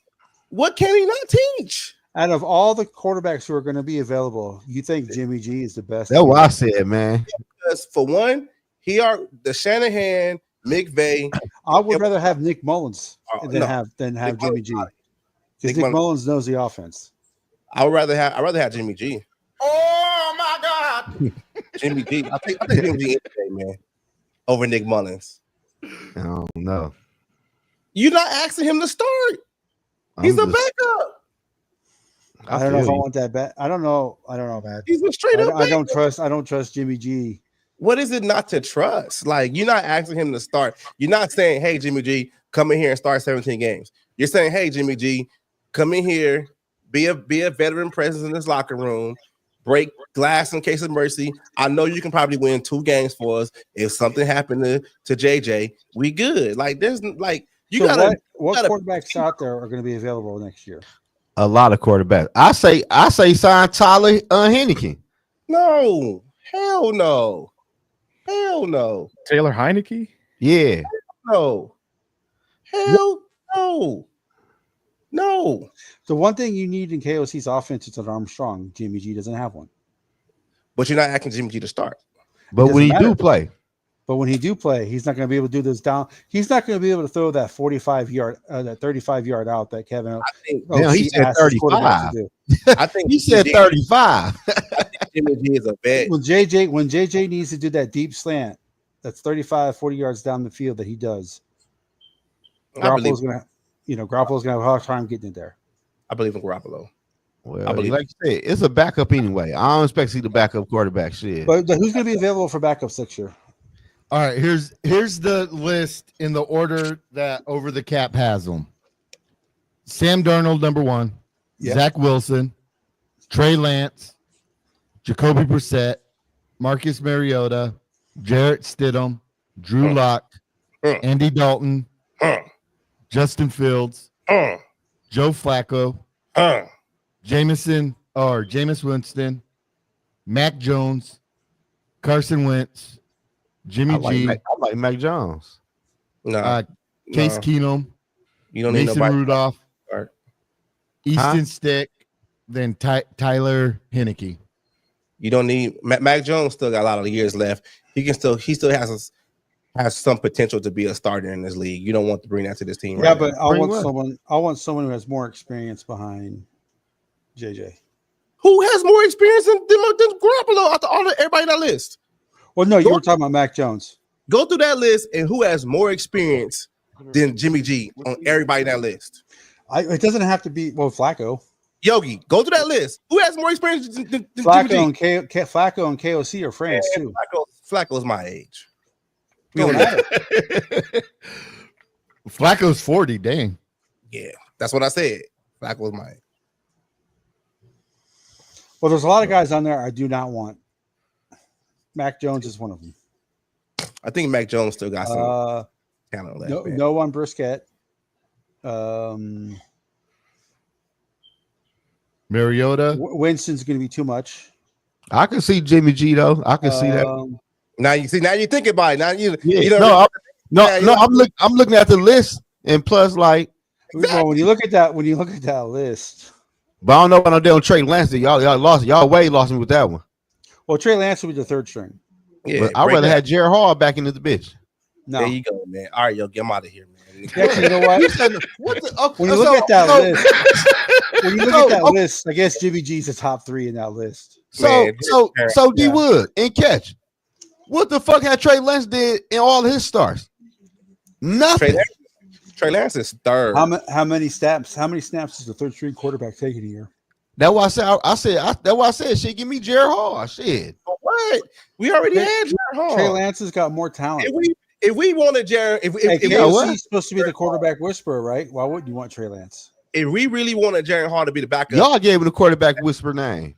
I'm just being real with you, man. No, I said they call him the quarterback whisperer. I said if he really is a quarterback whisperer, why wouldn't you want Trey Lance? I would say Flacco, even though he's 40, for maybe 1 year. I'd rather have Flacco because he's older.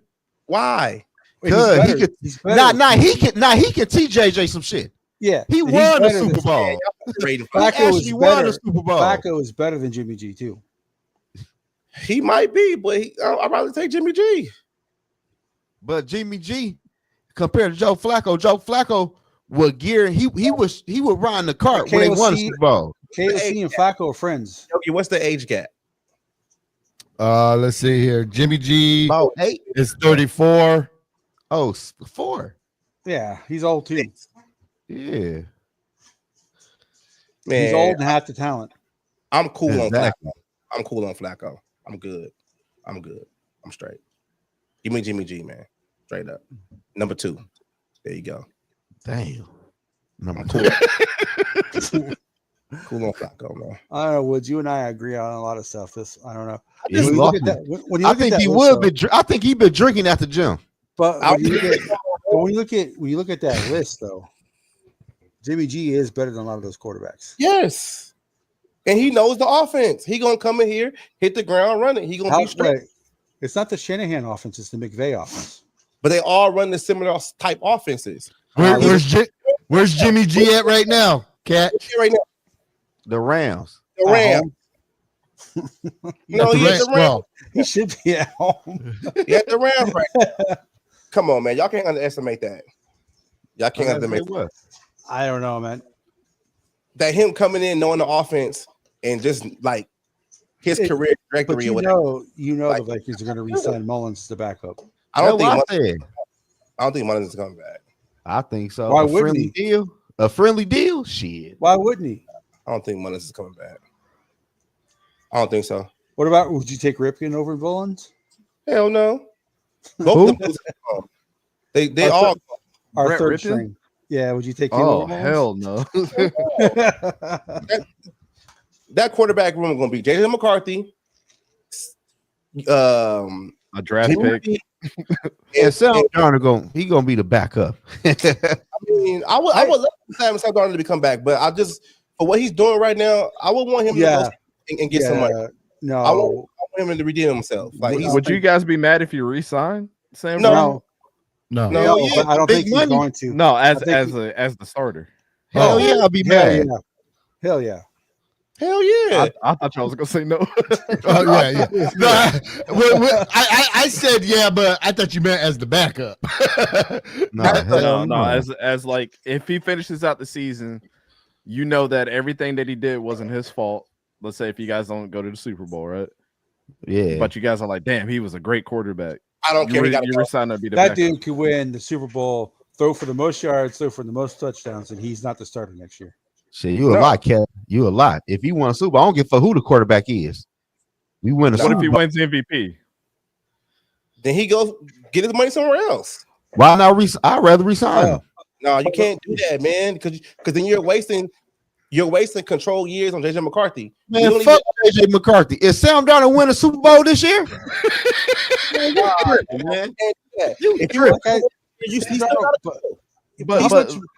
look at Patrick Mahomes and Jordan Love. Sam Darnold wins the Super Bowl for the Vikings. He's going to get big ass money from free agent. Yeah, let him do it. Let him get it. Well, in reality, y'all, let's be for real. Would y'all really care they resign him or not? If he won a Super Bowl, I would. Man, I ain't asking the team go to a fucking Super Bowl. I wouldn't care. I look at it like this though, right? Your past 6 seasons, you've been crippled by a quarterback that's good, not great. Your trajectory of a team has been waiting for a moment to have a rookie quarterback on a team control contract. Even regardless of what happens with your quarterback now in Sam Darnold, if he wins the Super Bowl or not, you have to let him walk because everything that you built onto this point is for this rookie quarterback for this window. You can't build a team anymore with that shit. So you have to let him walk, regardless of how good he is. Would you be excited? Would you be satisfied with only one Super Bowl? I'll be happy to the motherfucker. Ooh. I mean, we can sit there and say a Super Bowl. It'd be a Trent different situation. Like if he wins the Super Bowl, he going somewhere else. Like there's no way Sam Darnold is signing back with this team, and he knows that. Like he already knows that going to this season that he's not going to be the quarterback for the Minnesota Vikings for next season, regardless of what happens. Yeah, you're right though, but talking about it's like look at how much quarterbacks are getting paid on average, right? So we sit here and we talk about the Minnesota Vikings having all this, cap space and all stuff and that. You lose that when you have to sign a quarterback, re-sign them just because you won a Super Bowl. If you won a Super Bowl with the other, 53 players on that team, you have to give that team to JJ McCarthy. That's what you have to do, regardless of what happens.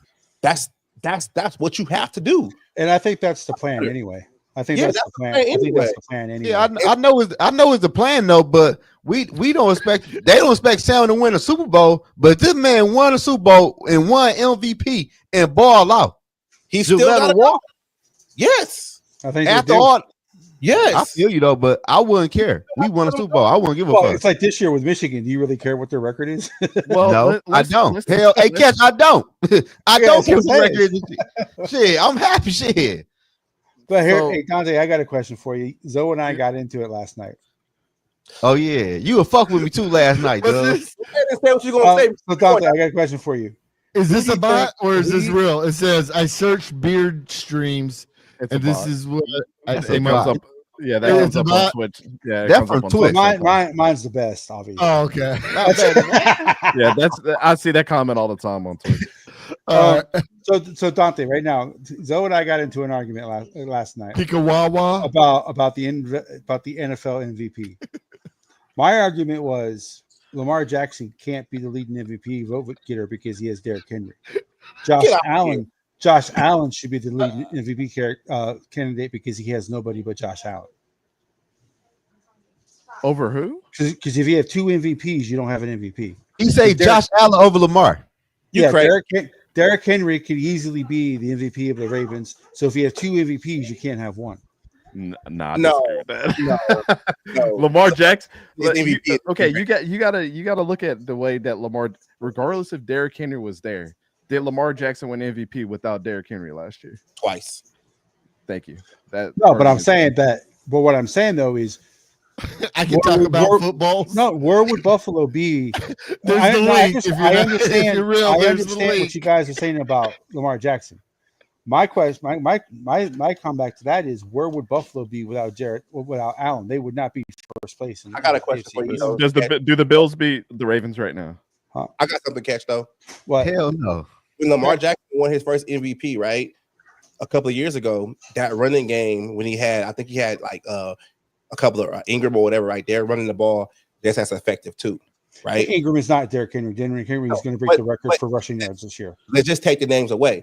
But that running game was really efficient. He still won the MVP. Yeah, he came back last year, won the MVP again, and he basically didn't have anything. I'm not saying that he should have won it the years that he won it. No, I'm not saying that there couldn't be another division. What I'm saying is too is that regardless of what he has in the backfield or what he has, receiver wise, he's puts up well enough numbers to be considered an MVP, regardless of the name on the back of the jerseys, like with Derrick Henry. But here's the thing, though.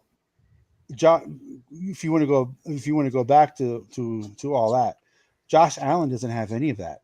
Yeah, because and the difference, and we brought this up last night, Baltimore has two really bad losses this year with Derrick Henry and Lamar Jackson. Buffalo does not have a bad loss, and they have a better record. And the NFL doesn't care about losses though, like college does. I think Lamar. I was just making an argument for Jared for Allen No, I because get it. I know he's second. He has far less to work with. They have a better record and they have no bad losses. So to me, Derrick Henry is just as qualified to be the MVP as Lamar. It's hard. I would say because Adrian Peterson won the MVP with similar stats to what Derrick Henry has. But that was the last time a running back ever won, right?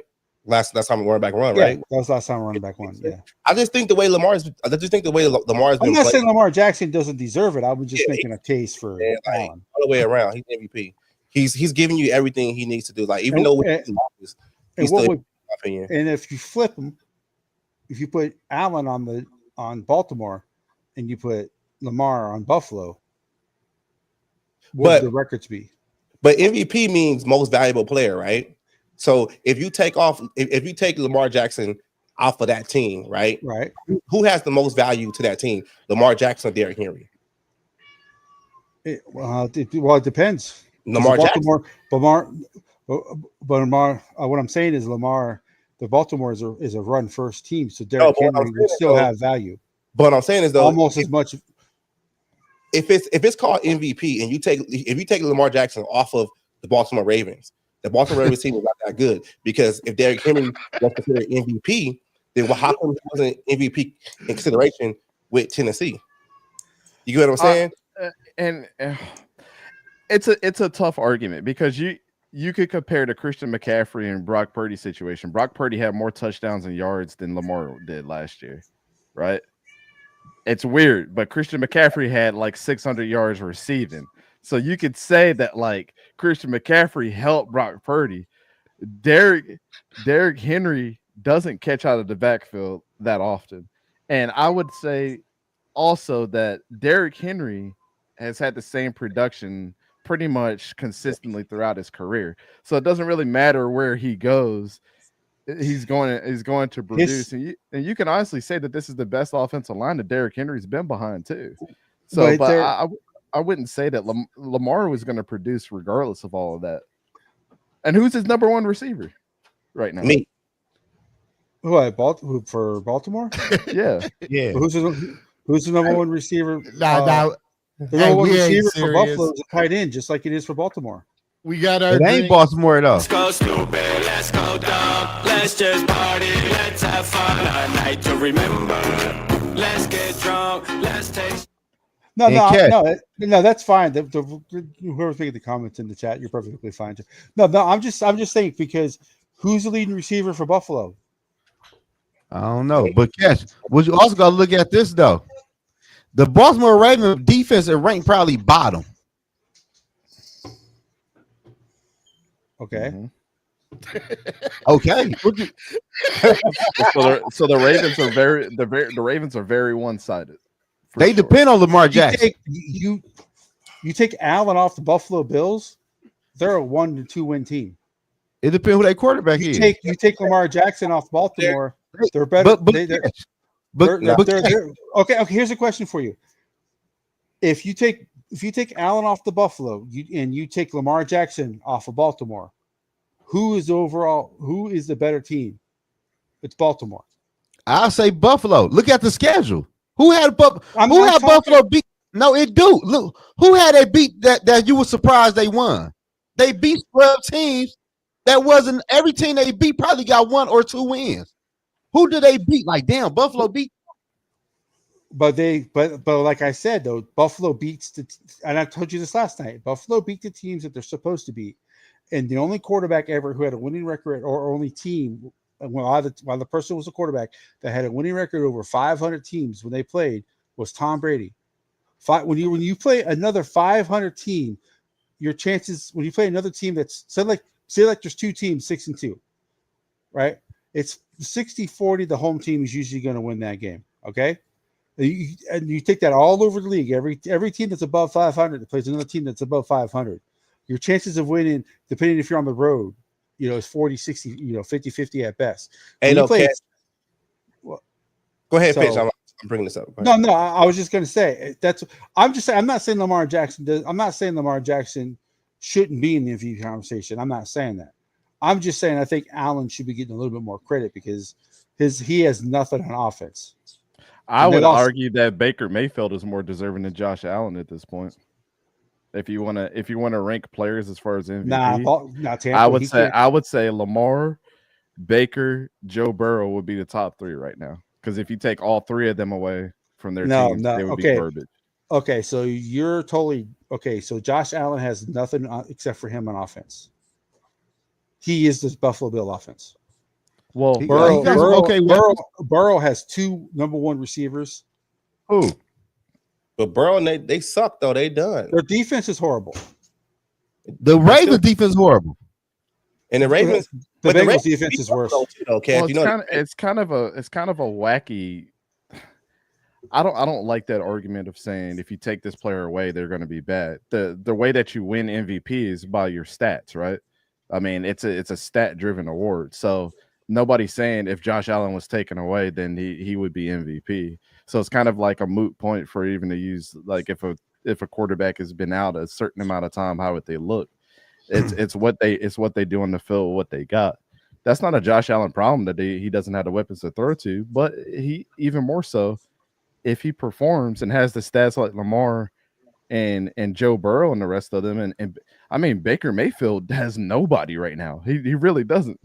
And they're winning games they're not supposed to in the Buccaneers. So I mean, if you really wanted to take that argument and say he doesn't have the weapons, you can say Baker Mayfield's the MVP right now. I wouldn't say they're winning games they're not supposed to.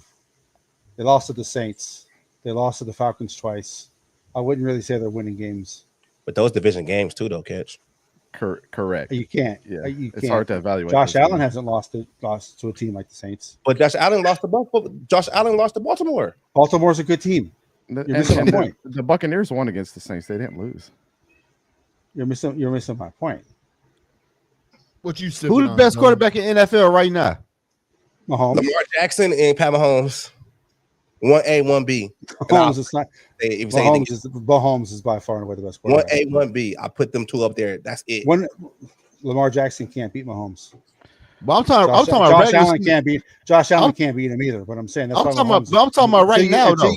Right now, in my opinion, 1A, 1B is Pat Mahomes, is Lamar Jackson. Okay. So Dante, going back to your because I brought this up too. Mm-hmm. I brought up Jared Goff. Mm-hmm. He's not even in the MVP right now? No, because all the good quarterbacks are in the 20s, and he has 14 touchdowns. So I wouldn't say that he's even remotely close to MVP. And a lot of these quarterbacks are in like the 2,500 range in passing yards, and he's like in the 1,800s. So where would you put Darnold? Yeah, he's just a back of the bus. Sam Darnold took a back seat. I mean, the last 2 weeks. I mean, he was in the front of that race with everybody else. But you can't. It's a very stat-driven award. I don't think it really comes down to wins and losses. Like I said, like college does. I just feel like this when I'm rating the quarterbacks. I got Pat Mahomes, I got Lamar Jackson, and then there's everybody else. Because if you look at like this is how I measure, right? Yeah. Pat Mahomes has the Super Bowl and he has the MVP in the season, right? He has one MVP of the season, right? Lamar Jackson is the only other quarterback that's playing right now that has 2 in the season. The rest of these guys or whatever, you can say Joe Burrow, he has beat Pat Mahomes twice and he got to the Super Bowl, right? But he's never won an MVP. Lamar Jackson has 2. So you can never put a guy that has 2 MVPs below anybody else that has none. It's Pat Mahomes, it's Lamar Jackson, and that's everybody on the MVP though. But they already vote on it. They vote on it. The NFL people. Lamar Jackson. The Associated Press does. Lamar Associated Press votes on it. Yeah. MVPs in the season. 2. Nobody else that we talk about right now has 2 MVPs. But here's the thing that started the whole conversation last night about Lamar Jackson. Zoe said if Baltimore wins the Super Bowl this year, Lamar Jackson is automatically a top 5 quarterback in the history of the NFL. I said if you win MVP too, though. That's me. Shit, 3. If he wins MVP and the Super Bowl this year, yeah. Which MVP? In the top 5, MVP. Top 5 all time on the Super Bowl. All of he win everything. Well, here's the thing. that's a great argument. I don't totally disagree with that because a lot of guys in the top 5, Drew Brees, Peyton Manning, Tom Brady, those guys don't have the rushing stats like Lamar Jackson does. So you have to include that. You can't just take that out, because he didn't he beat Michael Vick's record the other night? That was another thing that I brought up is Zoe said that he's doing something the NFL has never seen before. That's not true. I absolutely agree with that. What? Because Michael Vick was the same player. No, he was not. Michael Vick was not Lamar Jackson. Thank y'all. No. Michael Vick might have had like the athletic ability. He could throw it downfield, but the way Lamar Jackson has developed into a real in the pocket quarterback and can do everything, Vick never was that. He never was that at all. Vick had a big arm. He was not accurate. Yeah, at all. There's like if you look at Atlanta, right? When Atlanta had Michael Vick, right? They was DVD or whatever, right? When they had Matt Ryan, all the other guys got 1,000 yards passing. When they had Mike Vick, they didn't have that shit. With Lamar Jackson, he spreads the ball to everybody. When Mike Vick was in Atlanta, he threw the ball like to Algie Crumpler. That was it. Roddy White was just out there running routes. But as soon as Matt Ryan came out there, he started to get 1,000 yards every season. I know that. Tell you right now. I'm not discrediting Lamar Jackson's rushing yards, but he is never going to be better than Tom Brady. Okay. Yeah. Right now he's probably because right now Mahomes is so far ahead of him right now. Okay. That's hard to say, but that's even hard to say. Like he's a totally different quarterback. Yeah, he got 3. Lamar. Okay. So But you can't. That's what I'm saying. You can't limit. You can't limit what Lamar Jackson's doing. Even us at the end of this year, if he wins MVP and he wins the Super Bowl, he's still not top 5. That's 3 MVPs. But Holmes is. I don't give a fuck about MVPs. I care about the ring. But I don't care about the ring. I care more about MVPs. Come on, now. You can't throw it MVPs. Okay, so you would rather have a quarterback that wins 10 MVPs and no Super Bowls than a quarterback that wins 10 Super Bowls and no MVPs. Listen. So let's take Dan Marino out the list of all time everything because he has MVPs but never won a Super Bowl. So he's not shit. Nasty work. He's not top 5. So okay then. According to Dante, he would be. No, I'm just saying though. Dante though. We can't just measure just Super Bowls and MVPs. You got to measure the whole career off of everything. How dominant that player was in his whole career. I've never said that Dan Marino was top 5. No. First of all, because no. I'm just saying by your argument, if anybody who has Marino top 5, to take him out. That's all. That's all I'm saying. No. So here's the thing. Oh my God! I didn't say Dante said that. I said according to Dante's rules, if anybody who has Don Marino in the top 5, then you take him out. That's not what I don't think Marino's top 5. Dan Marino doesn't have the rushing stats like Lamar does, though. That's what I'm saying. It's different, but Dante considers it's also a different time in the NFL too, though. Here's my thing. Super Bowls are a team effort. And every single team that's won has had a really good defense. Like, let's just get that straight. They've all had really good defenses. When I say MVPs matter more to me, is because if you won the MVP, you were the most valuable player, which means you gave your team individually at your position the best chance to win every single game on Sundays, right? How can you take that away? But not every player who wins it wins the MVP. Because there's a lot of times when the player who wins the MVP should not win the MVP. Well, let's go back to Justin Jefferson as a rookie. That's not up for us to determine. No, you can't take an MVP award away because you don't think they deserve it. But okay. Well, Justin Jefferson as the rookie wide receiver broke every wide receiver record ever in the history of the NFL. Who did? Justin Jefferson as a rookie. Yeah. Okay. Yep. He did not win Rookie of the Year. Justin Herbert won Rookie of the Year. Justin Herbert's records were average, they were above average for a rookie, but they were average NFL numbers. So did Herbert break records? No. Yes, he did. Herbert broke records his first year too as a rookie, and he played less games than normal rookies play. Remember, because Tyrod Taylor came in for 2 games. Justin Jefferson didn't play his first 2 games either. He didn't start. No, he didn't play. He didn't play the first. Mike Zimmer didn't play rookies. You know that. Lamar Jackson. Yeah, I'm not saying Lamar. I'm not saying Lamar Jackson doesn't deserve it. I'm just saying. I feel you.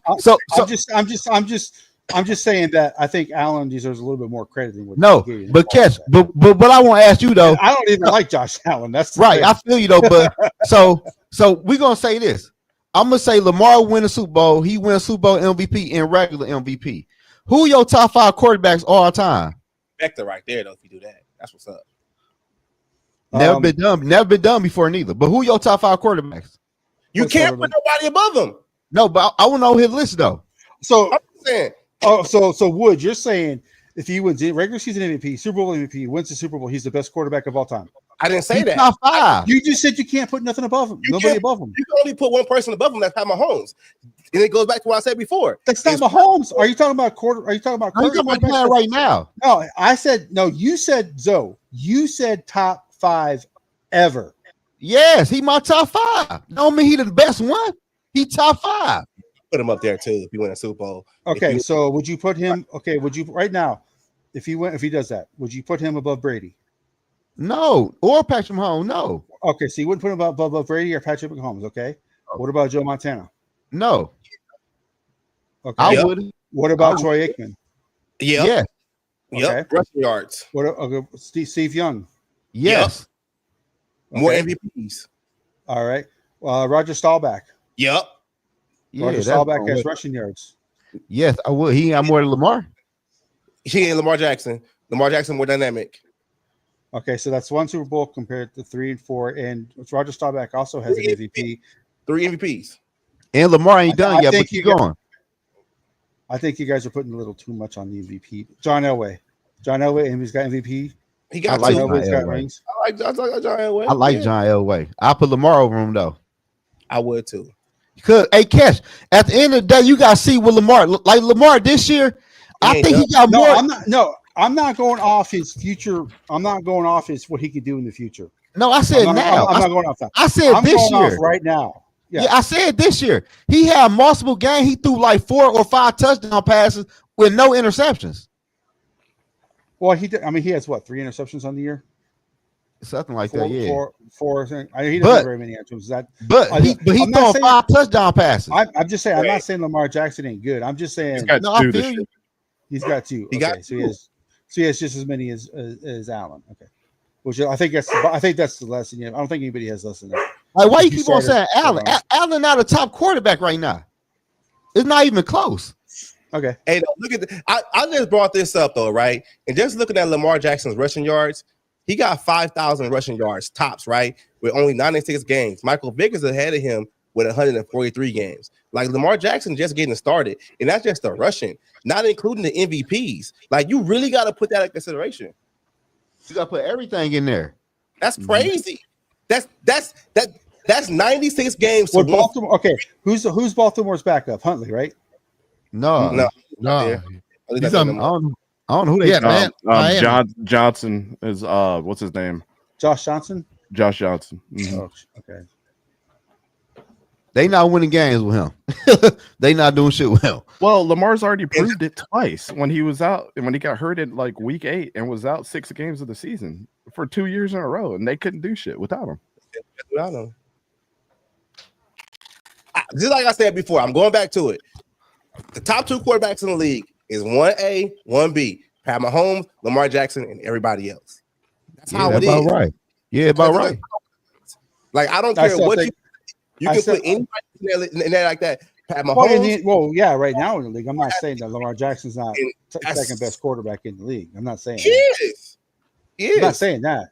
But that does, just because you're the second best player, that doesn't mean that you're the MVP. Because if we were going by, because everybody agrees Patrick Mahomes is the best player in the league. So but he ain't at the level right now. Lamar Jackson actually is throughout the season. Well, no, Mahomes is struggling this year, but he's still considered the best quarterback. Yeah, for sure. Yeah. Well, let's say, but Lamar Jackson. Well, Josh Allen runs 2, but he doesn't run as much. How many MVP Mahomes have in the season? I think Mahomes has got 1 or 2. Lamar has 2. Oh, so the seasons that Lamar Jackson, the seasons that Lamar Jackson won the MVP, right? Mm-hmm. Did they go to the when they went to the Super Bowl against San Francisco, did he win the MVP that season? He won the quarterback. He What won you the talking about? quarterback. You talking about Lamar Jackson? Lamar Jackson when they He went, never been to the Super Bowl. Yeah, when okay. So when Lamar Jackson won those MVPs, who did they make it to the playoffs both years? but that's the. Yeah. It's a Yeah, they made it to the playoffs. No, I'm just asking. Yeah, they made it to the playoffs. Yeah, Yeah, both times. It's the season though. Right. Yeah, Like- it's season. Well, It's no, a but I'm season. saying right. But I'm saying is, did they win the division both those years when they won? Yeah, they won a division. Okay. So that goes back to my comment is I'm not saying Lamar Jackson doesn't deserve to win it. I'm just saying like Zoe totally dismissed Allen. Allen You ain't- damn right I did. But You Allen, damn right. how could who has the better? Oh my God! Buffalo has the better record than Baltimore right now, By what? One game? and there's no bad losses. And who's to say that Josh Allen's stats are going to get better as the year goes on? Who say Lamar's stats won't? What I'm not saying that, but what I'm His, saying his is numbers, that his numbers better now. Way better. I understand that. What Do you I'm know how many saying, though, touchdown passes Josh Allen got? Josh Allen can't beat Patrick Mahomes ever. well, Lamar Jackson can't beat him either. The only quarterback who's beat Patrick Mahomes is Burrow and Brady. That's it. I said, but do you know how many touchdown passes Josh Allen had right now? Josh Allen, I think, has 17. 17. Lamar got 24. 2 interceptions. Well, yeah, I mean, that's who's to say It's that about Allen's numbers, not though. gonna get more. But I understand it's about numbers. But what I'm saying is, what quarterback for the Buffalo Bills would have the number that Josh Allen has if it wasn't Josh Allen? I don't, Kelly. see, I don't know. I don't play that game. I don't know. Jim Kelly. Oh my God! Did he ever win an MVP? No, I don't think so. Yeah, I'm just he's not top 5 quarterback. No, that's funny though, Jim Kelly. The K gun. I'm just saying. I don't even like Josh Allen. I'm just think he needs to get more credit for being. I don't MVP. think That's so. all I'm He's saying. where he needs to be. He got to prove it first. He got paid. He doing what he should do. You got top money. You should be carrying your damn team. The thing You the about reason you can't build a damn team because you got all the damn money. Lamar No, they think they had to get rid of a receiver because he's a goddamn diva. No, they could have replaced with somebody else, but they didn't. and Josh Allen consistently has question marks. Like one of the question marks was he turns the ball over too much. He cleans that up. The next year is he runs too much. He's going to get himself hurt. He fumbles too much. Then the next year is he can't beat Patrick Mahomes in the playoffs. Like there's always question marks for Josh Allen. Well, Lamar has answered constant questions. Can he throw the rock? Yep, can throw the rock. Can he win MVP? Yep, can do that. So people are not looking at Josh Allen is on his shoulders. So when Lamar Jackson first started, he had the same questions that Josh Allen had. Right. Lamar Jackson has been in the league 2 years longer than Allen. So Allen, has Allen not improved every year that he's been in the league? Yeah, he did. He just ain't on MVP level like Lamar Jackson. Yeah. But Catch, can I ask you this? Catch, and the rest of y'all. I think Buffalo would be like a 1-win team if Allen. So hey, let me ask y'all this: before this year, in the last 2 years, if y'all remember, who had better weapons, Buffalo or Baltimore? Buffalo. I'm not talking about and a better defense until last year. I'm talking this year, though. But I'm talking period though. So like Josh Lamar, Allen. So by that, Lamar Jackson never had any weapons when he won the MVP. Not Who really. the fuck he had? He ain't had no damn receivers. Mark Andrews was it. That's it. Who his wide receivers was? I'm asking. Exactly. No, I'm asking. No, Buffalo had better weapons. The Bengals did, and the Chiefs. The Ravens really. The Bengals. I'm just saying though. I don't know. The why Ravens. The Bengals are so bad. The Ravens just now got some nice wide receivers. And Josh Allen had Dawson Knox and Stephon Diggs who were getting and Davis 1,000 yards like a year. Yeah, Gabe Davis. But they're okay. So they were getting 1,000 yards. Okay, so the quarterback was the reason why they got those 1,000 yards. But he had all them turnovers though. Josh Allen's not the quarterback of that team. How does Buffalo do? So Lamar, you take Josh. This whole MVP. I understand. It's the true MVP should be if you take that player away from that team. How does that team perform? Buffalo is not 6-2 without Josh Allen. They are 1-7. Why you say that? It's never been proven. We know what it is without But Lamar. that's not you. Okay, so who's the backup quarterback for Buffalo? I don't know. Hey, look at this. Mitch Trubisky. I'm just saying you guys are giving. I'm saying you guys are just. Hey, catch. Let me say this real quick. So when Lamar won the MVP in 2019, his wide receiver was Miles Boykin and Willie Snead. Who the hell is that? But Willie Snead was. Willie Snead ain't shit. He's above average. Where he at right now? Who is like? Come on now. I'm looking at the roster right now. I'm just looking at the roster for the receivers. He had Marquise Brown. That's probably what his rookie season when he was dropping every damn thing. Yep, that was. And it's like, Brown. Yeah, he didn't have anybody in 2000. I'm not talking about years past though. I'm not talking about that. I'm talking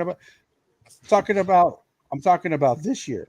But this year he not playing better than Lamar Jackson. It's Lamar Jackson. It's his award to lose, man. That's in my opinion. Even with the losses to the Raiders, it still is an award to lose.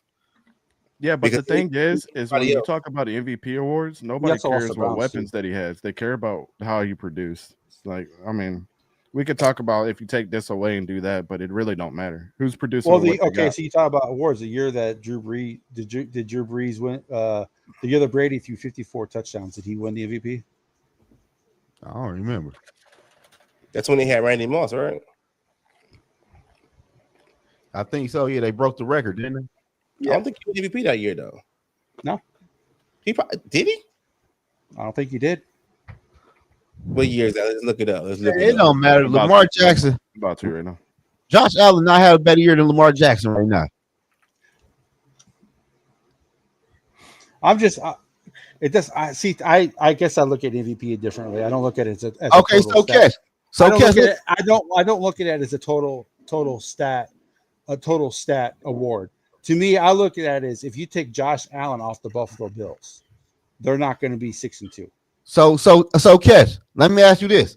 So in one second. So sorry, I didn't mean to cut you off. 50 touchdowns for Tom Brady. Yeah, 54. The year they went undefeated. Yeah, it was 48 or 50 or something like that. Yeah, he won the MVP that year. And then they lost. Because he lost the Super Bowl because nobody never did it before. Yep. And then Breeze threw what 54. He has a season record, right? And nobody ever won regular MVP, won a Super Bowl the same year. Never happened before. Did you look that up? Yeah, but it's not a touchdown award. It's also yardage too. And Lamar brings in the rushing yards too that they can't do. That's what I'm saying. You can't limit him because he's different. No, you can't. But Kes said something earlier talking about their records.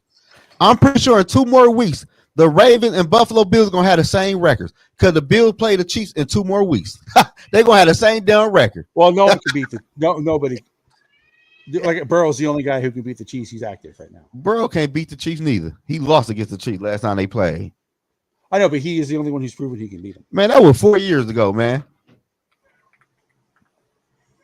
He ain't Lamar Jackson. I'm gonna just say it. Yeah, right. He ain't Lamar Jackson. Who, Burrow? It's Lamar Jackson and it's Pat Mahomes. That's it. And everybody else. That's how I feel about it. Yeah. Now, we all know that's how I feel about it. Lamar Jackson, Pat Mahomes. That's how I feel about it, man. That's it. Everybody, and it's everybody else. That's it. Exactly. That's it. That's how I see it, man.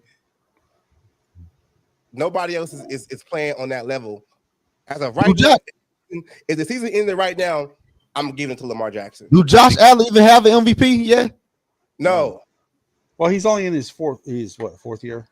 Hell no, he been Josh Allen had a lot of because I told Buffalo Bill fans because he's changed it. I told and a Ric Flair. Allen Josh had Allen's in his 7th year. When Allen first he ain't been in the league no 4 years. I knew that shit wasn't right. When Allen came into the league, he had a real issue with accuracy. Josh Allen MVP. Yeah. So he's fixed that. So okay. Josh Allen sucks. He's the worst quarterback ever. No, he all right. He's straight. He a decent quarterback. I'm just Josh Allen and Lamar Jackson came in at the same time. They were in the same draft. So I like and he's won 2 MVPs. it really don't sound like you guys like Josh Allen. No, we do. No, you try to put you try to put him over Lamar, and that's crazy. I didn't. I was making an argument for why Josh Allen can win it. I didn't say that he he can't win it. He can't win it. We got more work to do. I told you last night. I'm just saying if there's people out there who will probably vote for Josh Allen. Like I don't think Lamar Jackson. And people are saying that Lamar Jackson is going to win it unanimously and all that stuff. I'm just saying there's a reason. And Lamar Jackson played less time than Josh Allen because he missed games for 2 years straight. He only played for 2 years. Lamar has always had the MVP twice. Well, Lamar has always had the running ability. Josh Allen's had it too, but he doesn't. They run differently. But Josh Allen was really bad accuracy when he first came out. He's getting better. I still is that dude, man. But I mean, I'm just saying. Josh Allen wouldn't have been shit until Stephon Diggs got there, and it proved it. When he got there, his stats dramatically improved. Like honestly, Lamar Jackson has always made it. Like honestly, though, I'm putting Joe Burrow over Josh Allen. That's just me. Facts. I don't give a damn who it is. It's 1A. Okay. 1B. So it's Pat Mahomes, it's Lamar Jackson, and everybody else. The rest of the other teams, man, I got this right. It's Lamar Jackson, Pat Mahomes. You can have your Joe Burrows, your Jalen Hurts, your whoever's. I don't care. They ain't Lamar and they ain't Pat Mahomes because, just like I said before, Pat Mahomes has the Super Bowls and the MVPs. Lamar Jackson has the MVPs. And if you ain't doing more than both of them, your ass is on the rest of the side. That's fact. That's fact. That's how I look at it. So are you saying those are the only 2 quarterbacks you play actively who have MVPs? No, Aaron Rodgers got some.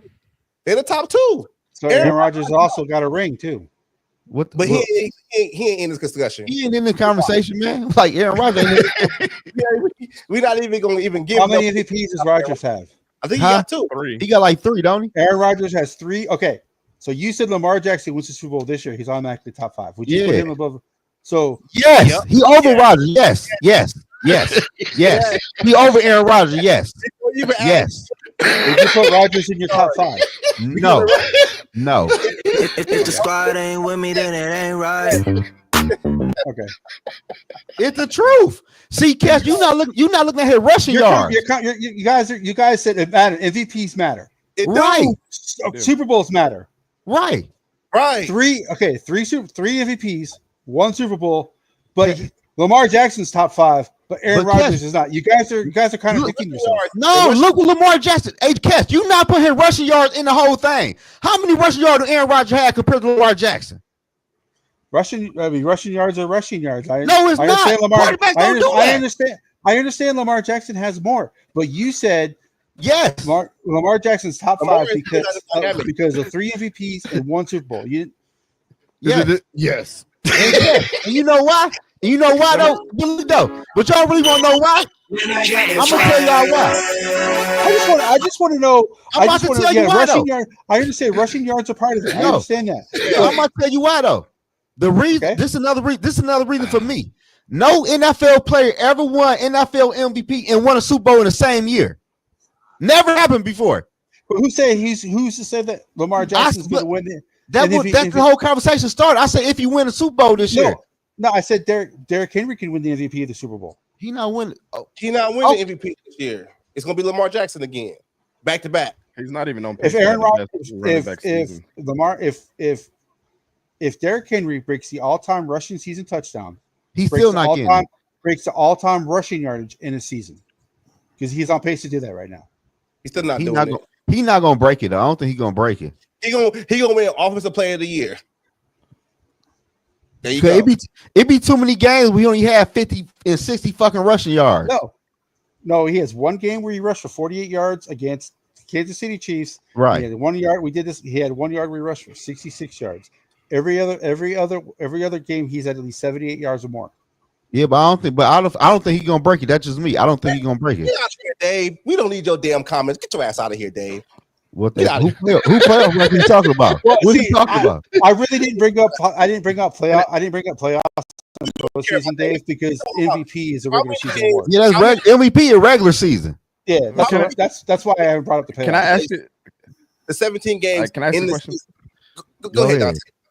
Because I'm just you're talking about Aaron Rodgers, right? Compared to Lamar Jackson. Like we've already laid out that the dude has really had no weapons his whole career, and that he's won his two MVPs himself. Aaron Rodgers is Ahmad Green ass? Was he ass when he played? No, he was nice running back. Okay. Was Jordy Nelson because of the quarterback or because he is, Was Jordy Nelson nice? No. They always had weapons. He always had weapons. What did Jordy Nelson do when he went to the Raiders? Nothing. That don't mean nothing. What did he do after Packers though? Yeah. Jordy Nelson was known as one of the top 5 receivers in the league. So was Donald Driver ass? Okay. Was Randall Look at the quarterbacks who worked. What did the quarterbacks do when they left Green Bay to play for another team that did not have Aaron Rodgers throwing in the ball? We're talking about when he won MVP in the Super Bowl, though. So a quarterback can't make other players better. That's pretty much what you're saying. That is pretty much what you're saying. I'm not saying that. I'm saying when they won the Super Bowl, they what had all was those the guys on quarterbacks their who team. left? And I hate talking about Aaron Rodgers stuff. Aaron Rodgers is from Chico, California. What did the players do that you guys talk about? This guy did this. Why he played for Green Bay? This guy did that. Why? What did they do? What did they do when they left Green Bay and had another quarterback thrown to him? Nothing. Devontae Adams had the best receiving season he's had in his career when he went to the Raiders. Oh, and he had Derek Carr. Oh, I know that for a fact. You can look that up. Oh, Cash ain't like that one. See, I knew Dave was doing some bullshit. You guys brought up Jordan Nelson too. You see Dave coming down there? That's the bullshit I'm talking about. You want to come here and talk about some goddamn playoff? We not talking about playoffs. Playoffs? We not talking about playoffs. Playoffs? We talking about regular season. Oh man, that shit. Because people do this shit all the goddamn time. They always want to throw shit on Lamar Jackson. We talking about regular season. Lamar Jackson is one of the best quarterbacks in the goddamn league. And if you don't think so, I can't say anything else for you. I never said that. Though. He's the best quarterback right now. I never said that. He's the best quarterback right now. And just like I said before, is Pat Mahomes, Lamar Jackson, and everybody else. I don't give a damn about your playoff records, none of that shit. It's Lamar Jackson and Pat Mahomes. Fuck everybody else. Don't make me put him on Lamar Jackson. I never said Lamar Jackson was never one of the best quarterbacks in the league.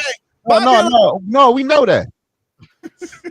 Don't make me I mean, going back to my argument, which is kind of weird.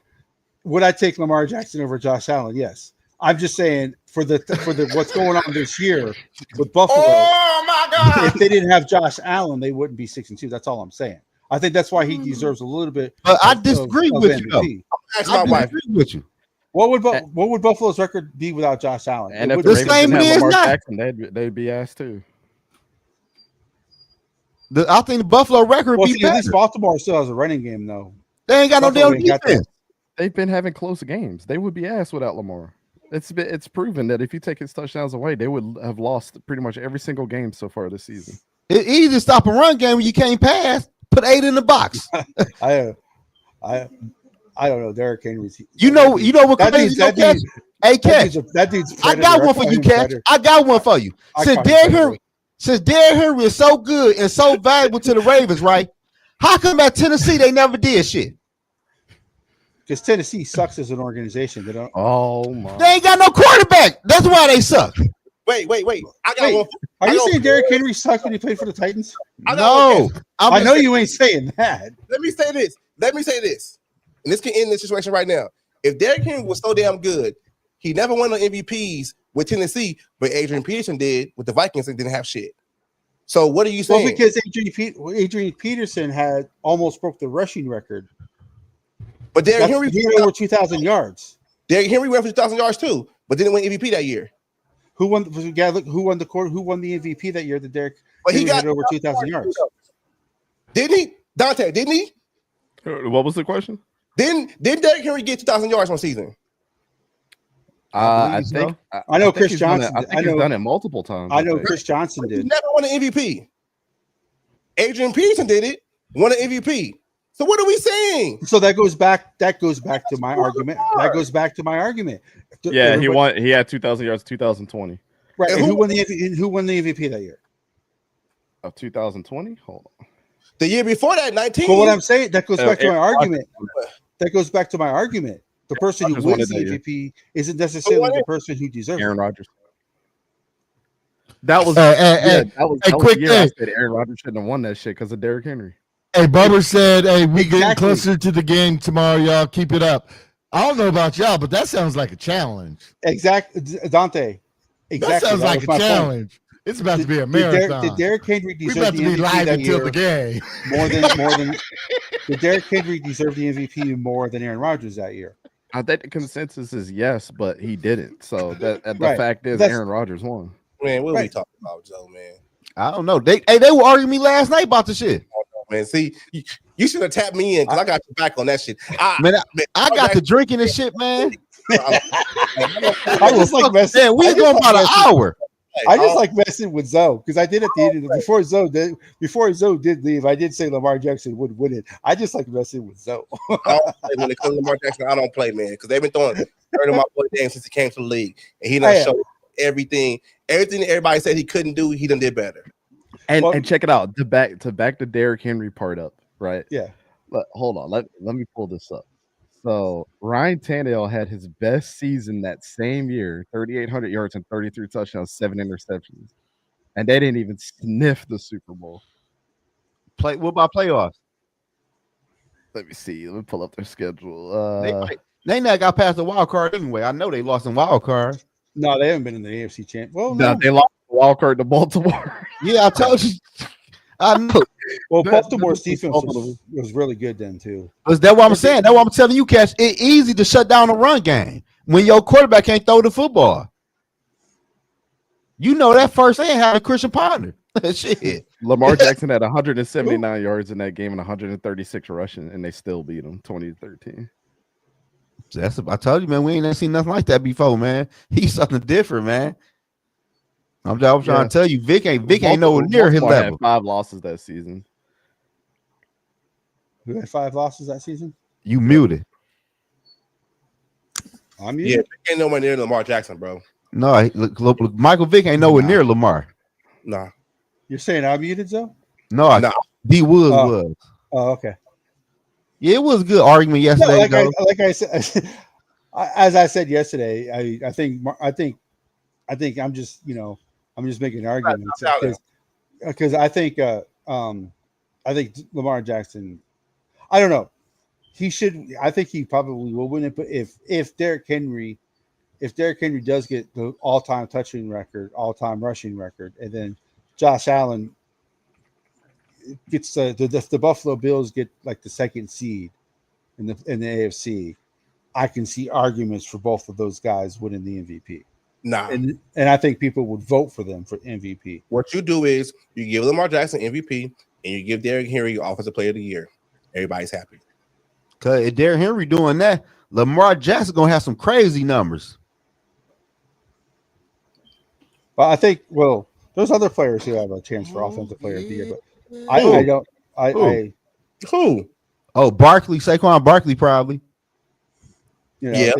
And if they can get Jefferson's touchdowns up, he would be eligible too. Because I don't want him to have that. I don't think he's gonna have to go off to get that. Yeah, we need a playoff win. I don't think he doesn't have his touchdowns. He has the yards and the catches. Yeah.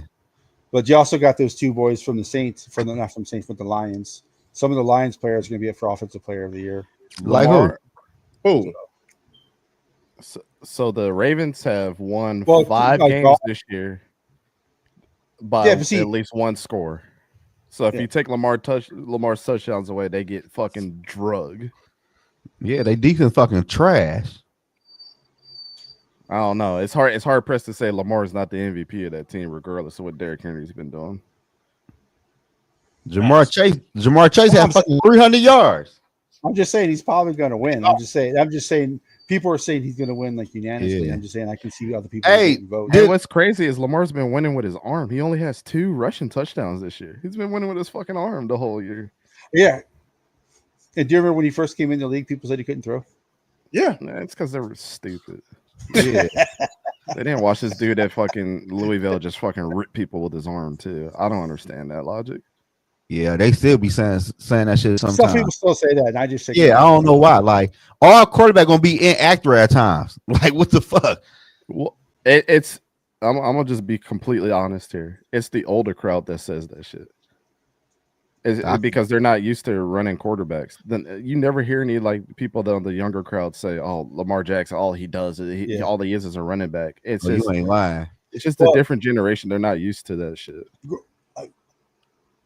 Usually, like my generation you're talking about, there was guys who could run, and there was guys who could like throw. And some of the guys who could throw could scramble, and if they had to rush for first down or whatever, 10, 15 yards, or 5, 6, 7 yards, they could. But the guys who truly ran could not throw. So and they just they were just athletes, And Michael Vick was probably the best of those. Michael Vick could throw. Michael Vick was that great, man. I don't know why we keep. He had an arm. He had an arm. He could make plays, and he could. I don't know. I don't necessarily say if he was a pocket passer, but he couldn't do the short. He could do the short like little like comebackers or little hooks, and he could throw the ball deep. He couldn't throw like over the medium. He couldn't do Lamar Jackson was a more complete quarterback when he got out of jail. Huh? You mean Michael Vick? Yeah. I'm sorry. Yeah, when Michael Vick got out of jail after all that shit, when he was with the Eagles, he was a motherfucker because he was accurate. He could throw. You can honestly say that was like the best years of his career. It was. When he was with the Falcons, it was just flashy. But so I'm gonna tell y'all this. I'm taking Cam over Michael Vick. Me too. Factory outlet, and he's got more rushing yards than fucking. How many MVPs did Cam have? He got one. Cam had one. Cam got one. And he went to a Super Bowl. That ain't enough. And they had one. And Cam better than Big. He only had one loss that season too. Yeah, they went 15-1 year. They went to the Super Bowl, right? When they lost to the Broncos. Yeah. Broncos. Yeah. That year, Cam was a beast, and he had nobody throwing the ball. Hell no. How big was he? Cam was like 6'6", Cam was like 6'6", like 250. Yeah. I was on Cam in college. Yeah, Cam was a beast, man. He got kicked out of Florida, went to that JUCO, won there, went to Auburn, went crazy. Mm-hmm. They weren't ready for him. Yeah, Cam was 6'5", 245, bro. Yeah. Could you imagine tackling? That's a business decision tackling him. I just wish he had more weapons in Carolina. What do he have? They went to the Super Bowl. They had weapons, didn't they? Didn't have like. Not really. They had Steve Smith and what that big ass receiver that was overweight. They had Musa Muhammad and Kelvin Benjamin. Yeah, Kelvin Benjamin, big ass. Kelvin Benjamin was more popular than what he should have been because he's the one who caught the touchdown to win the championship for Florida State. I don't want to discredit. I'm a Florida State fan. Kelvin Benjamin was the shit that year. Him and Rashad Green were fucking awesome that year. Yeah. You can honestly say they made Jameis Winston that year because they were. Yeah, no, I'm a Florida State fan too. Because I grew up in Florida. That was the team that I don't know what the hell. I don't know what the hell. Kelvin Benjamin was the shit. All the hype he got was warranted. Stay away from the dinner plate. Yeah, that was his thing. Who's that running back who ate himself out of the league that played for the Packers? Eddie Lacy. Eddie Lacy. He was another one. God, that dude ate himself out of the league. That what happened. You eat steaks every night. No tomahawks, they gonna catch up to your ass. Isn't tomahawk? Isn't that like that really big one? Yeah, you eat one that's on the full bone. That looks like a tomahawk. Like the Flintstone one, right? Yeah. Eat that bitch 5 times a week. Catch. It's a beef rib. It's beef ribs basically with a big. Eat that motherfucker every day. So so with some potatoes. Being a Florida Seminole fan, fellow Florida State fan, what is the issue this year? Yeah, I told everybody we were gonna suck balls. Who y'all coach? Not one win bad though. Y'all got one win. Mm-hmm. Did Jordan really mean that much to the team? Where he at? Jordan Travis is on the Jets. Yeah. Okay. The thing is I think with the transfer portal thing, and Mike Norvell did not want to go into transfer portal as much as he did, but all his coordinators like Alex Atkins and them, they wanted all these transfer portal players. And so when all the guys that left, like Roquell Williams and all those guys, Roydell Williams came over as the running back, and then we got Marvin Jones from Georgia. We just started grabbing all those guys. It's the same thing I said about every team that grabs transfer portal guys. They're not all going to mesh well their very first year together. And then you add on so much. Like, think about it, Catch. We lost. Yeah. We lost Trey Benson. We lost Jordan Travis. We lost Keon Coleman. We lost Johnny Wilson. We lost Jaheim Bell. That's just on offense. And then you go to defense, Jared Verge, Braden Fisk, the two corners that we had. We lost Tatum. We lost Tatum Bethune. So you had 10 guys you lost to the draft. That's more than half of your fucking starters. And people thought we were going to be good. Well, I knew that Florida State wasn't going to be great, but one win. No, I knew we were going to be ass. So y'all lost. So y'all lost a lot of players, huh? 10. So you thought one win was going to be with her. So y'all know what? Y'all got me feeling way better about my Michigan team then. Bro, Zoe, I know you guys lost 6 offensive linemen. Yeah, we got a whole new old line. You lost 5 starters and a he backup. likes laying on the That's table. Nasty work. He doesn't lay on the table, he lays on the footstool. Yeah, I knew you guys were going to take a step back too. I mean, it's just the natural course of things. And you got a new coach. I'm not mad though. I got to say is I'm happy with Lenore Sellers, the South Carolina quarterback. I'm glad that you guys just gave him a shot and kept his ass in there. Most coaches, Shane did the right job. Y'all ass got to play. Sorry. Yeah, he's 6'4", 240 himself. Damn. So yeah. And Miami lost today. Yeah, right now, right now, going back to the Lamar Jacksons and all that, he's the same type of player as Lamar Jackson and Cam Newton and all that. Lenore Sellers is his biggest issue right now. His biggest issue right now is he has struggle. His accuracy is his biggest. He a freshman? Thing. Yes, he's a freshman. Mm-hmm. I ain't hip to him. I ain't watching. He didn't play last year because Spencer Rattler was there. Yeah, he's a red shirt. Trash ass. So if Spencer Rattler wasn't there, he probably would have been the starter last year. I told y'all Spencer Rattler wasn't shit. What's Steve at? What's Steve at in the chat? Y'all think about that Spencer Rattler shit. You know, Steve has kind of disappeared. Yeah, he did. He better disappear. After watching Spencer Rattler shit the show for the last couple of weeks in New Orleans. Yeah, I knew it was either going to be he was going to either be good or be a bust. So shit, he leaning towards a bust. It is what it is. Well, he's a 5th round pick, so interception Utah. He got picked in the 5th round? Yeah, he almost ran it back. Oh. Yeah, Spencer Rattler's not a 1st round pick, he's a 5th round pick. So who y'all top 3 quarterbacks coming out this year? Oh, that's way too early, man. I can tell you right now. Well, Dante does it more than I do. That's what he does. It's mid-season though. Mm-hmm. I mean, I'm not gonna say that these are the final list, but my list is not popular whatsoever. So never. Hey, but Dante, you said that last year. So far, you've been proven right. Yeah, with the guys you had last year. I mean, I had Bo Nix #1, offensive rookie of the month last month. I had Bo Nix too, and Yogi. The rest of y'all told me Bo Nix was trash. Don't say me. Oh no, not you. No, me and you was on Bo Nix. Don't say me. Bo was catching everybody else. Well, no, you had Bo. You had Bo after JJ, right? For the quarterback you wanted, Yogi. After JJ McCarthy. Yeah, JJ McCarthy was not on his list. He was ahead. Bo Nix was ahead of Yogi's list. Yeah. Someone had him second after JJ. I think was that Yuzo? That might, that was me for sure. Okay. Well, Zoe's a Michigan fan, so I'm not saying that's a bad thing. I'm just saying that's we have a little bit more bias than all of us. Yeah, for sure though. Yeah. But he was my top 5 though. Mm-hmm. And people told me he was ass and trash and this and that. I'm like, what? I just said that he had to prove it to me because he definitely played better at Oregon than he did at Auburn, and I wasn't sure if that was because of the off. I wasn't sure if that was the offense. I wasn't sure if it was the offense that he ran at Oregon or if it was the team that he ran. Man, the coach was fucking horrible. Bo Nix looks like the quarterback that was at Oregon, which is good for the Broncos. Bo Nix had 3 head coaches, 4 different coordinators. Well, that's why the second year when his that's what I'm saying. Got fired, all his teammates left. we didn't know how good he was when he was at Auburn. Then That's the what I'm crazy saying. part is We did. He beat Alabama his first year and won SEC Player of the Year. What are we talking about? Then the crazy part People is, just if ignore I'm not that. mistaken, Auburn had down there a different quarterback every fucking year.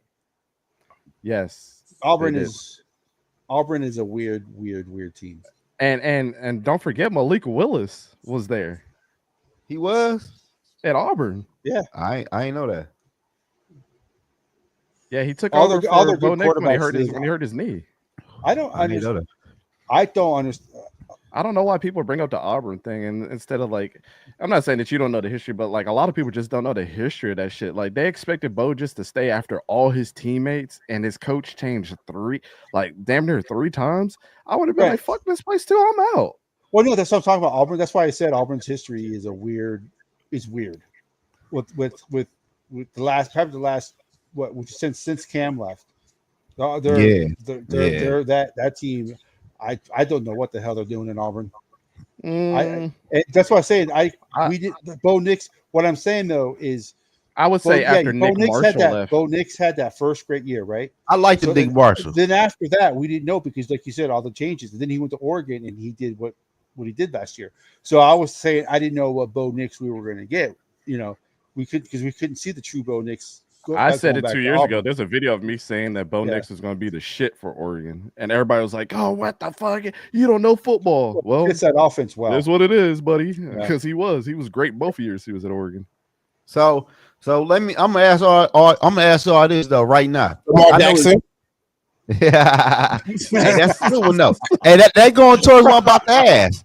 That's going towards what I'm about to ask y'all. So who y'all think going to the Super Bowl this year? Baltimore. Who else? Until someone beats Kansas City, I only pick the AFC because we're in the NFC. No, pick one. So pick a. Come on until now. someone beats. I'm going to say the Chiefs because until someone can beat Mahomes in the playoffs. So who y'all NFC teams though? Minnesota. Who you are, Cash? That's a homer talking though. He ain't gonna say the Lions. He ain't gonna say the Lions. I'm gonna say two. I'm gonna say Detroit, obviously. And then the second one, I'm gonna give you my. That's my favorite, but my dark horse is when they get Mike Evans back. Tampa Bay, bro. They're fucking balling. Do they make the playoffs? Yeah, they're gonna be like a 6 seed probably. They got beat by Atlanta twice, but it doesn't mean that they can't make the playoffs. It's gonna be hard for them to make the playoffs, though. Hell yeah, it is. Who you got, Catch? We had 3 teams in the playoffs in the same division last year. Now that CMC is back, they play the 49ers today tomorrow. You can't count the 49ers now that they have CMC back. So you got the 49ers? No, they got to think about that whole first. God damn. He gonna say Dallas. Dallas. He said Dallas. Well, if I want to survive in San Antonio, yeah, Dallas. I don't know. Be real. Say who you got. He ain't gonna say Detroit. You know he's not gonna say Detroit. No, it could be the Eagles. It could be Vikings. He might feel like, I don't know. He don't want to say Detroit. Okay, I'm gonna come back to you, Catch. Yeah. So Dawson, who you say? You said the Lions. Who? The Buccaneers. Yeah, the Lions and the Buccaneers. And then if I had to go AFC, I don't know, man. I got this weird feeling that Pittsburgh might be able to do it. I like that one. I like Pittsburgh. Well, like I said, the only reason I picked the Chiefs is because until someone beats Mahomes, it's the Chiefs. But I ain't gonna lie to y'all. Pittsburgh and the Texans to me are like. No, Texas I ain't got is a dark horse, but I think Pittsburgh right now, people are overlooking the fuck out of them. So I gotta ask him though, I don't think it's gonna be the Lions because I think Dan Campbell things. Yo teams. Yogi, who you got, Yogi?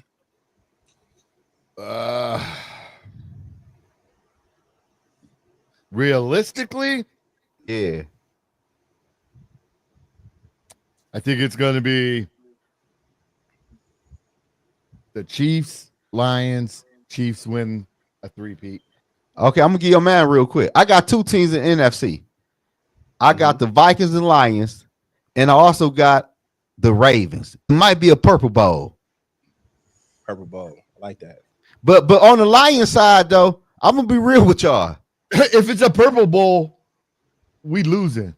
We ain't stopping. We ain't stopping Derrick Henry. You right about that though. But look, Yeah, right. Ivan Pace gonna be the football game. Oh, Yeah. D Woods can't wait for Ivan Pace to get his ass fucking demolished. Let's go. Hey, I'm gonna ask y'all the question though. I'm gonna be real with y'all. he shoves the Ivan Pace little light in the pants. Oh shit! Hey, I want to know Like his all little y'all brother. opinions. Ivan Pace his said, I little ain't bro- got no like his trouble little- with guards. Like his little Derrick brother. Henry looked like a fucking guard. Hey, I really want to know all y'all opinions on this though. Cause I've been watching football this year. For the first time? I hope so. I hope so. You retarded for that one though. But for real though, like yeah, he nuts I've been for that watching one, though. football this year, guys. So let me tell you. Yeah, first time this year. But look, but for real though, like which team in the NFC y'all feel like could beat the Lions for real? The Vikings can beat the Lions because they pretty much did when they played. I can't say that. I don't think so. That's What they team was in up the 20. NFC They was can up beat- 21-10 at halftime. And the I don't- Vikings came back twice from 11 Yeah, point but deficits. Yeah. Okay. Besides them though, what other team you think could beat them? If San Francisco is healthy, they have a chance. Because They not gonna be healthy. They receiver out for the year. Ayuk is gone for the season. Yeah, he gone for the year. I'm talking about the real receiver for the 49ers. Who? That is a real receiver. Yeah, Debo fuck ain't, you mean? He they number one receiver. Debo ain't their real receiver. The gadget guy. Okay. So Debo has got more receptions than Take Debo. Take No. Debo. Take Debo off of Frisco and put him anywhere else. He ain't gonna be the same player. Why you think they gave Brandon Ayuk that money? Agree, They ain't want to pay on that 1000%. money. Ayuk can go on any team and still be what he is with the route running area. Like Debo can't do that. I don't know. I don't think they should have Huh? given Ayuk that money. I think He their so. number one receiver. Who had more receiving yards last year? He's their number one receiver. That doesn't mean he's a number one receiver. Debo for damn sure ain't number one wide receiver. No, but he does more for that offense than Yeah, he a gadget player. The guy. He a fucking but I'm Percy saying- Harvin. Was Xavier Percy Harvin not important to that 09 team? He wasn't He better was. than He went on number one wide receiver. Sidney Rice was number one receiver then. Yeah. Well, Sidney Rice was the number one receiver, but Percy Harvin probably So did more okay, for the so- offense. Percy So Harvin catch- was a headache away from missing the fucking game. Let's be real. that's why his career wasn't what it should have If you been. if you take Sidney Rice off of that 2019, right? You take him off. That Right. was the number one receiver then. You don't. It's different. Percy Harvin wasn't given. It's different, but I don't know if the season turns out different. I don't know, but he was number one though, bro. Like, like Sidney could. Sidney, you can throw it up top. He gonna get it. but Percy look, so gadget shit.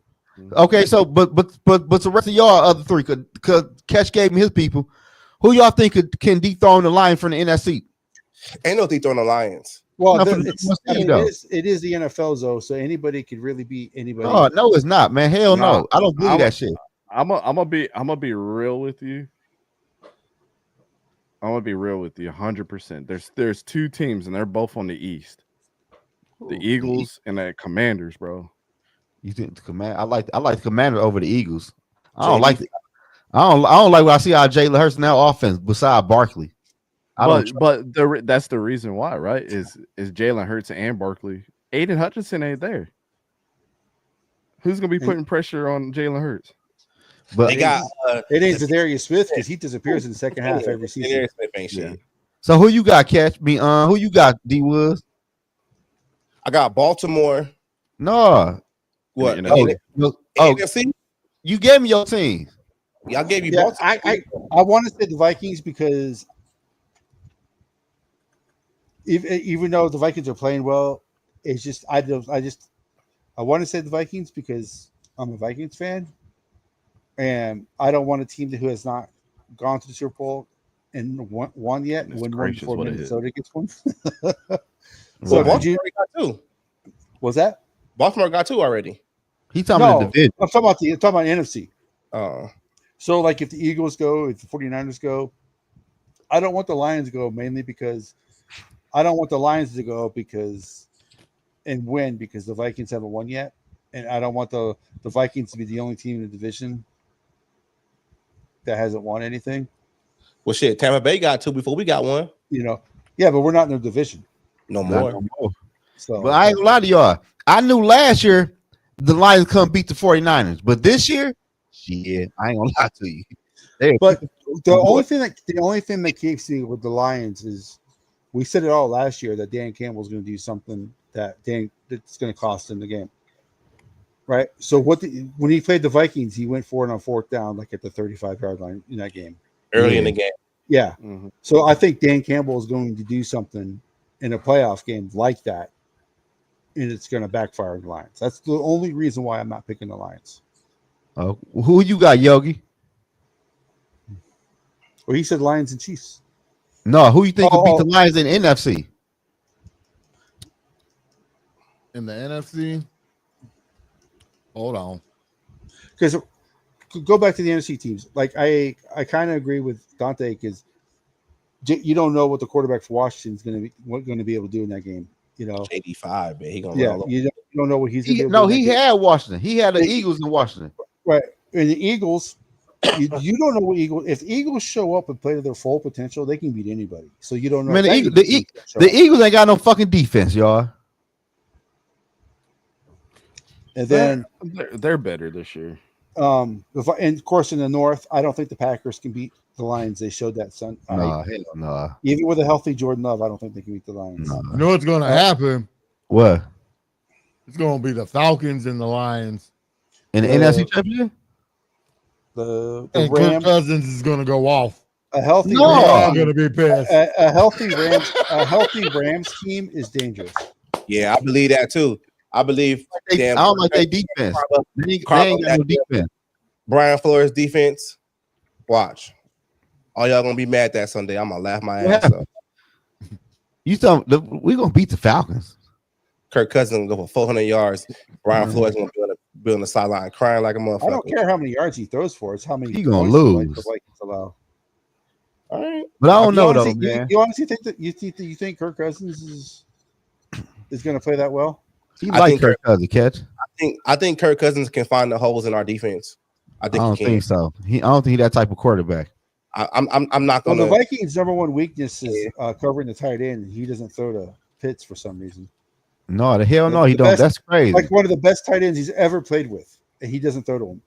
I wouldn't say that. He don't throw to him. I wouldn't say he's the best tight end you ever played with. No, he's one of the best tight ends he's played with. I wouldn't say that. Kyle Pitts. He ain't better than Kyle Rudolph. No, I don't think so. Yeah, have y'all watched Kyle Pitts this year? Kyle Pitts has been dropping shit like a motherfucker. I said he's overrated as fuck right now. Well, I was just mainly going off of talent wise. Yeah, I see what Kevin's saying though. Yeah, he's talented, but he's not better than Hawkinson. Obviously, he's not better than Rudolph. Obviously, he's not better. Did he play with Cooley in Washington, or was Cooley gone? Cooley was there for a little. Yeah. Cooley was there for the concussions. Yeah, I think he was. So, Chris Cooley. Yeah. Chris Cooley was a dog, man. His concussions. I love Chris Cooley. I met him too. He's a real nice guy. Yeah. But I'm just saying, I just believe Kirk, like outside of the Minnesota stuff, is like I just think Kirk can actually look at this defense and look at the holes and be like, all right, I'm gonna go here, I'm gonna go here, I'm gonna go here. And I'm worried. It's not the same defense he had though. Okay.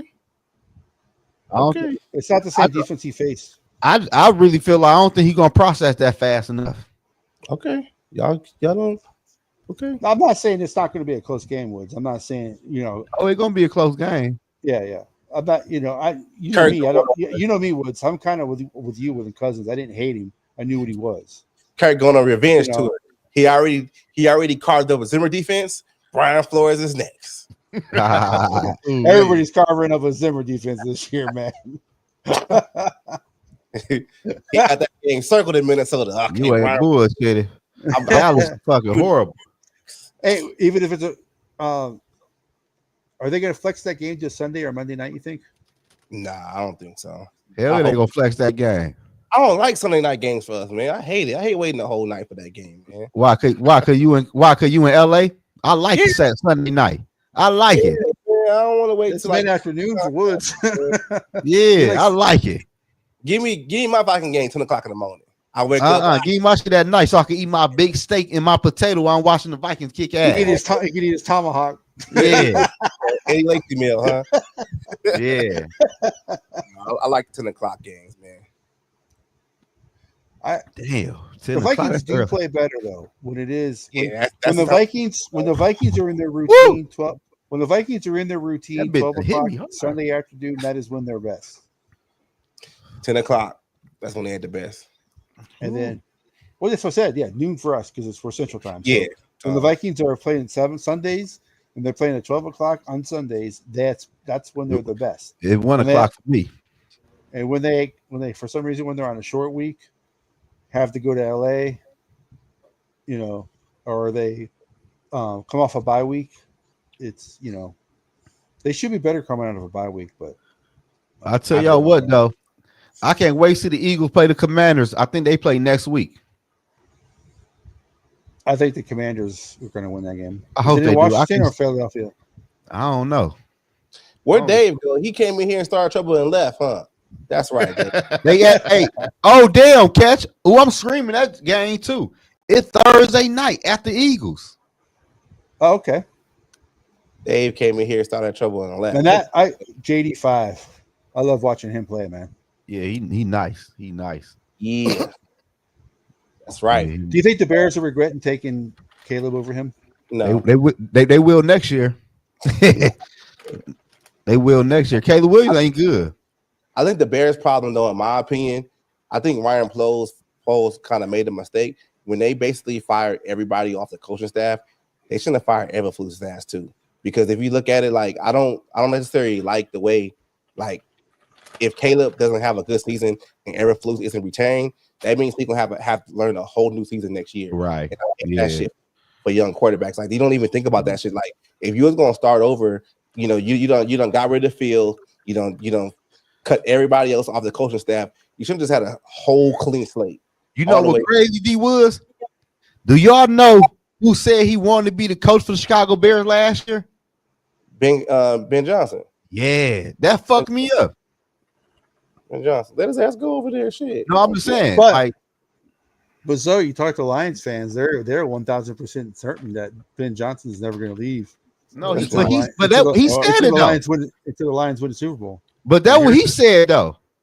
It's only a matter of time how long you're gonna stay with that team though, because them head coaching jobs is far in between.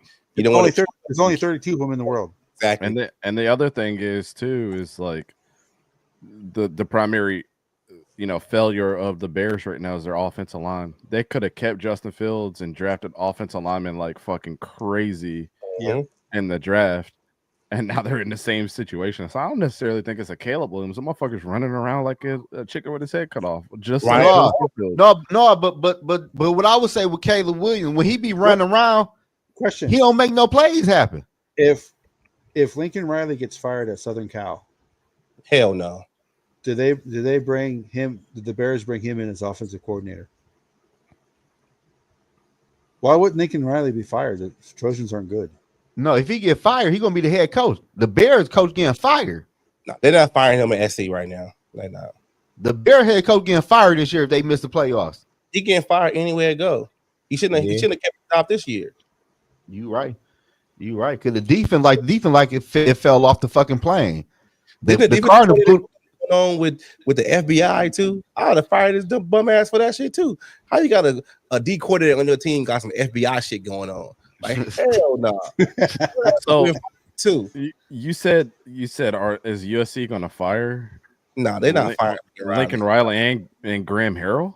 They're not going nowhere. No. I said if Southern Cal fires Lincoln Riley, does he become the offensive coordinator for the Bears if they don't fire either? He'd be the Bears. Lincoln Riley already said he doesn't want to come to the NFL. Oh, I mean, they all say that, but yeah, but I mean, look at the percentage of head coaches that come from college and gone to the NFL and have been ass. I think he knows he doesn't want to come. Well, the reason I say that is because that would be better for Caleb, because that's the only coach Caleb played for pretty much in college. They shouldn't have just like what the Bears shouldn't have did. They shouldn't have went out and got Kingsbury for the offensive coordinator. Straight up, they had the chance to do it. They had him though. What happened? He said JD5. He went over there with Washington. Oh, you know, probably why? Yeah, the Raiders. Remember, the Raiders hired him first, and then he left. He left. Yeah. I'm just saying, Eberflus gonna be gone next season, right? Yeah. And I just feel like it's unfair for young quarterbacks coming to this league. They have to learn the offense. I'm not saying that Caleb can't. Eberflus is a defensive guy, right? Another one. Yeah. I remember what was it? What was Jason Campbell with Washington? He had like 3 different offensive coordinators his first 3 years of the season. Yeah, you went back with that one. Campbell was Right. He yeah. had a different coordinator every season, and he could never like get over the hump. And people was like, "Oh, he's a bust." It's like, well, what round did he go in? He's like a first round pick, right? Oh no, yeah. Jason Campbell was the first. I think he was the first. He was first or second, but he was out of Auburn. Yeah. Yeah. He had a defensive, a different. Jason Campbell. Yeah. He was first round. Yeah, he had a different OC his first 3 seasons. Did he replaced Grossman, right? Mm-hmm. Yeah, I think so. Then Grossman went to the Bears, right? Yeah, it took him to the Super Bowl. Yeah. I think that was more of a Devin Hester in the defense than Of course, hell, fuck yeah. That defense was nasty. Funny, I remember before that game, the Colts. Oh, we're not going to kick to Devin Hester. Opening kickoff, fucking returns it for a touchdown. Yeah, he was nice. But it might be a lot of coaches getting fired though. I don't want to. There's already been 2. So shit, Doug Peterson might get fired after tomorrow. So there's already been 2. Jacksonville's probably going to fire Peterson. Who's the 2? The Saints head coach and the Jets. All right, Brian. Take your ass to New Orleans. Right. Okay, so did the Giants fire their head coach? Why you want Brian Flores to go, bro? I like him. You don't like him, but look at Baltimore. Look at Baltimore defense. Do you guys think the Giants fired Dable? Hell no, I don't think so. Yeah, they give him a quarterback. I don't think so. Okay. So if the Eagles missed the playoffs, did they fire their coach? They might. They cocky. They might fire his ass. No, they ain't missing the playoffs though. They gonna make it. Yeah, they not. They probably don't go to the Super Bowl. They gonna make the playoffs. A loss in the divisional round, but they ain't playoffs. Yeah, they ain't missed the playoffs. That means they collapse, right? Not really. They just showed who the fuck they was all season long. So, they ain't beat a team with a winning record yet. I don't think. There's probably what 9, 8 jobs going to be open. You think? Yeah. Who? Well, you already got 2. You already got Jacksonville. 2. Jacksonville's 3. The Giants is probably going to be 4. The Raiders. Yep. Yeah, the Raiders need to fire his. The Raiders will be 5. Raiders. You don't like him. You don't like him. He's the Bears. The Bears will be 6. Oh, the Bears will be 5. I don't like his snitches. Well, no, if you include the Raiders, it's 6. No, because you got the Jets, you got the Saints, you got Jacksonville, right? The Giants. No, I ain't say hell no. Giants not firing, dog. Why would the Giants not fire Dable? Why would they ain't his fault? Look who the quarterback is. What do you think? What do you think you gonna get out of Daniel Jones? The team's the one who signed that quarterback. The GM who signed that damn quarterback. I think they give Gable a rookie quarterback to see what he can do. Yeah, he probably get a 2-year deal. I don't think he get fired. Okay, so I think he gets fired. You guys don't, but we'll go with you. We'll go with you guys. Okay, so that's Antonio Pierce. Fuck out of there. So Raiders 5, F4. right? So the Eagles. I think the Eagles will make the playoffs. So I can't see. Who's the GM? Whoa. What? Tom Brady's part ownership of the Raiders, right? Yes. Yeah. Belichick. GM. Told you. Bum ass. Get your ass out of here. Take your ass back. You bum ass. When you said what happened? He don't like that fool because they beat him in the Super Bowl. Remember? Get your ass out of here. Get your ass out. Antonio Pierce got fired? He should. No. What Yogi just say? Tom Brady's the owner of the Raiders. Bill Belichick will be the GM. Or head coach. The GM. GM head coach. I'm not making that motherfucker no GM. Why not? Why? He was that motherfucker can't draft shit. Come on, man. Man, wait, bro, you are tripping, man. Oh my God! Hold on. Dante's the draft expert here. Come on, I don't give a. Bill, one of the best coaches to ever do it, man. Yes, he was, but look, he had the best quarterback too. His Yeah, but draft who drafted? either. Didn't Scott Pioli draft Brady?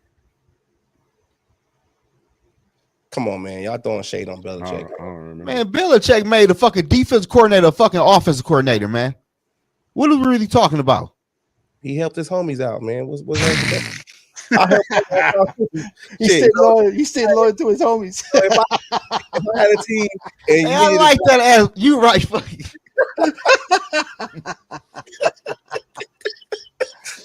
shit, you get a My job. ride or die. He's my ride or die. Go ahead and run that fucking team for me real quick.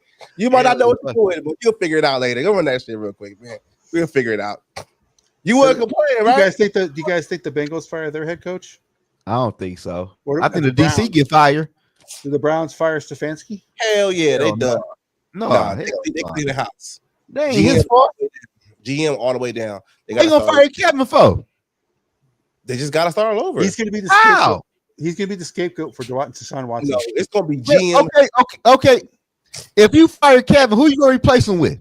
Somebody else. He Somebody gonna else. do the same shit. Look who your quarterback is. You might cut his ass next year. They He done. can't do too much money No, for the next they 2 can't. years. They can't cut him. Woods. Have you? His They salary cap cap. like $100 million, bro. Yeah, his salary cap. If they cut him, I think it's $100 million off the salary cap. They or can something eat like it. NFL print money. They can eat it. He never Man, gonna be the shit. same. He got an Achilles injury. That's like another year. He gonna be done. He's done.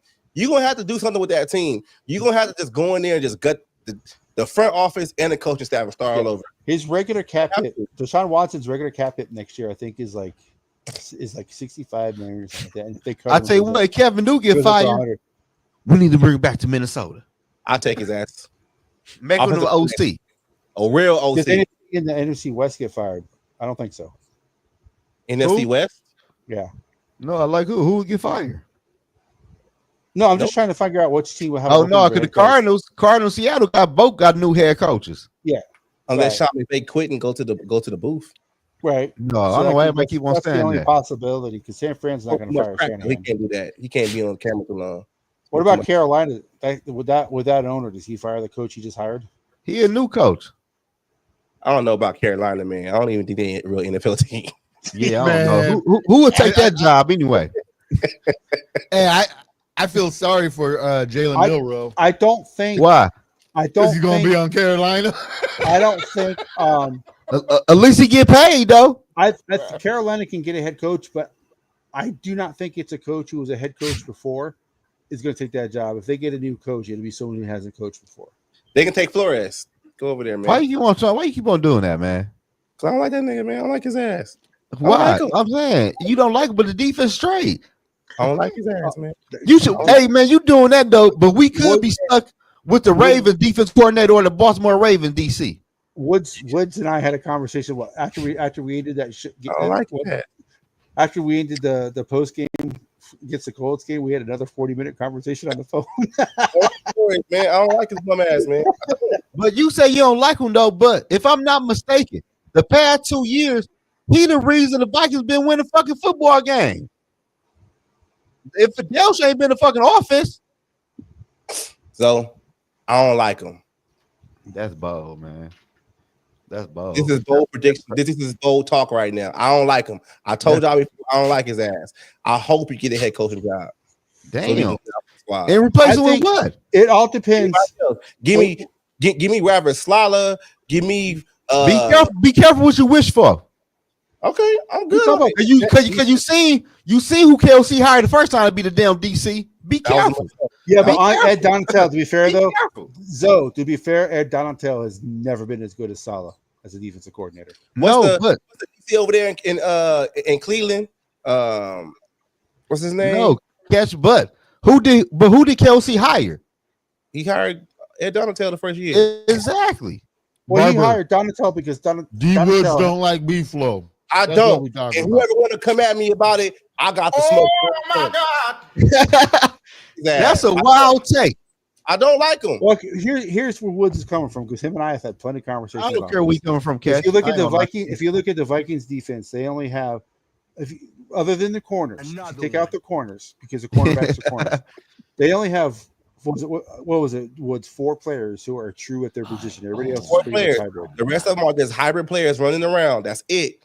Yeah. I need some real dogs on this defense. You can only scheme hybrid players to do certain things for so long. That's why. And those 4 players, real quick, Woods, are Harrison Phillips, Harrison Smith, Dallas Turner, because he's the only true defensive end / pass rusher. Blake Cashman, right? Blake Cashman and Harrison Smith. That's it. On the defense. All the other guys besides the corners. Okay, like I said, okay, that's hybrid. That's Woods' argument. I'm just saying because him and I talk, so I understand. Let me finish my argument, right? To piggyback on what Kesh said. This is how I look at it, right? If you look at the past the 2 games, right, the 2 losses, right? When Brian Flores runs against a team that basically can put 6 out there, we've been having a hard time of this pass rush getting to the quarterback, right?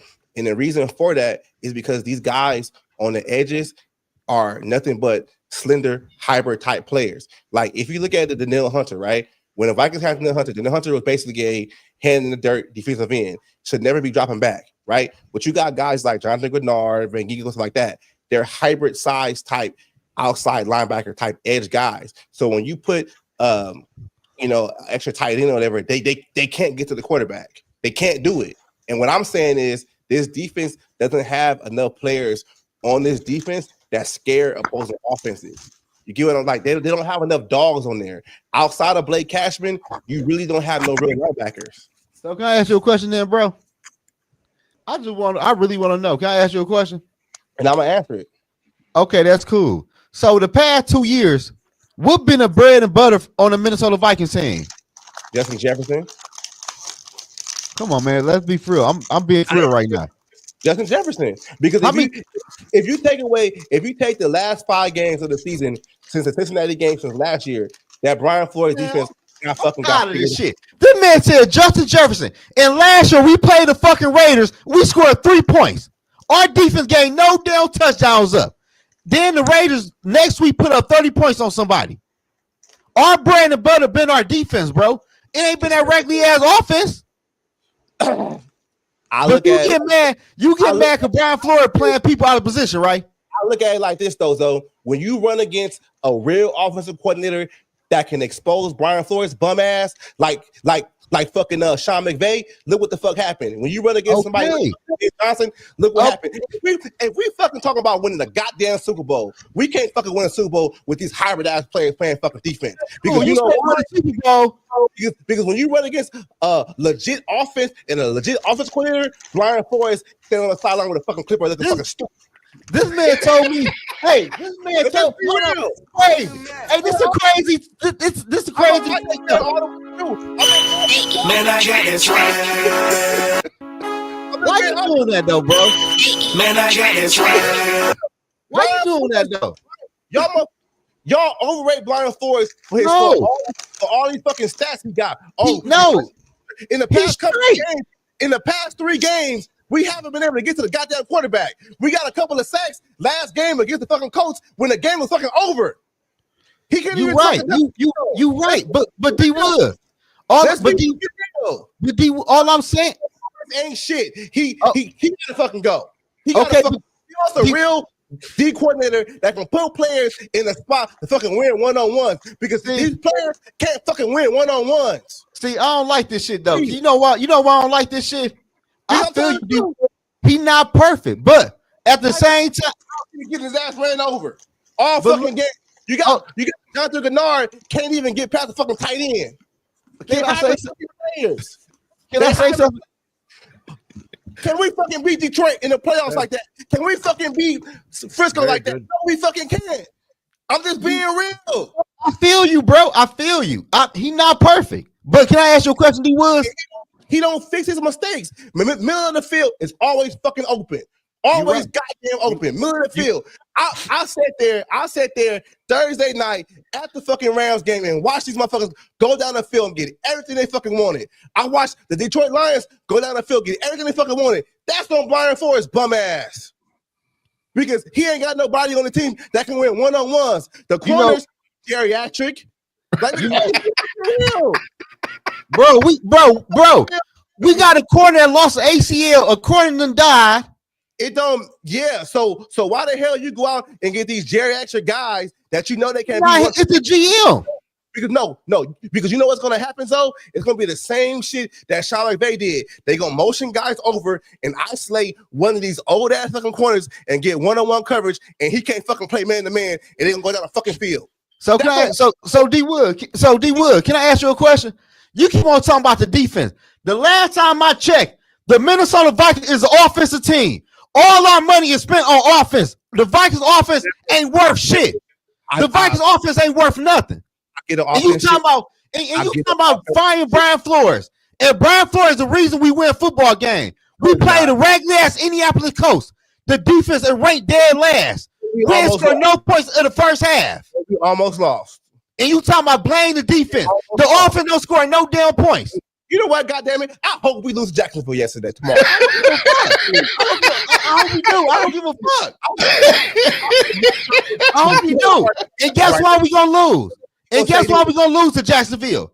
Because the offense only scored fucking 10 points through the whole game. The final score gonna be 13-10. That's gonna be the final score. 13-10. That's your team, right? Jacksonville. We lose. We gonna lose to Jacksonville tomorrow for all field goals. For all fucking field goals. Play their worst game of the year and still beat Jacksonville, or do you think Jacksonville has any chance? No, Jacksonville's got a chance. Yeah, Mac Jones, 350 yards, 4 touchdowns on Brian Flores' bum ass defense. What did the offense do? What did the offense do? What do you think about? What do you think about Mac Jones? What did the offense do? What happened? I'm what ready. What did the offense do? I think he's gonna. The last time I checked, you said something about the Lions. The last time I checked, the Minnesota Vikings defense scoring no defense. Got the ball back to the offense, and they putting the ball on 3rd and 4th. The last time I checked. So how I look at defense, you cannot depend on your defense to get turnovers every. It is what it is. What happened though? Let me finish. The Vikings defense, they get turnovers, and that make their fucking defense look good. They barely go fucking 3 and out and allow teams to go down a fucking field all the goddamn time. That's not a good defense to me. A good defense to me, you force that opposing offense to go 3 and out. If the Vikings, look at the Detroit game, if the Vikings don't fucking get that touchdown by Ivan Pace and Mattel at the end of the game, they get their asses blown out. Because all their fucking games, they get a bunch of fucking turnovers. Take the turnovers away, this defense is fucking whack. Okay, you're right. You're right. I'm being for real too. The Rams, for example. Everybody know the Rams got a good offense, right? The Rams shoot their asses up. Right. The Rams got a good offense, right? The Rams fucking defense is trash. And we scored 10 points. The last time the Vikings scored scored 40 points was 2019 against the Lions. I rest my goddamn case. What that mean? I don't understand. What the fuck? I'm saying I'm actually supporting your argument, Zoe. I ain't know. No, I'm asking. No, I ain't know. You just threw it out there though. Because you're saying the offense is trash and all the money's on the offense. I said the last time they scored 40 points was again that 2019 against the Lions. This defense, yeah, but all the money, but all the money is offense. He won't blame the defense because they give up 100 or 200 yards. The offense will score no points in the first half of a game or the second half. You pick your poison. Either we're gonna score in the first half or we ain't gonna score in the second half. It's a coin toss. It's a coin toss. This is a great argument, but we have someone who's outside of the Vikings family. They're actually playing the Vikings this week. Dante, what are you more afraid of, the defense or the offense? Defense. For the Vikings? Yeah. The offense. Because you can go down the field and they bum ass defense. Yeah. I think with the weapons that we got on offense, I think just Trevor was holding us back. I'm just saying though, bro. Look though, so I'll just look at it like this. I know y'all be emotionally attached to Brian Flores, and I'm not. It's a feel-good story, but how I look at defense, this defense gives up too much consistently. You're right. It only takes a matter of time when you run against a good offensive team that's going to bust your ass. D-Wood, I agree with you. I agree with everything you're saying though, but at the end of the day, if your head coach, If your head coach is an offense coordinator, your team's supposed to be an offensive team, right or wrong? I'm right or wrong? I'm asking y'all the question. If I hire an offense coordinator, my team supposed to be strong on offense or defense. Not necessarily. I'm asking you. So no. Not necessarily, because when Brian Billick got hired as the coach of Baltimore, his defense was the bread of that team. Brian Billick. What year was that? 98. Exactly, man. It's 2024, man. I'm gonna ask the rest on the pack. But if I hire a defense coordinator, my strongest strength on my team should be what? Brian Billick was an offensive guy. He left Minnesota as an offensive coordinator to get the head coaching job. Defense over there in Baltimore. Okay, great offense over there. Okay, you 50. Okay, you 50-50. Hey, Catch, what you say? History. Hey, Catch, bring me on the History Channel because I can talk history too. Hey, Catch, how you feel about that, Catch? If my team hire an offensive or defensive guy, what side of the ball should be stronger? With the head coach call or the opposite fucking side? It depends on your personnel. It's not a direct. It's not a yes or no type of. If the head coach is an offensive guy, but he goes to that team just to be the head coach and lets the DC and DC do what they want, it's whoever the best side. Like he was saying when Bellick went to the the Ravens were known as a defensive team, so he kind of just like stepped out of the way and let them continue to be a defensive team. With the way the Vikings are set up, they should be better offensively than defensively because of the dynamic of the way the team is. But just because you hire an offensive coach doesn't necessarily mean. No, I just asked though. I'm giving you my answer. I think just because you hire an offensive guy to be your head coach, it doesn't mean that team is necessarily going to be better on offense. Just because you hire that offensive guy as a head coach, so it could if that team's better on defense, they're still going to be on defense. But with the way the Vikings are set up, though, they should be better on offense. So how Dante you feel about it? So how y'all two feel about that question? They already said Mac Jones gonna run over, gonna fucking do his dirt on his bum ass. Okay, how y'all two feel about that though? The question. What was the question? I said if I hire an offensive or a defense coordinator to be the head coach, what side of the ball should be stronger on my football team? If you hire an offensive or defensive coach? Yeah, to be the head coach of my team. What side of the ball should be stronger? Depends, man. You can't really say that. You can't really say that. This is my fucking team. Well, that's how I answered it, Dante. I said it's not a yes or no question. I'm struggling to understand. So well, he's okay. His question is if you hire an offensive coordinator to be your next head coach, that team when he becomes head coach, that team should automatically be better on the offensive side. And the same thing with the defensive guy. If you hire a defensive coordinator to be your new head coach, that team automatically should be better on the defensive side of the ball. I said it doesn't necessarily work that way. It depends on the personnel on the team. I mean, realistically, yes, if you hire a defensive coordinator to be your head coach, defense should be better. Because so check it out. Whenever I coached, right? And I was under an offensive head coach. He gave his game plan out. He said, you run the offense however you want to run the offense, but these are the things that I expect to happen off that offense. And then we kind of bounced back and forth on what we wanted to do and then designed our playbook behind that. Your head coach is supposed to coordinate the coordinators, but he's probably going to rely more on the defensive guy because that's his specialty. So you're kind of handicapped. Like, I'm an offensive guy working with another offensive guy. That side of the ball should be better in reality. How you feel, Yogi? Shit. The head coach needs to be head coach. You know how many plays I called my first year as head coach? Zero calls. Zero. Yeah, so that's why the Vikings. That's why I said the Vikings should be better on offense because not only is he the head coach, but he also calls the plays. And look at the weapons we have. I understand that, but his defense ain't that good, man. But he's not saying the offense ain't good either. But Zoe, Woods is also saying the offense isn't the best either. Yeah, no, but he kept on saying He kept on talking about Brian Flores defense is this fight. Bro, he the reason we won a lot of games last year. We gave up 0 points against the Raiders. Do you know how hard it is in the NFL to give up 0 points? Who the hell BYU just won. It don't matter. Yeah, the Raiders scored 35 points the week after that. Who they play? I don't know, man. We'll take that as good. in the column. I'm just saying though, bro. I just look at the long-term situation.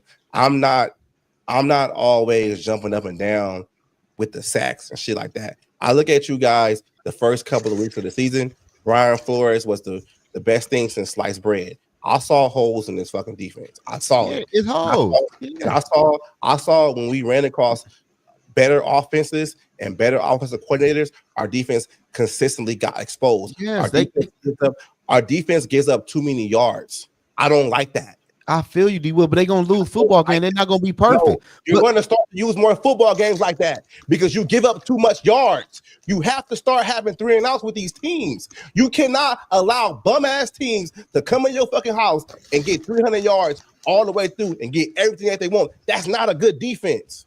That's not. 2017, when Mike Zimmer had a top 5 defense, he always put the offense in the best position to succeed. That's why we was able to do what we did with Case Keenum, because they had a lot of 3 and outs. This defense does not do that. Do what? They don't have 3 and outs. What, the Vikings defense? They don't. Oh, you right. Okay, yeah, right. I thought you said something. But look, though. How many times opposing offenses done started all the way on the other side of the field and then drove the ball 90 fucking yards for a touchdown? But they don't score all the time, though. They get yards.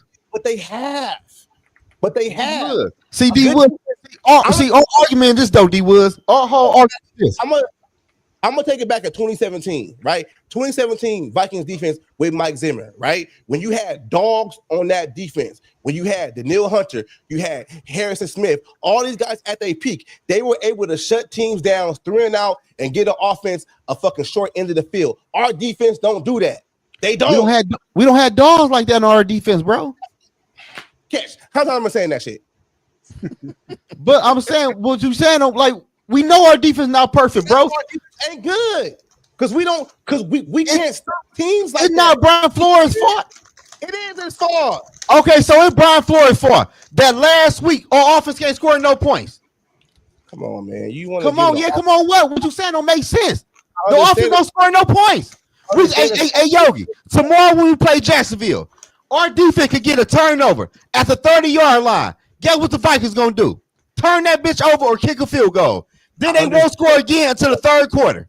So I understand the complementary football aspect of it. But if you look at the defense of the whole, they allow too much yards and they allow teams to score on them a whole lot. That's a problem. You cannot do that shit in the playoffs because in the playoffs, you're playing against the best of the best. And when you play against the best of the best, your ass is going to get ran over. Hey, D Woods. If our offense would score more points last week, we would have blew the fucking coast out last. We would blew Indy out. The game was one score game against Indy. And you kept on blaming the defense. We was on a live stream. You kept on saying, watch the defense do this. Bro, the offense ain't scoring no points. It's a close game because of the offense. We gonna see at the end of this season, we're gonna see how far we go. And our defense only gave us 3 points last week against Indy. We're gonna see. They gave us 6 points, I think. 2 field goals. We're gonna see. It was 6 though. Because it was 6 points, and they scored on a little fumble. You see, but the offense, if the offense would have scored more points, the score have been way bigger than what it was. You see what happened with Detroit. You see what happened with LA. You see what happened with San Francisco. Yeah, when our defense runs against a better type offense with a better offensive coordinator, they cannot fucking compete. They can't compete because you know why they can't compete? They can't carry this fucking team. They can't carry this fucking team against teams that can score. And we can't score fucking points. We can't. The defense, you want the defense to carry this fucking football team when we got a $100 million wide receiver, a $30 million tight end, $50 million on the offensive line, a nice running back, and you want the defense to carry the fucking football team. That's what you want. That's not what I'm asking. That's what I'm asking. No, I'm being relatively real because That's real, bro. I'm not this in my opinion and how I look at it though. This ain't a top 10 defense. It's not. Probably not. It probably not. I won't say you wrong. This defense is not going to have us win in the playoffs if it keeps playing like this because we give up too much. See, that's the issue we having. You keep on saying the fucking defense, bro. Our defense can get turnovers and 3 and outs, and the score can be 0-0 in the third quarter. You still gonna play in the defense. You can't rely on turnovers every game. Okay. Every game. The defense could give up no points in the second half of a football game. You still gonna blame the defense if it crack at the end. Okay, keep Ryan Flores bum ass. Keep him. Keep his ass. And I guarantee you, when it comes to the end of the season, when more tape comes out and fucking bum ass teams, start going down the field on us, and you're gonna be like, what the hell happened with the defense? Oh, we need this, we need that. Just like last year, the defense is a problem. The defense is a problem. The defense is a problem, Yogi. But the defense is the reason we beat the New York Jets. It wasn't that regular ass offense. Fuck are the New York Jets? Oh my God. What the fuck are we doing? Y'all told me the Jets had good defense. That's why Sam Darnold played bad. They defense is good. You see what happened? You see what happened with the Green Bay game when they figured this shit out? Man, that shit was over with. No, you see what happened? What happened? They lost. Love was able to get whatever the hell he wanted. What happened? How many points we win by? That's a problem. That's what you're not getting. You ain't getting this though. So look, Green Bay came back, right? Yeah. They came. Why the fuck we ain't score more? Oh, I guess our max is at 30 points. Fuck the second half. We ain't got to score no more. We ain't got to score no more. After 30, the game over with. It's the fact, like, Brian Flores, the way he calls his defense, right? When he gets figured out, I don't necessarily think, like, he's able to make the adjustments for the adjustment. Like, he knows he has soft spots in his defense. And he continues, like, he gets stubborn. He gets stubborn and he keeps trying to blitz guys, and then you got guys on one-on-one coverage. Like for example, I'm gonna go back to the Rams game, right? You spent that whole game not being able to get to the quarterback, so you kept blitzing. So you know what Sean McVay did? He put guys in motion and he got one-on-one coverage with old ass fucking cornerbacks, and he bust their ass. That's Brian Flores' fault. Yeah, that's gonna happen sometime, bro. Huh? You get what I'm saying? Yeah, I get you saying though, but D Wood, at the end of the day, bro, Flores, because why if they leaving 6 in and you can't get to the quarterback, why the fuck you keep blitzing? Why? You can't get there. Yeah, that doesn't make sense. It doesn't make any sense. And you already know your guys on the outside can't play one-on-one because they're damn near 40 fucking years old. So you know what Sean McVay do? I'm gonna motion a guy.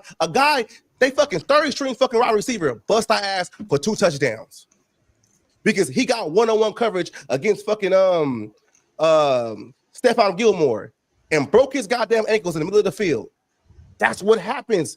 That's Brian Flores not making an adjustment on the adjustment. Mm-hmm. That's the shit I look at. And then you take the Colts game. We got 3 sacks that game, but we got 3 sacks that game at the end of the fucking game when the game was already over. But the game wasn't close. No, the game was already basically over when we got those sacks. We never got home. Okay, it's good. They never scored on us though. You see, you want to bro? This is not the Baltimore Ravens or the Legion of Boom. I'm not saying that, but I'm saying is you allowed the Colts team to basically go down the field on your ass and get what they wanted. They never scored a touchdown because of mistakes. They made mistakes. But once you run against a better team like that, they're not gonna make those mistakes. So D Will, can I ask you a question? So how many times had KOC made second half adjustments? I give KOC grief too. I'm not. You keep on saying defense. No, I can give you KOC's problems too. He can come out here in the first quarter and give us a great script of the first play. In the middle of the game, in the middle of the half, the offense goes away. Then he can come in here in the third quarter with more scripted plays. They look fucking good, go down the fucking field, and the offense goes away. I'll give him that. I don't fucking say Kevin O'Connell isn't the problem too with his play calling because he has bad situational play calling. But what I'm saying is though, I'm never going to put this defense on a top of echelon and say like we winning because of this defense X, Y, and Z because our defense is not that fucking good. It's not. Because when you go to the playoffs, you play against the best of the fucking best. Let's take Philadelphia for a fucking example right then and there, right? Do you think Ivan Pace can come down there and fucking tackle fucking Saquon Barkley? Hell no. Do you fucking think our corners can play one-on-one coverage against AJ Brown and Devontae? No, they can't. And that's what the coordinator is going to do. They're going to be able to scheme their guys open. And Brian Flores can't fucking do nothing with that shit. He's still trying to blitz. I don't know if they're get it home. I don't know if Hurts is good enough. It ain't about Hurts being good enough. Hurts can still get that shit done. He can still get it done. So let me ask y'all the question though. The teams that struggle against Flores defense are teams with not very good quarterbacks, young quarterbacks, and not a very good offensive coordinator. The teams with a good quarterback, the Lions, the Rams, and a great offensive coordinator, offensive line, have almost figured out Brian Flores' defense. For some reason, they figured out what the indicator is on who's going to come and who's not. So, what D Woods is saying is that Brian Flores' defense looks great against some teams, but when it comes to nut cutting time against really good teams, D Woods doesn't see how Brian Flores' defense is going to be able to beat those teams because he doesn't think Brian Flores has either the players. And let's be real, the front office is the one who signs the players, but Brian Flores has a word with the players that they sign, and he doesn't make enough adjustments. So basically, if you watch all the other teams who are playing the Vikings, and I'm sure Jacksonville is probably doing the same thing. Once they figured out that if you keep 6 players in to protect, this defense can get beat. Why? Because we don't have a Danielle Hunter on the team anymore that can beat one-on-one. Beat one-on-one. That's what he's talking about. He says it's not as a wise man said. I don't know who it was, a college coach. I can't remember who said it. He says it's not about the X's and the O's. It's the Jimmies and the Joes. You can out scheme another head coach. You right. But if you ain't got the Joes to beat the Jimmies, it don't matter if you out scheme them or not. So I'm gonna ask all y'all this question. Sometimes you have to win one-on-one. You have to. And Woods doesn't think that we have the players capable to win consistently one-on-one. So I'm gonna ask all y'all this question right now: is the Minnesota Vikings an offensive or a defensive team? It don't. That's not. What I'm asking the question. I just want to know. They are considered around the league as an offensive team. Yeah, the offense gets it done from time to time, and they basically have their. And that comes because of the head coach. They have their shortcomings too. Like they did an interview. Richard Sherman did an interview with. I seen that interview. I don't give a fuck what Sauce Gardner said. Yeah, Sauce Gardner says Kevin O'C's offense is the most complicated offense that he's ever seen. KOC's offense is complicated. Maybe that's why the Vikings are struggling, is because his offense is complicated. It's too much. They said they dumbed it down for Sam Darnold, but how much did he dumb it down? Like, he doesn't have Cousins running his offense anymore. That's a veteran quarterback who's seen almost everything. You can say what you want about Cousins, but he is he understands offense and how to play quarterback and how to get that bag. Yes, he's also very good at that too. But so that I don't know. I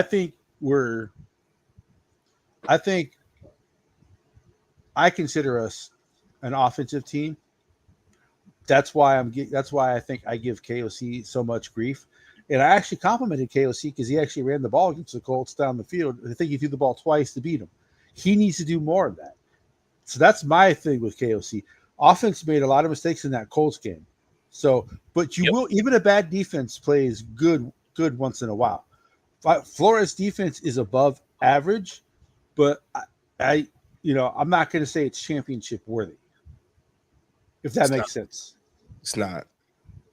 They're definitely above average, and they're definitely overperforming. But I don't know if they're championship level defense, because I didn't like what I saw from what the Rams did to them. Because if they play the Rams in the playoffs, I don't think they beat the Rams. Neither. I don't think they beat the Lions either. Yeah. Well, I think they can beat the Lions because of who the head coach is. Yeah, but that goes back to what I said again. Yeah. You can't.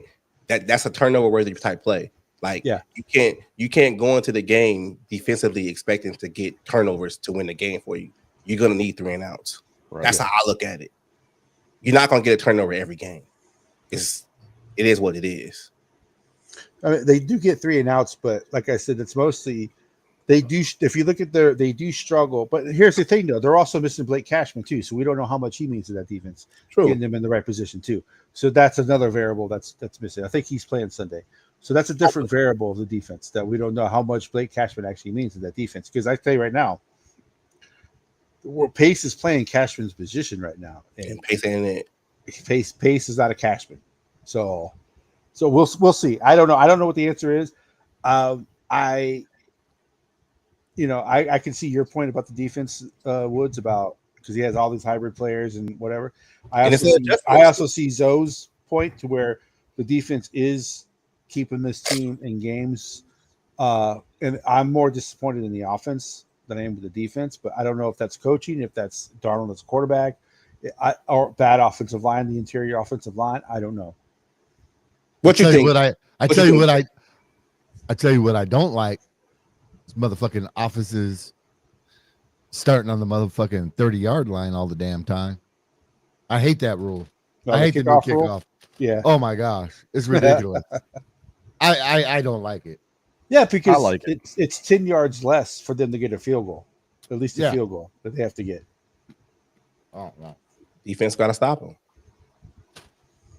It was like, yeah, but the percentage of having to stop them 10 less yards is, I think it's like there's like a 15% chance better that the offense team's going to get a field goal than if it's still at the 20, something like that. I know 15% is not much, but in the world of football, 15% is pretty big.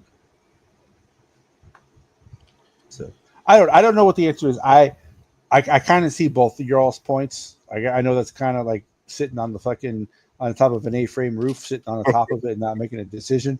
I understand that, but I don't. I can see both points of the argument.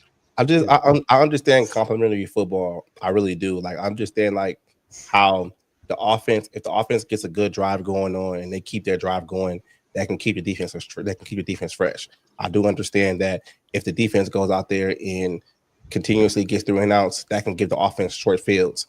I understand too that our team collectively does not play complimentary football consistently. I can admit that. I can say that. But my worry is I'm not too much worried about the offense as much as I'm worried about opposing teams getting what they want on defense, because I'm seeing teams come in here and play Minnesota and get what they want. Was there an interview with Brian Flores where he says, "I don't care what the teams get in between the 20s, I care about what they get in the red zone"? I remember someone saying that about a defense. I don't know if it was Brian Flores, but I remember someone saying that they don't care about yardage. They care about what happens inside the red zone. They care about points. I do. I care about yardage because I just believe in like rhythm. Like if you're going against a team and you getting consistent yardage against this team the whole time, you got confidence that you can get whatever you want throughout the whole game. So when you come down to the wire, 2-minute warning or whatever, and you need to get a first down or a touchdown on this defense, you've already showed that you can beat them in certain positions. I don't like that. Like I don't like with the blitzing aspect of it. Like teams are basically telling you we're going to leave 6 in the whole time. Fucking Flacco basically said last week, beginning of the game, we're leaving 6 in, and his bum ass still kept blitzing. Why? You're not getting home. Change the fucking plan. What are you doing? You're going to start losing games with that stubborn ass mentality. You're not getting home. That's the shit I see. And there's some teams like the Lions who have a good offensive line to where they don't. But they can just have 5, and you still can't get home. Like that's what I see. You're still blitzing, and you're not getting home. Against the Rams, you're blitzing and creating one-on-one coverage against your corners, and you're still not getting home. And Dallas Turner is eventually going to beat that guy who can beat players one-on-one. He's just eventually, but he has to be on the field. Yeah, and that comes on Brian Flores. Like that's just what I see, Zoe. It ain't hate. It ain't the fact of the matter. Like I don't want this team to succeed. I do.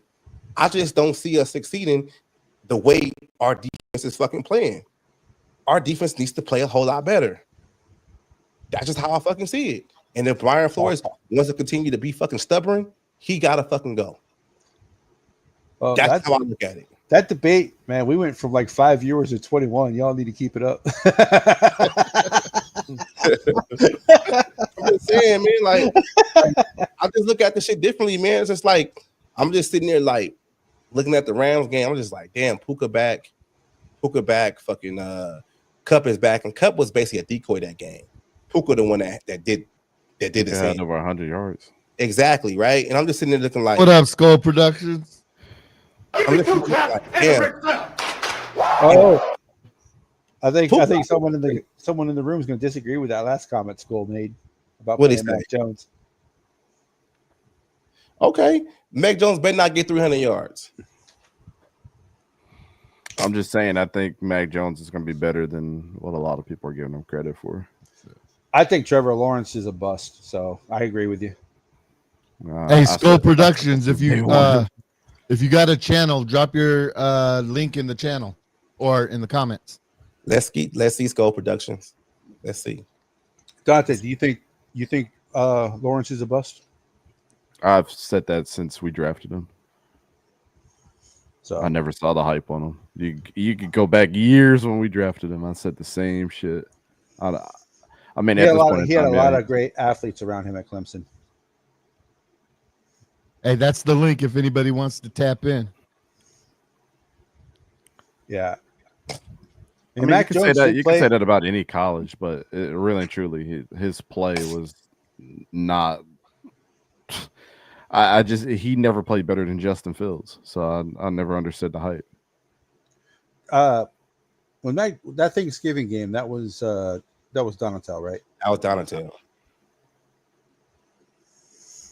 We gonna see, man. Because we see flashes of Mac Jones play well, though. That's the thing. He's not bad. He's straight. He can back up in this league. He can win 2 or 3 games if need to be. He ain't that bad. And they dealt with the problem of just like switching him out every time he had a bad game instead of letting him stay in there consistently. Nobody gets better like that.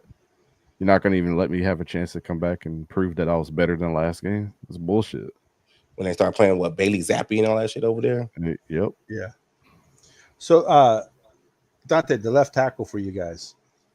Did Robinson get replaced because he was hurt, or the guy who replaced him just Cam Robinson is fucking ass. I can't believe we kept him over Jawan Taylor. Jawan Taylor's balling out with the Chiefs.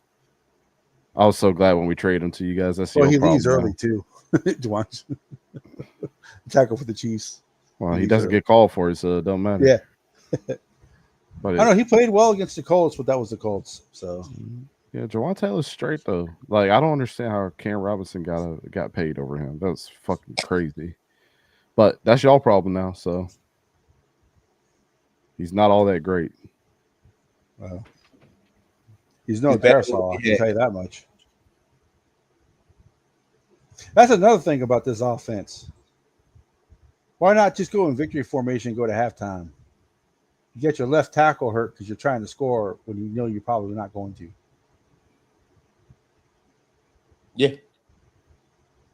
But people get mad and argue. Darisaw pretty much got hurt like on a medium display. It happens. Zoe, you going live tomorrow, Zoe? You doing a watch party tomorrow, Zoe? I don't know for real, man. Let's do a watch party tomorrow so we can watch this bum ass defense. I'm doing a live. I'm gonna do a live. He crazy because the defense, Mac Jones can have 200-yard, no touchdown passes. It's still gonna be 0-0 in third quarter. I'm definitely doing a live stream of the game tomorrow, though. So I'm just saying, man, defense ain't that good, man. No, it need work. I mean, School Productions. I'm not talking about Jawan Taylor on the Chiefs. I'm talking about when he was on the Jaguars, he was good, and Cam Robinson got a contract over Jawan Taylor. That was bullshit. A lot of Jaguars fans hated. We don't like Cam Robinson, so when he got traded, nobody was up in arms about it. Mac Jones throw 2 picks. I can see that. He throw 2 picks. You gotta eat, man. You gotta go down the field. You gotta see what you can do, man. So, Dante, what is your thoughts on the game? Like where does Jacksonville have the advantage? Where do the Vikings have the advantage, in your opinion? I mean, obviously the Vikings are going to tear us up through the air. I mean, that's where I would keep it. our front seven is definitely better than what people give it credit for. I mean, having Foye Oluokun is one of the best tacklers in the league, and obviously our defensive line, Eric Armstead and the boys, they're pretty good. But I honestly think our front seven is the strength of our team, and y'all's passing game is the strength of y'all. So I don't know. I think it's going to be interesting. And so I picked the Minnesota interior, to win. So. The interior defensive line of you guys versus the interior offensive line of us. Mm-hmm. You guys definitely have the advantage there, you think? Oh, yeah. Yeah, if they're firing all cylinders, there's no way you're going to be able to stop Josh Allen and Trayvon Walker and Eric Armstead. They're going to eat you guys up all game. Yeah, Josh Allen is really good. That's what worries me about the Jacksonville. Yeah, I'm glad we extended him. Yeah, what do you think about the white helmets they're wearing? What the fuck are we wearing white helmets with black jerseys and blue pants? That shit's ridiculous. we have an all white uniform and we're wearing all our white helmet with those. The fuck are we doing? They just I don't understand that move. I think you guys should go back to your original uniforms. Those are your best looking ones. I like these ones. I mean, they're clean. It's just, I mean, leave the past in the past. I think people are so fixated on the. I wish you guys could have used the original logo, but Jaguar car company sued you guys. What original? The one where it's like this, like reaching. The original logo looks kind of like the silver helmets. The jumping Jaguar, yeah. I didn't like it. I don't like any of our original logos. I like the one we have right now. I think it's the cleanest. Did you like the helmet that was two different colors? Fuck no. I hate gradient. I hate gradient everything. As a graphic designer, I hate that shit. I hate it when Atlanta did the red gradient jerseys where it was black and then turned it was red then turned to black. That shit was ass. I hated our two-tone helmets. I don't like gradient shit. I don't like the Rams with the gradient numbers. That's just so it's so bad. I can't stand looking at that shit. It makes my head hurt. Yeah, I don't understand it either. I guess I get why some people like it. It's like it's the new graphic style. That's what's going on. But I don't know how much people know about. How much do y'all know about the Nike deal with the NFL? I saw someone just signed with Nike today for like, I think it was for like $250 million. It was like a soccer player. No, I'm talking about like the deal with the NFL that they have. I think Nike. They're trying. To me, Nike is trying to be like Oregon with all the different. I cannot stand Oregon's uniforms. I think they try.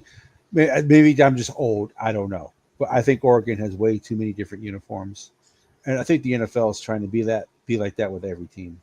Does that make sense? Well, Oregon set a standard and everybody started following it, right? So here I'm talking about the contractual deal that they have with the NFL. So yeah, I don't know the full deal. So all right, so here it is. So I knew somebody that worked closely with the Titans, and this is what he said. You know how like teams are changing their jerseys up like every 5 years now? They're going to something new, and then something new, and then something new. Well, some teams like the Titans, they're going to have new jerseys. I think next year they said. So every team that got new jerseys this year, I knew about it beforehand just because of the way the contracts work. So the teams have no input. They have no creative input on the jerseys or the logos for each individual team in the NFL when they signed the deal. So if you guys end up changing your logo tomorrow, it wasn't because the Vikings wanted to. It's because Nike said they had to. That's ass. We ain't changing. You got to deal with it until 2030. If Nike gets rid of the horn on the side of the Vikings helmet because they want to put the Norris head on there, I am boycotting Nike for the rest of my life. It could happen, and I feel, from what I hear down the pipe, they're going to start changing shit drastically. So, because Tony and I talked, they're going to have that one girl who be on Twitter or whatever posting she's trash. All the graphic designers that I know in my circle, they all hate her. She's not what we represent whatsoever.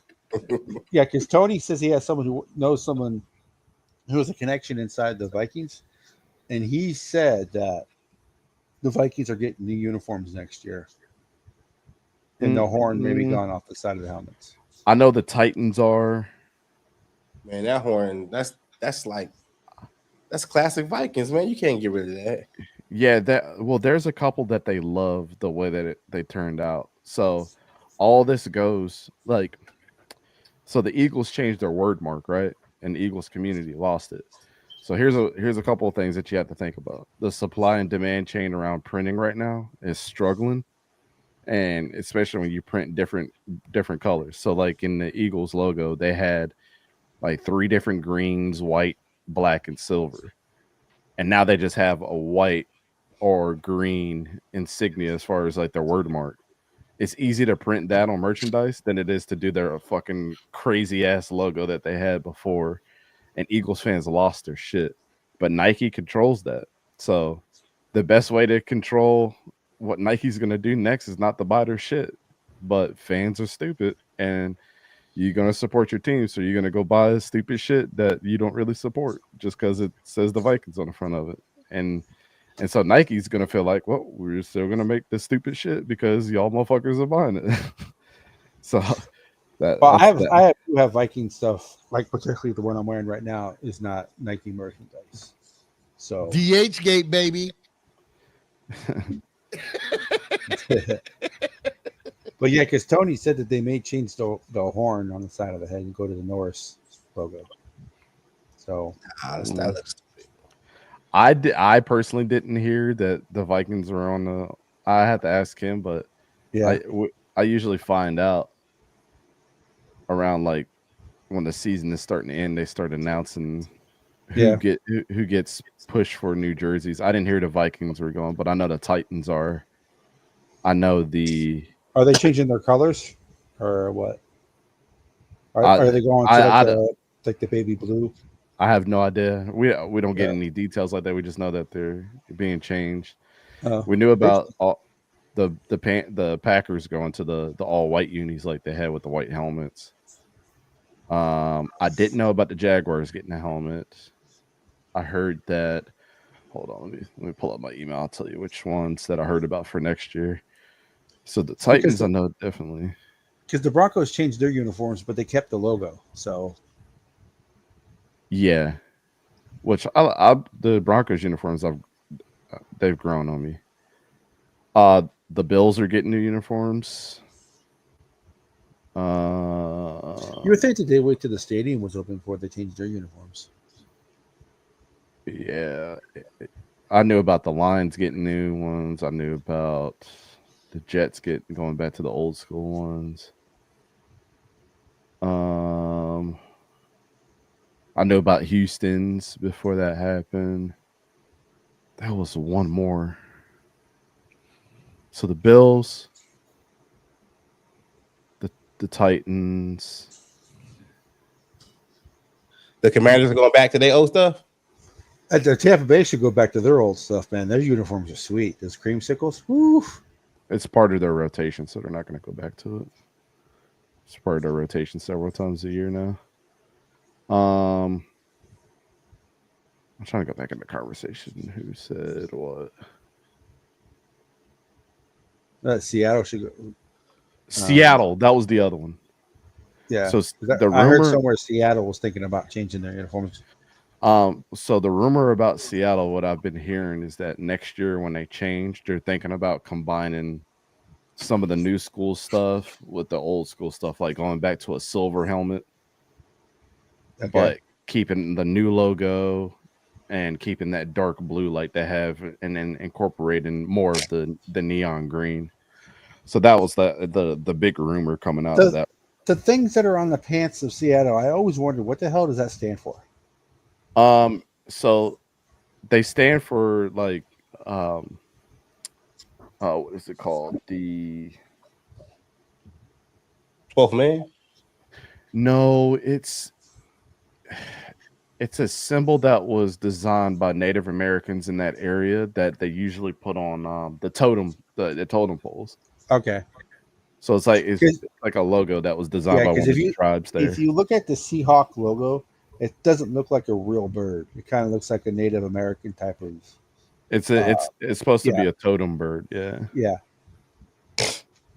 So that's So I mean I like it when teams change uniforms unless they have a classic uniform. Like the Raiders should never change their uniforms. You know.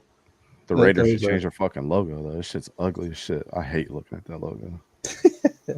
Well, silver and black, the way they have the color combination, I think the Raiders have the best uniforms in the NFL. Well, I think I'm to the point where it's like you need consistency with your logos and your leagues because it's weird. Like the Raiders have a shield as their logo, but usually the ones that have the shields are soccer teams, right?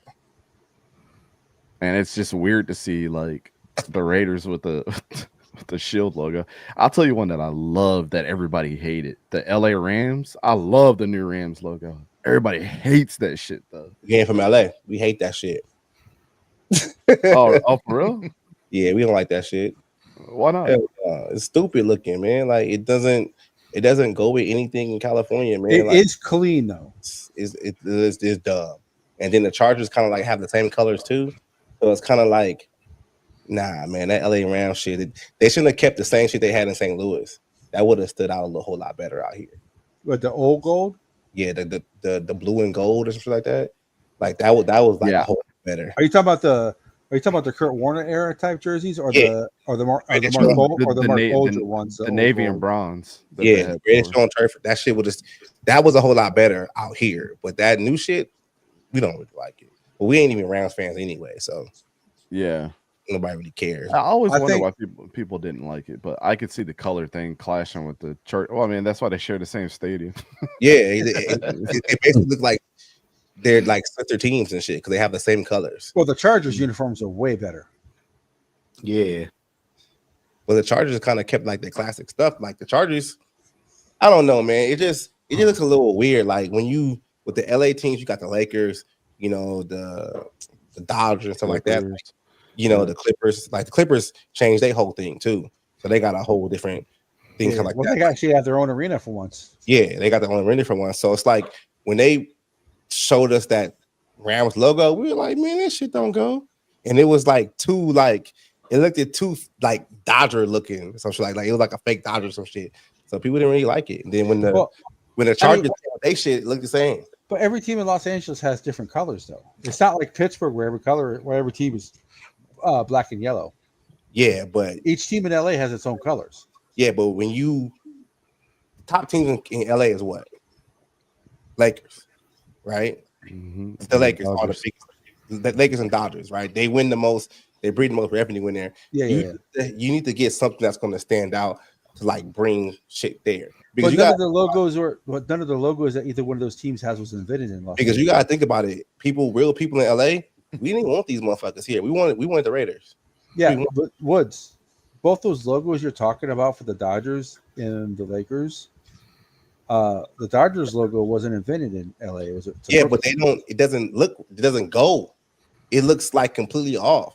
Maybe because it's only been here a couple of years, like it just doesn't. Yeah, and the Lakers should have changed their name too when they moved. No, they shouldn't have. The Lakers make no sense in Los Angeles. How many lakes y'all have? I understand. We got a couple of lakes, but they're like, we got a couple. We got a couple, but it's like it's just like it just doesn't go. It just doesn't look right for the Los Angeles teams. I think the Kings have the best logo in Los Angeles. The Kings look like the Raiders. You like the new Kings logo, or they went back to the old school logo? That shit looks ass to me. It look like the Raiders to me. That too. That shit looks like the Raiders. Well, when they moved, the original logo is the best. The purple and gold with the horn with the crown. That's the best one. But I still think that maybe I'm thinking of the Kings logo from last year. They went back to the Wayne Gretzky logo this year, didn't they? Yeah, not the rectangle one, like rectangle one. I like that one personally. It looked more modern, but But I don't know. yeah, I know Skull Production said if Nike never heard the saying, "If it ain't broke, don't fix it." Well, the thing is, a lot of people they hate change too, and Nike's all about changing and keeping up with the times. Because when you're a trendsetter like Nike, you constantly are changing anyways. But that's what people don't understand that. So that's true too. I get that, but you still have to take historical into it, even when you do set new trends. You know, like getting rid of the G on the Packers helmet. I mean, that wouldn't be, as much as I don't like them. Getting rid of the lion on the Lions helmet. You know, to get rid of the C on the Bears helmet, getting rid of the horn on the Vikings helmet. It's like you can't. Those are iconic. You can't change something that's iconic just because you want to change something. You know, I mean that's that team's identity, pretty much, is what's on our helmet. Well, I mean, a lion is still a lion, and it's still their identity, regardless of how it looks, right? I mean, I would think that's more. What about the SF on San Fran? They tried to change that a long time ago, and the fans like I hate that shit. I wish they'd put like a minor. Like, I don't know if you've seen like the UTEP's logo. They have like the actual. UTEP's logo is awesome. They got the pitchfork in their shit, but that's what the 49ers are. They're gold. They're gold miners. So like, I don't know what the fuck a circle and the SF mean. Okay, San Francisco, but they're supposed to be a football. But how many oval logos do we have in the league? What I'm saying though is they tried to change the SF with the round run, and they were going to put 49ers on it as the logo, and fans like lost their shit over it. But that's what I'm saying. People don't. Yeah, people are not used to change. But you got the Jets, them, and the Packers that all have oval logos. Like, what's the difference? All motherfuckers all look the same, just with different colors. So nobody's setting any trends that way. I mean, what about what if Nike decided to change the Bengals helmet, get rid of the tiger stripes, and just put Cincinnati on the side or C on the side? You know, well they've done that before. Well, the first helmets just said, their first helmets were Bengals were written out in regular standard script. But since they switched to the Tiger helmet, it's considered one of the best helmets in all sports. Yeah, I mean the helmets are fine. I like them. But I just think they still look modern. I'm all for changing uniforms. I just think if you have an iconic logo on the side of your helmet, that it should not be changed just because you want to do something fresh and new, you know. But that's me. We're obviously from different generations, obviously, but that's just me. Well, I mean, everybody likes nostalgia, right? I mean, it just is what it is. There's ways to change it and go back to it. Like, I always thought that the NFL should have in the middle of their season the old school, where 2 games out of the season, everybody plays at their home stadium and everybody wears the old school unis against each other, home and away. Just like they did on the old school teams. Like they did on the 75th anniversary season. Yeah, I mean that would be dope. Yeah. And then everybody gets the best of both worlds. You know, it's like with the Vikings too. Like here's what I hate about y'all's logo. I love that Viking logo, but I hate it at the same time. The hair is the same color as the fucking helmet. I hate that shit. Why can't you make the whole helmet purple? How long has that matte purple been around? Like how many years? I'm talking about like the actual logo, like the Viking, and he's wearing the helmet. He's got the helmet, like the side view.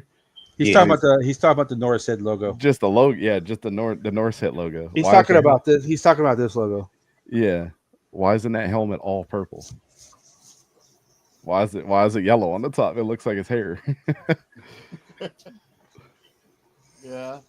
It's weird looking to me. I've always noticed that shit. I'm like, huh? Or make the top. I don't know. I don't know. I get what you're saying, but it's supposed to be like a golden helmet, I guess. I don't know.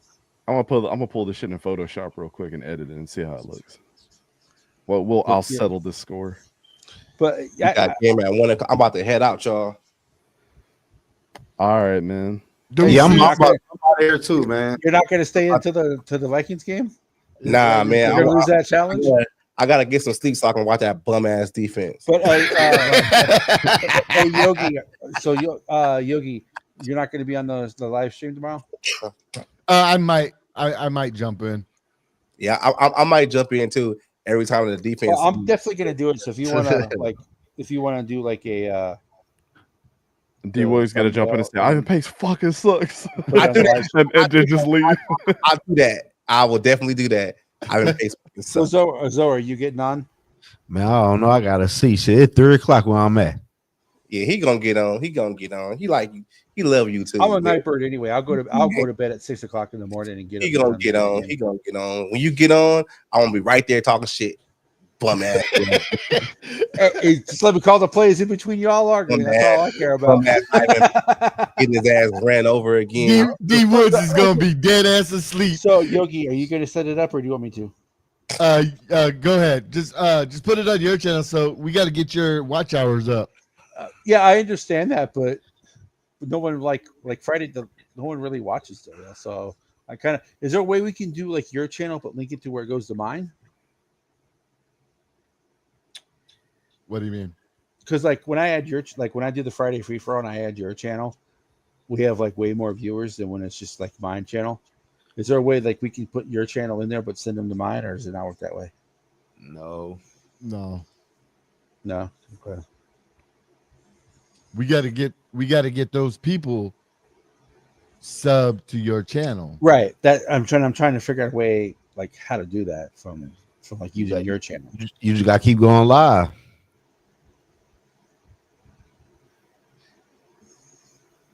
Let me think of something. Yeah, that's why they'll be going live all the time. Hell yeah. Or Yogi, you could drop in your community post. Watch party here at you can add his page. You know what I'm saying? You probably could do something. Price. So set it up, and I'll put the link in my community page. Yeah, like that probably will work. Okay. Yeah. Now, Zoe, do you want me to add your channel to it? Man, I'm gonna let you know in the morning. Though. I gotta see if I even get up that damn early. Man. So send me it. So Woods and Zoe send me a text message, and then I'll add your channel if you guys are going to be on. Dante, since we're playing the Jacksonville, are you going to do your own thing or what? I have no idea what we're doing tomorrow. Okay. I'm gonna do one straight for bum ass defenses. I'm gonna do mine myself. D Woods after the game. I told y'all Brian Flores' defense was ass. I can't wait, man. I can't wait to see me in the comments on Twitter, man. They hate it got heated last week. They hate my what happened last week? The Woods was still upset after the live stream. He called my phone. He called my phone to vent for 40 more minutes to calm his ass down. Oh, he was mad last week. He was mad. That was good, man. It's like after the live stream, like 5 minutes after the last stream, I was Woods. pissed. So I'm like, oh. I remember that shit. He was mad. Shit. Everybody out there talking about Ivan Pace is a beast. That motherfucker ain't no beast. I ain't never really spoke about Ivan Pace. You know who do. You know who do. Huh? You know who do. I think people like Pace because he's undrafted free agent. But you're seeing the more you watch him play. Story, go get a Hallmark card. Right. Hey, we got a question. We got hey, what up? Can you know? He says, "Is Ocho Cinco Give me 2 claps and a Ric Flair." Hall of Fame material?" I don't think so. I don't think so. He good though, but I don't think he Hall of Fame. No, it's just a hard pass. No. Yeah, he could have did it, but he kind of fell off. It's a lot of good receivers. I don't think he will. No, I don't think so. No. And the fact that he put the Hall of Fame jacket on when he was still playing. Hey, that shit was funny. That shit was funny. I think it turned people off though. Hall of Fame celebrations, but like that. Yeah. No. Yeah, man, 3:00 in the morning, dog. Man, what you complaining about, Zoe? You know you about to get up on here and get right back on this YouTube. You know you are. He's gonna do a video before he goes to bed. No, I ain't doing no video tonight. You drinking what this dude just said? No, I totally different. Hell no. No, they Hell Hell no. I'm trying to go to bed. They're about to get me started again. Dude, Allen Iverson was one of the best fucking shooting guards of all time. What are we talking about? You can't put A Chad lot of Johnson people was put Allen never- Iverson on their all-time teams all the time. Like, what are Exactly. we You're doing? not putting Chad Johnson Johnson on was that shit. never considered the best receiver. No, T.O. had way better swag in the NFL than him. And that's why T.O. asked in the Hall of Fame. You say he not? I said that's why T.O. in the Hall of Fame. Oh, There was always somebody better than Chad Johnson when he played. yeah, he was straight though. He wasn't no bum. He was straight. Oh, he wasn't a bum, but Steve Smith deserves to be Yeah. in the Hall of Fame more than he does. Yeah, Steve Smith should be in the Hall Steve of Smith Fame. was. Yeah, Steve Smith was an animal. Steve Smith has the numbers as well. Yeah, and consistency. Yeah, I mean Chad Johnson's straight, but Yeah, he'll be known as like an all-time great, just not a Hall of Fame. He up there worthy with guy. Brandon Marshall. That's who he yeah, up- exactly. Well, Brandon Marshall That's a never played in great the playoff comparison. game. You believe that? he never played in the playoff game. No. He a bum. That's why. Damn. Dumb bum. Yeah, Brandon Marshall is a Hey, bitch. on the road. Then Brandon Marshall had like 23 catches in one game. Yeah, he broke the NFL record Yeah. twice. Yeah, He went crazy. He broke it twice. it probably was Jay Cutler throwing to his ass too, huh? I think Rex Grossman wasn't it? Probably was Jay Cutler. No, I think it was Jay Cutler. Oh, was it Kyle Orton? That's who I'm thinking. That's who I'm thinking of. Oh my God! But also, yeah, you you gotta will get some sleep, man, and get the offense together, bro. Offense is gonna be straight. If You if, know if, what that if defense- Chad Johnson does go in, it'll be the Veterans Committee in probably like 20 years. They left him. No, he's not Nah, getting it. But I don't think he's not gonna Hey, get 20 not years. getting it. He's not He's getting not it. getting it at all. I don't think so neither. He might get Well, a ticket. because think about it though. Think the players who are playing now, you know, the great receivers who are playing now, when they retire, they're going to jump in front of him if he's not already in too. Okay, I got a question for So- you, though, Catch. No, Who- Brandon you know, Marshall get in before Chad. AJ Johnson. Green, AJ Green, or Chad Johnson? Who was more dominant? AJ. AJ. Oh, who was more dominant? Oh, AJ. AJ Green was a better receiver than Chad Johnson. But AJ fell off harder than Chad did. He got hurt. So It is what it is. yeah. Mm, I think the only receiver we're gonna see Oh, go first okay, ballot, I would put ballot right I would now put is the probably gonna be Mike Evans. Mike what Evans. about first what ballot. about would you put Colston in before you put Chad Johnson in?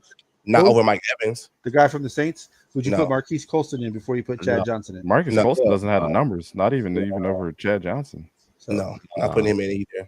What about Michael Thomas from the Saints? Hell no. Fuck no.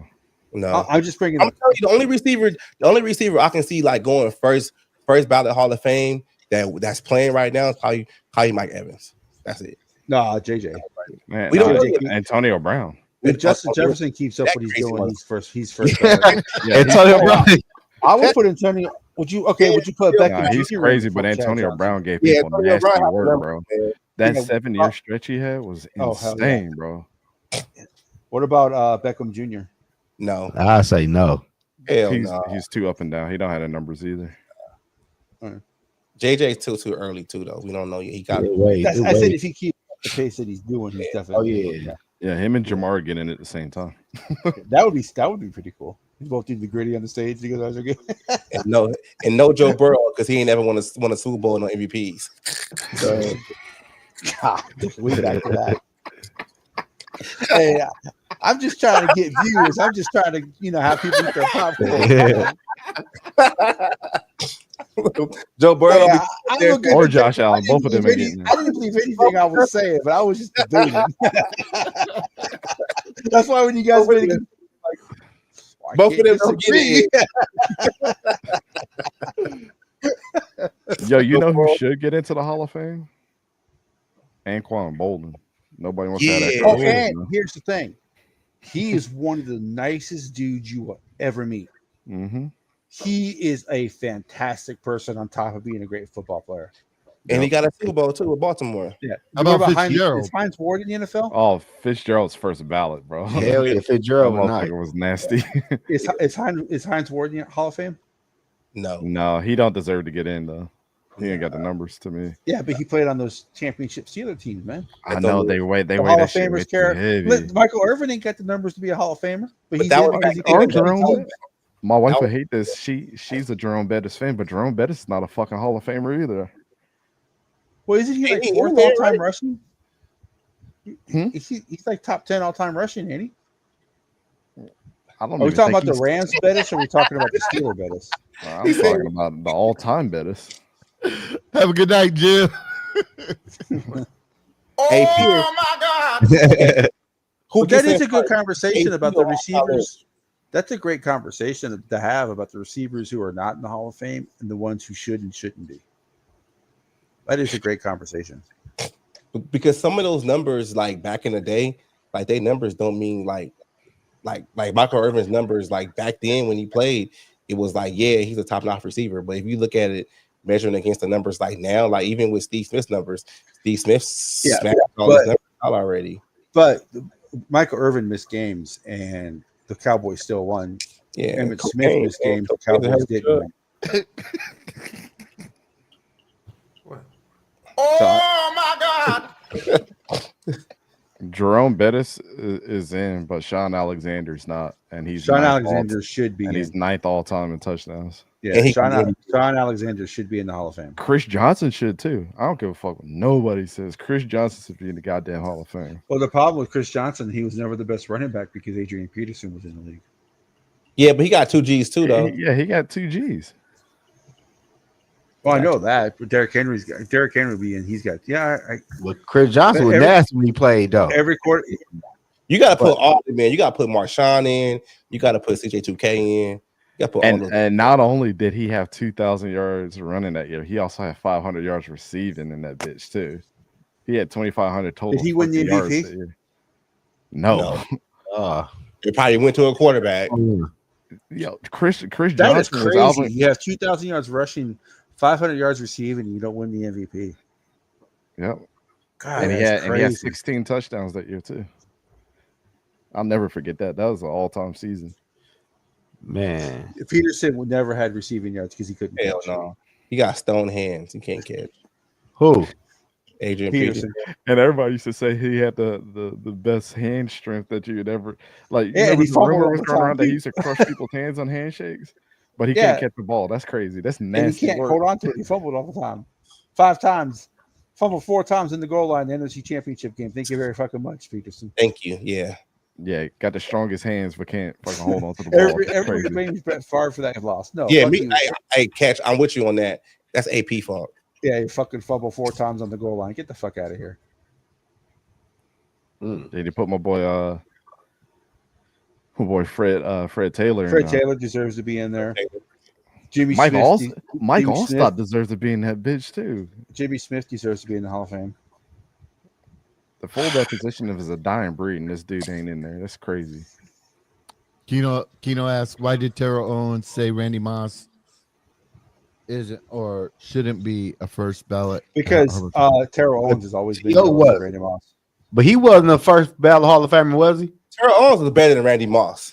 Hell no. Yes, I agree with He that. was. 100%. No, I He was disagree better with than Randy that. Moss. No, I He You know was why? like second in all time in more categories than Randy Moss. He was a better route runner. He was a better blocker. Like he was better than Randy Moss. And I'm a Vikings fan. They don't say you got Owens. They say you got Moss. Defenses changed. That's worldwide. Moss I'm telling changed. you, Moss changed the way get that. defenses play the game. You can say that, but Terrell Owens, as a whole, as a more complete receiver, he was better than Randy Moss. I think he played on better. I think he played with better He teams. played with better quarterbacks, man.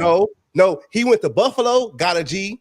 He went to Cincinnati, got a G. Everywhere Terrell Owens went, He went to the Eagles, and he had a broken leg and almost won the Super Bowl by his fucking self. Terrell Owens was better. Was a better receiver than Randy Moss. I'm a Vikings fan, and I'm saying that. I disagree. I don't think so. He was a better blocker too. I don't give a fuck about no damn blocker. Randy ain't Randy blocking. Moss took plays off. When you tell me you take plays off, I'm gonna put you to the side. Randy Moss said First he of doesn't all, get there paid ain't to one block. wide receiver. Randy in the Moss NFL literally said that shit. I don't doesn't get take paid the to playoffs. block. Randy Moss, I'm telling you, Terrell Owens was a whole more complete. But when better- they weren't throwing or running to his side, he took plays off too. Let's not kid ourselves. Wide Come on, receivers take man. plays off. Come on, man. Terrell Owens was that dude. Wide Yeah, he receivers was take plays off. Let's not kid Rice, ourselves. Owens, Moss. No, Rice, you catch him. What that shit called? Stick them. Stick him. Nah. Randy Moss He only had said he 3 did. more He said it in an interview. Randy Moss had 3 more touchdowns than Terrell Owens, but Terrell Owens had 500 more yards receiving by their careers ended. I'm telling you, Terrell Owens was that dude. How many? Who played longer? Terrell. Terrell was still. Terrell was still. Terrell had more receptions. How He had many? almost Who 100 played? more receptions than Randy did. How many years did Terrell Owens play? Let me pull it up. Shit, he played with Steve Young, didn't he? Yep. Yeah. I'm telling you, what, man. That what, 95, 96, 97? I got a question for you. If Terrell Owens is the receiver instead of Randy Moss that year he played with Tom Brady, does Terrell have the same stats? They played the same amount of games. Yes. Randy played 1 less game, basically. Yeah, I think if Terrell Owens was in New England, they still do the same thing, and they might win a Super Bowl. Nah, shit. If he would have broke his leg that game, they would have won too. I don't get people don't understand. If Donovan broke his fucking leg Donovan McNabb and had over 100 yards. I'm just saying, bro. Like, I love Randy Moss, but Terrell Owens was a better receiver, man. So how many Hall of Famers or Pro Bowl? How many good quarterbacks T.O. played with compared to Randy Moss? Hall of Fame receivers you play with? No, quarterbacks. Quarterbacks. Terrell Owens he had Steve Young for the beginning of his career. Hall of Famer. Donovan McNabb got a Hall of Famer. He played, I don't even know the damn quarterback he played with in Buffalo. He had Carson Palmer in Cincinnati. He went to Dallas, and who was the quarterback? Tony Romo. So then you get if you look at fucking other than Culpepper and Brady, he played with the best quarterback ever. Who other than Brady? He played Brady and for what? Culpepper. Other than Brady and Culpepper, what quarterback did Randy Moss have? He played with Brett Favre. He played with Jimmy Garoppolo. Who? Jimmy Garoppolo. Played with Garoppolo too. Where? So Garoppolo's not even nowhere near the. When he played Garoppolo? Garoppolo was not better than Carson Palmer. No, I'm not. What you said? Oh, you talking about at the end of his career? Yeah. You didn't say better. You said name the quarterbacks that he played. Yeah, well, the quarterbacks. I think T.O. played better quarterbacks though. Yeah, T.O. had way better quarterbacks. Romo, McNabb, Steve Young, Andy Dalton in his prime. Yeah, no, he didn't have Andy Dalton. He had Carson Palmer. Yeah, Carson Palmer. That's what I meant to say. Yeah. Didn't Randy play with Rich Gannon? Yeah, in Oakland. Already gone. He had Jamarcus Russell. Yeah. Oh man, bye man. Hey, bye. You fucked up. You should have said yeah to Rich Gannon, man. You should have just lied. You need to remember. Hey, that's how honest I am. I mean, I'm biased. My YouTube name is literally Catch84. So I'm gonna think Boss is the second best quarter. I don't even think the best receiver in Viking history is Chris Carter, man. That's just my opinion. I agree with that. I agree with that too, though. Because Chris Carter I like Randy Moss better though. Randy Moss, Randy Moss. Randy didn't play his whole career with Minnesota. He didn't play as long with Minnesota as Chris Carter did. If Moss played his whole career with the Vikings, he'd be far and away the best receiver my ever. uncle always told me if it was the fifth, we all be drunk. And then Moss got traded because of the fucking Brad Childress, that ignorant motherfucker. I'd punch him in the face if I saw him. I think Jerry is the epitome of the receiver position. He's like he's that guy because he has the hardware, he has the yards, he has everything everybody else doesn't have. I think number 2 is not Terrell or Randy. Chris Carter? Mm-mm. Who you got number 2? Larry Fitzgerald is number 2. Yeah. Think about the trash bags Larry Fitzgerald played with, and he never dropped the ball. He had more tackles than he had drops in his career. Damn. That's fucking ridiculous. It's hard to hate Larry Fitzgerald because he's a Minnesota boy. So yeah, it's hard. The best quarterback he played with was Kurt Warner. Think about that shit. Damn, they should have won that. They should have won that Super Bowl too. Goddamn, James Harrison. Jerry Rice almost got Watson situation going on. What, Yeah. Jerry Rice? Yeah. Right now? No. Back in the day. Oh. I wouldn't be surprised. In Mountain View, California, baby. Oh. There used to be this massage parlor right on El Camino Real. Yep. There was a big old shakedown there. And Jerry Rice was there, huh? Yeah. We're splitting hairs here. We're talking about first ballot Hall of Famers. True. So Terrell Owens should have been a first ballot Hall of Famer. Yes. Randy Moss. But that's why he said Randy Moss shouldn't have been, because he was a third ballot Hall of Famer. That's I see his argument there though. I'm not disagreeing that he should have been a first ballot Hall of Famer, but you can't throw shade because he's a first ballot Hall of Famer and you're not. You can't, But that's another reason why I kind of don't like T.O. Man, I love T.O., man. I love everything about T.O. No, but T.O. was right though. I mean, hey, shit, you gonna make me a third ballot? Fuck, make Randy. Am I gonna get a video of you doing bench presses in your driveway with your shirt off? I'd do it if I was that. I told you T.O. was better. I'd do it. But the thing is, Randy got in more trouble with the media than fucking Terrell did. But you knew that's what Randy was, though. Oh, now you're making excuses. No. I mean, yeah. It's there we go, moving the goalposts. It was Randy. Randy being Randy. It's okay. Nah, man. but D Woods would agree with this. Like, you can't say that the dude wasn't there for his team when he had a fucking broken leg in the Super Bowl and balled the fuck out. Like, balled out. He should have been a first ballot just with that alone. Well, I'm not disagreeing. I'm not disagreeing. But they wanted to punish him because of that. Like, and I didn't like that shit. Yeah, I'm not disagreeing. Hey, Keno, that's the link to the channel on YouTube. Be sure to hit that like and subscribe button, my guy. Yeah, I'm not saying I disagree that he or girl be or a Hall whatever of Fame, you are. First ballot Hall of Fame. Oh yeah. But I understand his argument. Is Reggie Wayne in? Yeah. Yeah, Reggie Wayne definitely get in. Reggie Wayne, but is he in right now though? No, not yet. Marvin Harrison's there though. Yeah, Marvin Harrison's a Reggie Wayne. So Reggie Wayne is the first ballot, right? No, he should be second, like third. No, this would did be Reggie Reggie's. Wayne mean more to that team, or did Marvin Harrison mean more? This would be Reggie's like fifth or sixth ballot. Because Reggie came later. Yeah, Marvin Harrison been way What more. about Holt and Bruce? Are both of those in? Bruce is in. Bruce is already in. I was there during that induction. I was actually there in person. Bruce is there. Holt isn't. No, Tori. See, I tried to argue with younger people about this shit, and they don't believe me, bro.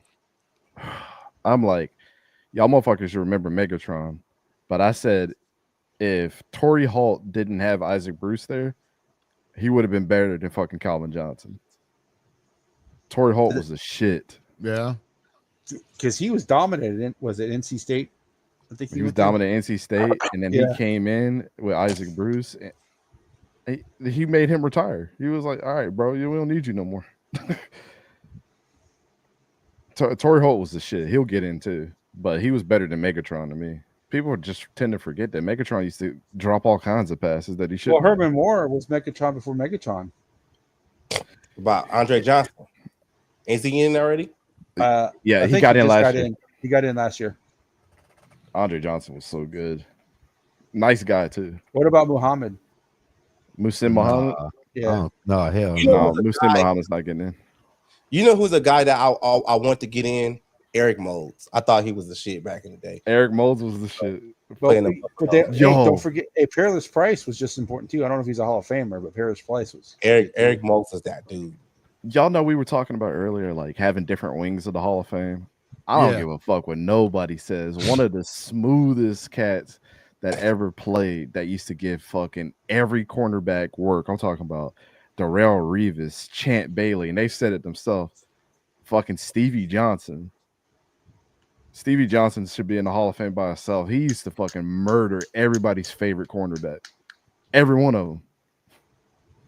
He might not have had the numbers, but people, all those corners came out and said, "Yo, we had problems against Stevie Johnson. He was the shit." So, he played for the Bills, right? Yeah, he played for the Bills. Okay, I remember him. I remember Eric Moulds, man. Eric Moulds. Eric Moe was straight too, though. So DeAndre Hopkins started off as a Hall of Famer. I don't think he's one now. If we get that Super Bowl, I think D Hop is. You think he is? I gotta look at his numbers. I don't know. He was good when he played for the Texans, man. You about to get a Super Bowl? Hell yeah. I mean, that is true. He's high now, right? He's looking like the old school Hop now. Yeah. He's got this like 2 touchdown passes last week. Yeah, he's got this pep in his step now. Yeah. When you start winning Shit again, matters. So who was the Watson was his quarterback at Houston, right? When Watson was good. Yeah. Andre Johnson had Matt Schaub. I thought you were talking about. There's an underrated name. People don't know Matt about. Schaub was underrated. Yeah. That boy could. That boy. So could right toss now, the ball. DeAndre Hopkins is still playing, but he's 23 in all time in yards and 31 all time in touchdowns. I think it's those numbers probably got to. But I don't know. But if he wins the Super Bowl this year with the Chiefs, he's probably getting in. Yeah, but I think his. Let me see. He's 19 all time in receptions. I don't know. He's creeping up there to be an all timer. Yeah. Whenever you start cracking top 20, it's Especially hard if he's to played. not say Especially that if he he's considered plays. If he plays a couple years with Mahomes. Yeah, yeah. Oh yeah, it's gonna be nasty work. At least about another year. Another year in Mahomes. Yeah. Steve Smith is like top 10 all Hey, time. in I a can lot of imagine his. categories. I can imagine his acceptance speech into the Football Hall of Fame. He's like, most people thank God when they first get here. Nah, it's Mahomes. especially with Kelsey going on his decline. Yep. Yeah. He's gonna need a someone to And get when that rock Juju's too. healthy, Juju will go over the middle, protect him from that. Yeah. Yeah. Well, do y'all think Julio Jones is a Hall of Famer? Yes. Oh hell, he went DeAndre crazy. Hopkins, That dude DeAndre can't Hopkins score has touchdowns. way more That might hold catches him than back, though. Julio Jones. So I guess Hop is in there then. He I like more it, catches yeah. than Antonio Brown, Keenan Allen, Devontae Adams, and Andre Reed. I think Devontae gets in. Devontae Adams? I don't Yeah. think so. Man, He needs Devontae- he needs a couple more years because he's been injured a lot in his career. He should have kept his ass in Green Bay. Because the same Hall of Famers are getting the Hall of Fame voters are getting older and older, and much younger people are coming in. So that's why it's harder for the old cats to get in nowadays. That's why they had to put Carter in real quick because the numbers was getting Chris too. Carter should have got in way before he did. Your boy Eric Moulds is 44th all time in receptions. That ain't bad. That's actually more than I thought he had. That's not bad at all. Y'all remember Rod Smith that used to play for Denver? Fucking Yeah. dog, bro. Derek Mason was a dog. He played for Tennessee, didn't he? Yeah. Yeah, and then he went There's to a lot of Baltimore, guys balling that out should there, be too. in who are not in. I mean, what about Al? What do Al Toon's numbers look like? Al Toons. 'Cause he was all the Jets had. Yeah, he's nowhere near the top. He's 186th in Damn. passing yards. Or Yeah, he was all that receiving yards. for like 6 No, years, man. 7 years, like in the late 80s or 90s. Al Toon was all the Jets had. Wayne nobody. Corbett was better than him. What about Clayton and Duper from the Dolphins? That boy Cat's going old school on that ass. Well, because if these guys don't get in it pretty soon, they're not going to get in ever. They ain't getting in shit. It's 2024. Shit. Duper was actually more important to the You Dolphins. remember than Mark? Clayton was. You remember Mark Duper? Yeah, Mark Duper and Mark Clayton. Mark Duper got in trouble though, so I think Mark Duper is 81 in receiving yards. What about Keyshawn Johnson? Hell nah. Hall of Keyshawn's Fame, 48th Hall of all Fame for time. talker. I can tell you that much. Man, that's my Keyshawn- dude. didn't Right Keyshawn there. quit, He's though? above AJ Green. That's my boy right there, man. Didn't Keyshawn quit on the Jets? No, he didn't quit on the Jets. Yeah, he had like a girl he used to play, dog. Come on, dog. Come on, be respectful, man. I'm being respectful, dog. Like because he's a Trojan. That boy shit. never went to. I think you never went to Southern Cal. You would not like it. I don't like the Trojans. I'm not a Trojan fan. I'm not a Trojan fan. They just was in my backyard. That's all I it was. feel you though. He was. I hated him when I was watching football when I was younger. Keyshawn gave us hope, man. He was soft. And he asks, as Vikings fans, is there any weight to people saying Adrian Peterson is top 3 running back all time? No. I don't think he's top 3. No, he's not.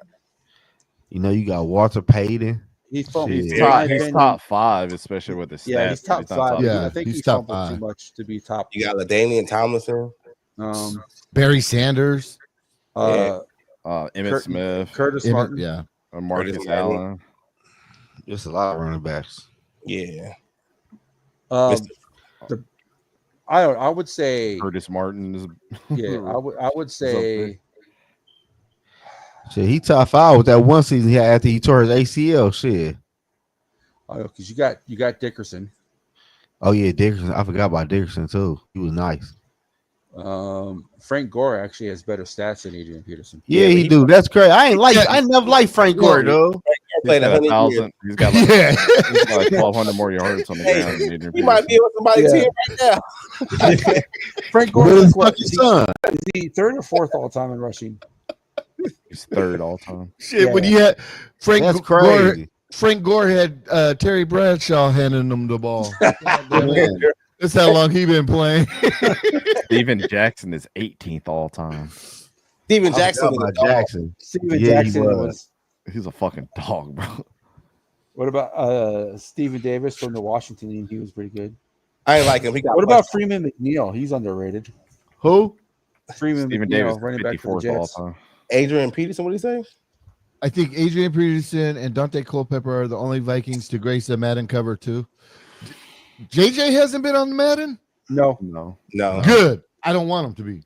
The last receiver was Antonio Brown, and then before that was Odell Beckham Jr. Damn, Antonio went crazy. He already was crazy. You ain't lying. Man, the craziest shit ever. When he walked off the field for the Buccaneers, dog. That was crazy. Hey, though, you gotta see his college picture though. Dante Culpepper, baby. Yeah. Did you see his college picture at Central Michigan? I'm gonna send you right now, bro. Where he from? He's I think he's from Michigan. Did you hear what JJ Watt said about him? Because they played together at Central Michigan. No. He was like, this motherfucker used to drink his own piss and everything. He was crazy. Oh. Who y'all talking about? Antonio Brown. I'm finna send it to you right now, so I ain't see that. I'm finna find it. I can see Antonio Brown doing that, by the way. This dude is crazy. That man walked off the field and did the helicopter with his shirt while the game was playing. Hey, D1, so you talking about the one where he had the gold teeth on the bottom? Yeah, like no, I ain't see that. And JJ Watt was in the picture with him. Hold on, Wait, what the hell I is got that? it right here. I got it right here. Transfer I'll show out you of real Central quick. Michigan like Watt did or no? Huh? I'll just send it to you, Zoe. Look at your phone, Zoe. JJ Watt transferred to Wisconsin. Did Yeah, Brown he stay at transferred Central Wisconsin Michigan? after that. Yeah. Oh, okay. You see They it, knew Zoe? they knew he was trouble. Look at that mud. That dude is wild, man. He took a picture like that. That boy crazy. Man. I ain't mad at Antonio Brown then. I thought he went crazy. He been crazy. Yeah. Yeah, look at that shit. I thought he had CTE. That motherfucker been crazy, man. He probably had it then, man. Like who? He could be like 18, 17, whatever. Like, come on, man.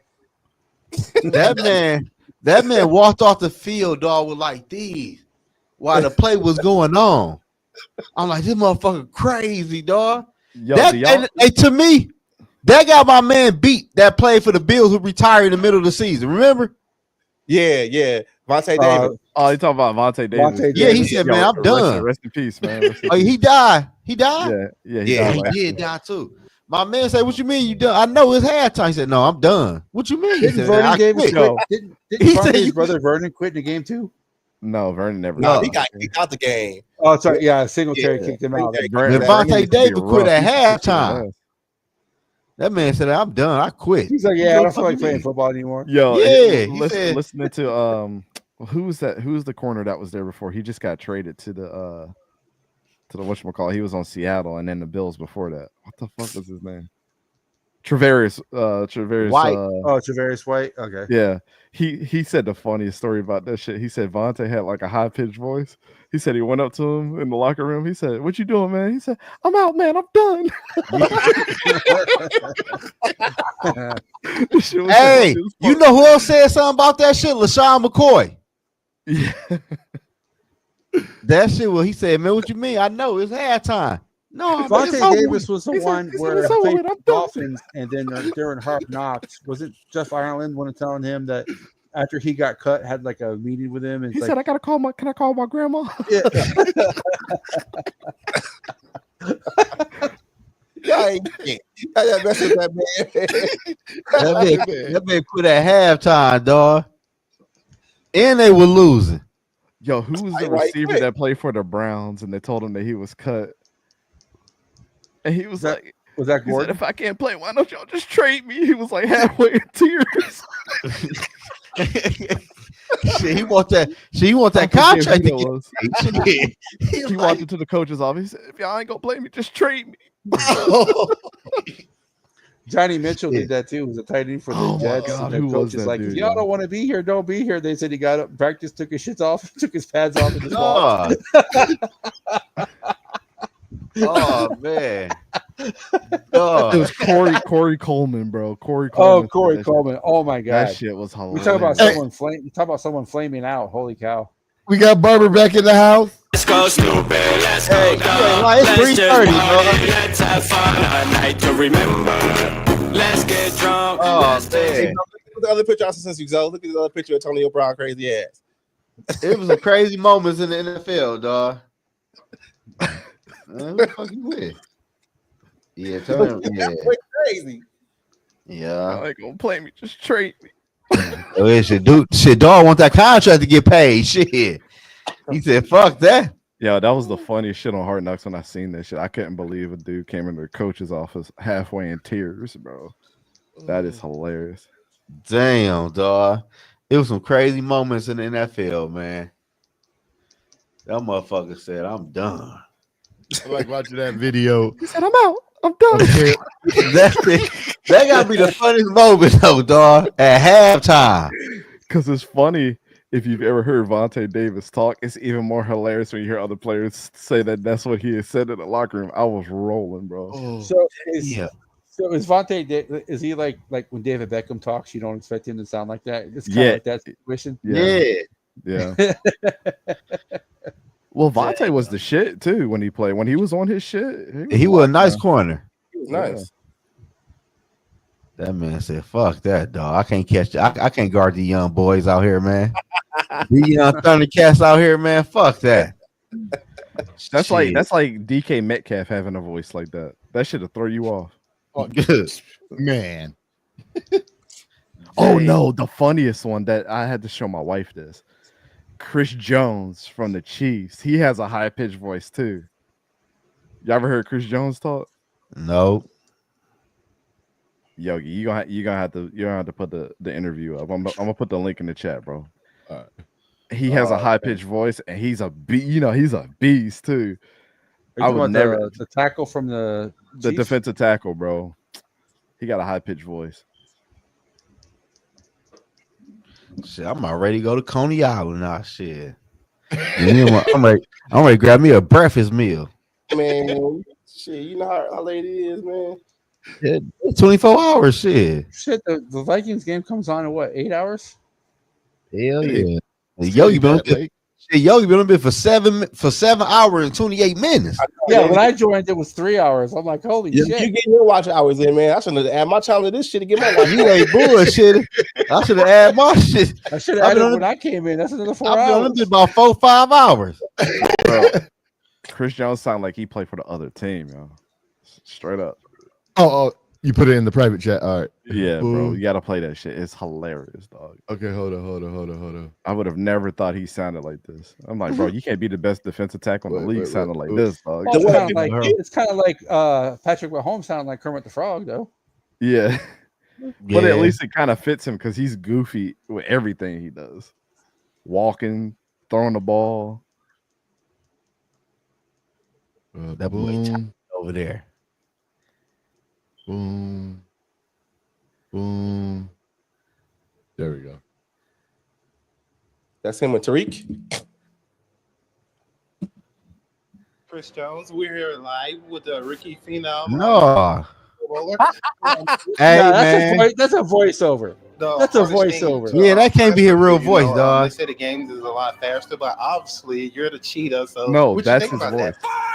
Oakland Tyreek Hill. It's no bullshit. That's his voice. For The real. game speed wasn't no different. He the one that played for the Chiefs, ain't he? At EA Sports, it's fit to go down. I'm playing Tyreek. We're not boys. We're not teammates. Nothing. We're nothing. Nothing. I'm winning. That's it. I'm out.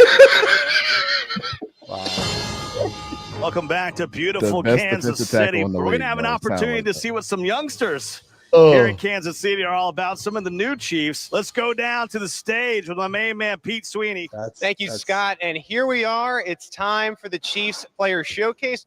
Chris, you're wearing the all white. Tyreek, you're in all red.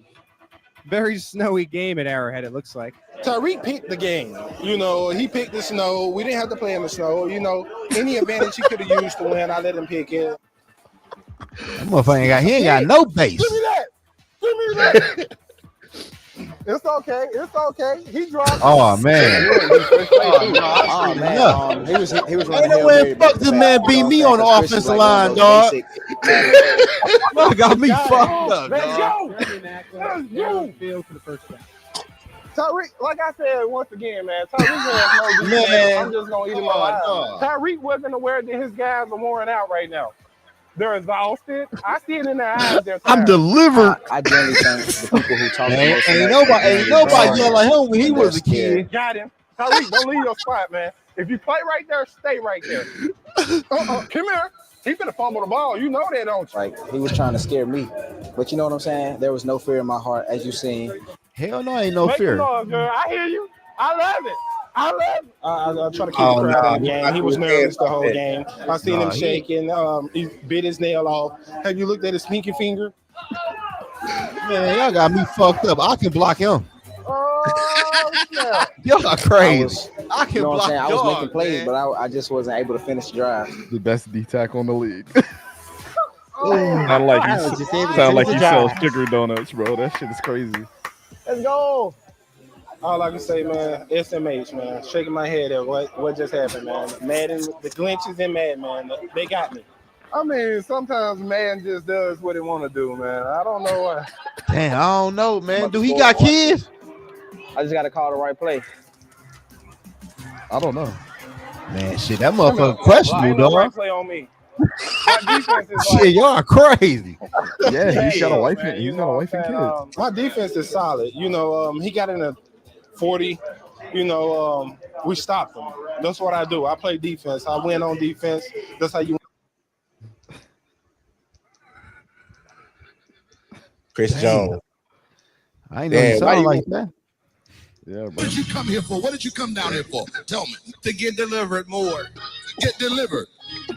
Do you believe that the Lord tonight has set you free? Yes, sir. Turn around and tell those people. Tell them. I'm not gay no more. I am delivered.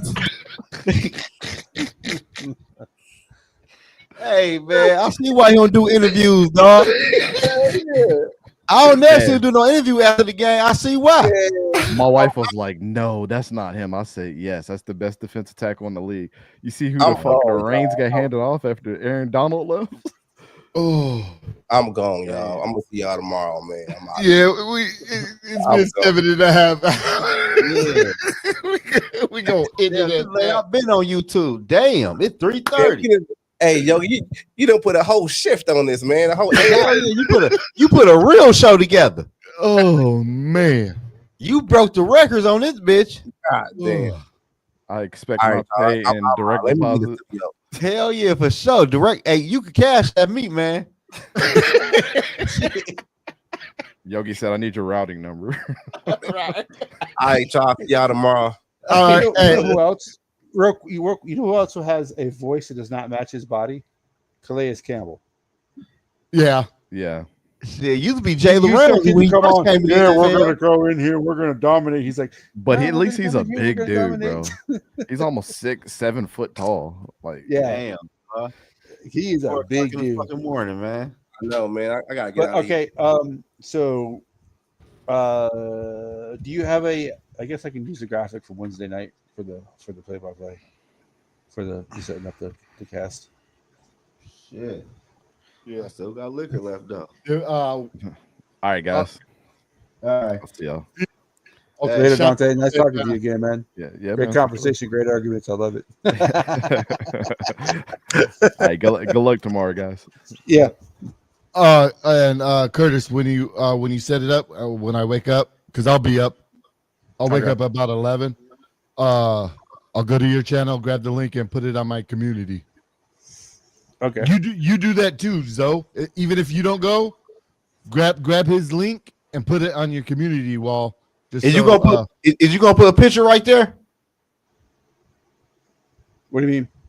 You know, you could put a picture too when you put it in a community post, or you just gonna type words. I'll put a picture too. Hey, send me the picture. Send it to me. Well, whatever. Thumbnail he using? Yeah. Okay. I'll probably use the thumbnail that I used. It's in the StreamYard.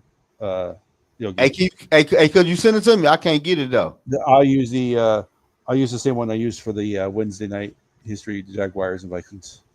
Okay, send it to my phone because I can't get it off the computer. Then I'll post it. I'll post tonight if I go to bed. Let me see. Is it on Canva? No, I don't think so. That one. Oh, message me that on Facebook. Okay. Yeah, Somebody send me that thumbnail. I need it so I can post it on the thing. So I just probably put Vikings versus Jaguars live stream play-by-play. That's probably what I'll do for it. Then I'll put your channel. That way, it'll get you some people over to your channel. Get your hours up, and then we get them to subscribe to yours. So should I add my X channel or not? Because I get viewers on that as well. But I don't know if you get here. You know what? I'm gonna end the stream, but stay in the studio, you guys. Yeah. Boom. All right, everybody. Thank you for watching. Skull Vikings. See you all tomorrow.